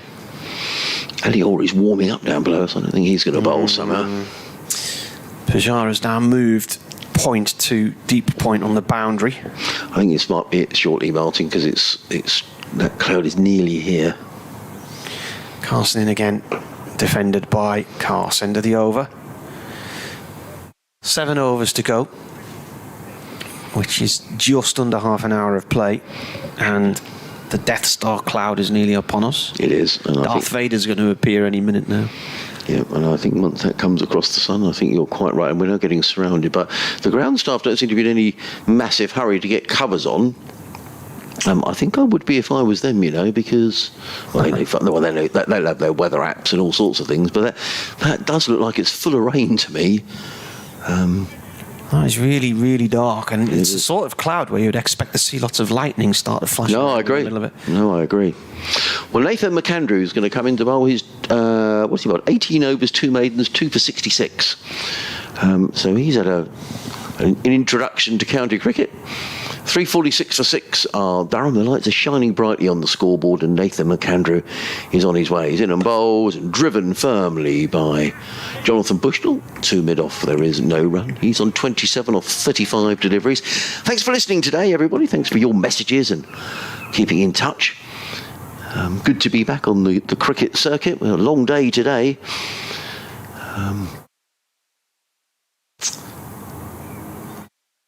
To have Ryan Campbell in, to have a natter to him on his first championship match for Durham, and I'm sure we'll have other guests throughout the day. We've got Liam O'Brien with us tomorrow, Sussex and England disability cricketer. He'll be joining Martin and myself, so looking forward to welcoming Liam tomorrow as in comes McAndrew bowls, pulled away and caught down at fine leg, and he's on his way as Jonathan Bushnell, and Nathan McAndrew picks up his 3rd wicket. That was a good catch actually down there. I think it was actually Henry Crocombe who took the catch. It was pulled away, it was short, and the ball went at a rapid rate of knots down to fine leg, and it is caught by Henry Crocombe. And Nathan McAndrew picks up his 3rd wicket, and Jonathan Bushnell is on his way for 27, and Durham are 346 for 7. Well, there's still another 104 runs from maximum batting points, so this is something they perhaps need to have an eye on. But equally, you have a coach who's saying he likes aggressive cricket, and they've made up for lost time today. Oh, they have, absolutely. I mean, I don't think we thought the game would be this advanced, Martin. I mean, 7 wickets down, new man coming out, who is going to be... it was Henry Crocombe who took the catch. I mean, I think Sussex... Ben Rain, is it? Yeah, he's a useful performer, isn't he, Ben Rain?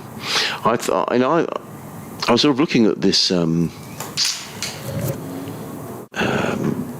Durham side, and I was thinking, I think there's plenty of bowling on this side. You've got Potts, Rain, Cass, bowlers who early season, if the ball is nipping around a little bit, may be quite handy. But the game is nicely set up. 68.2 overs gone.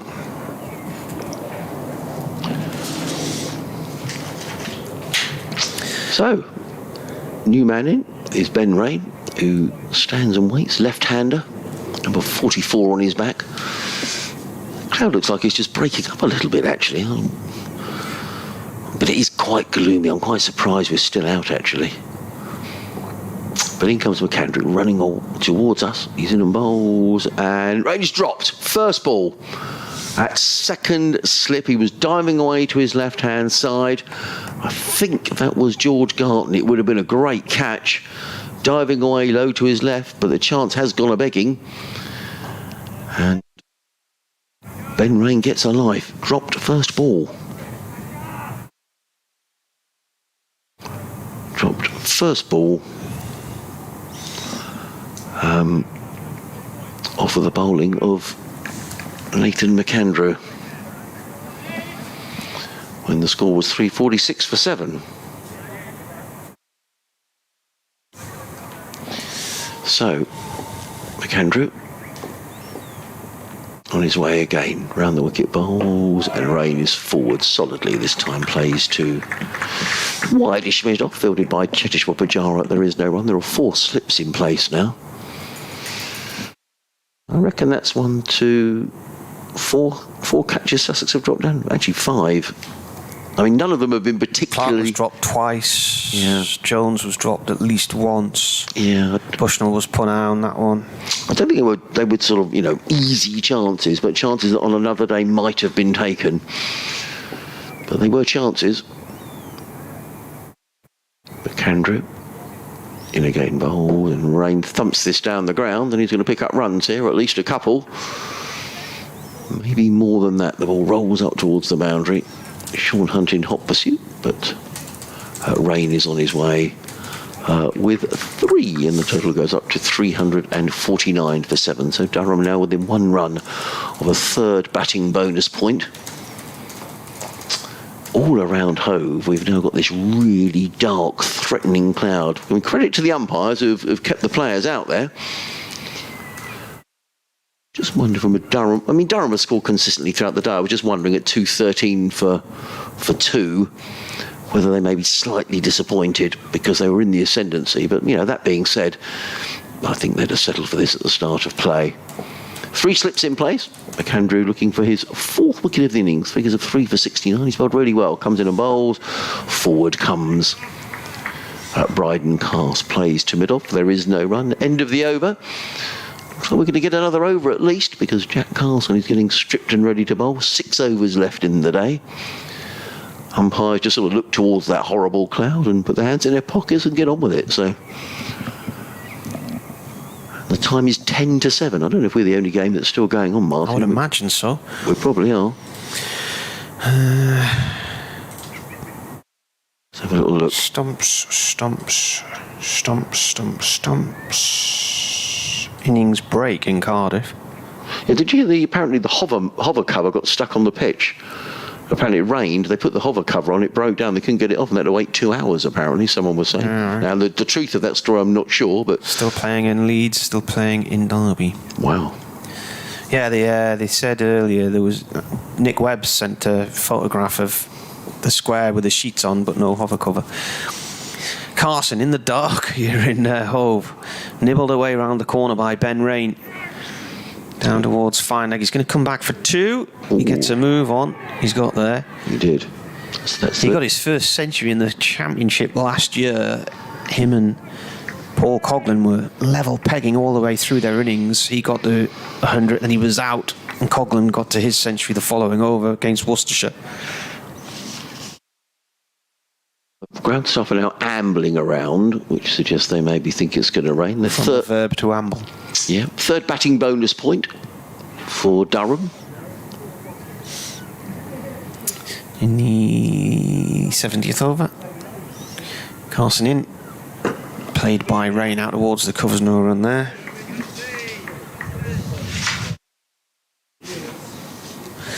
So what's that? 351 for 7.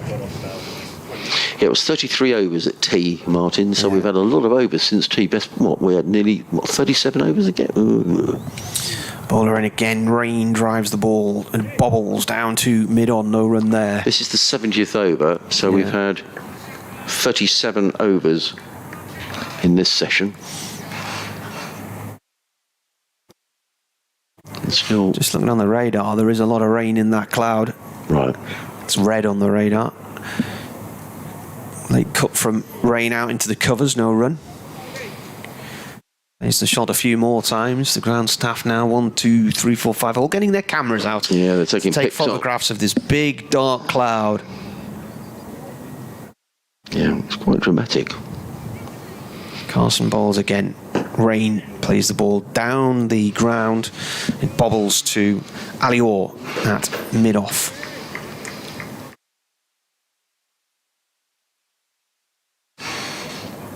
Last ball of the over and then 5 to go tonight. Carson has a leg slip in, or a short leg in, sorry. Rain plays it through the other way though, and we'll get a single. As that's pushed to wide mid-on. Fielded in the end by Tom Haynes. I reckon we're going to come off here. Yeah. I think that's probably it for the day. The umpire's running a little natter. Let's get off before the lightning comes. Yeah, it does look... Yeah, they're looking as if to say that doesn't look good. Off you go. Close of play, bring the covers on. they're waving the ground staff on. So 352 for 7. Rain has 6 and course 7. So, close of play. And what we've had, 70 overs.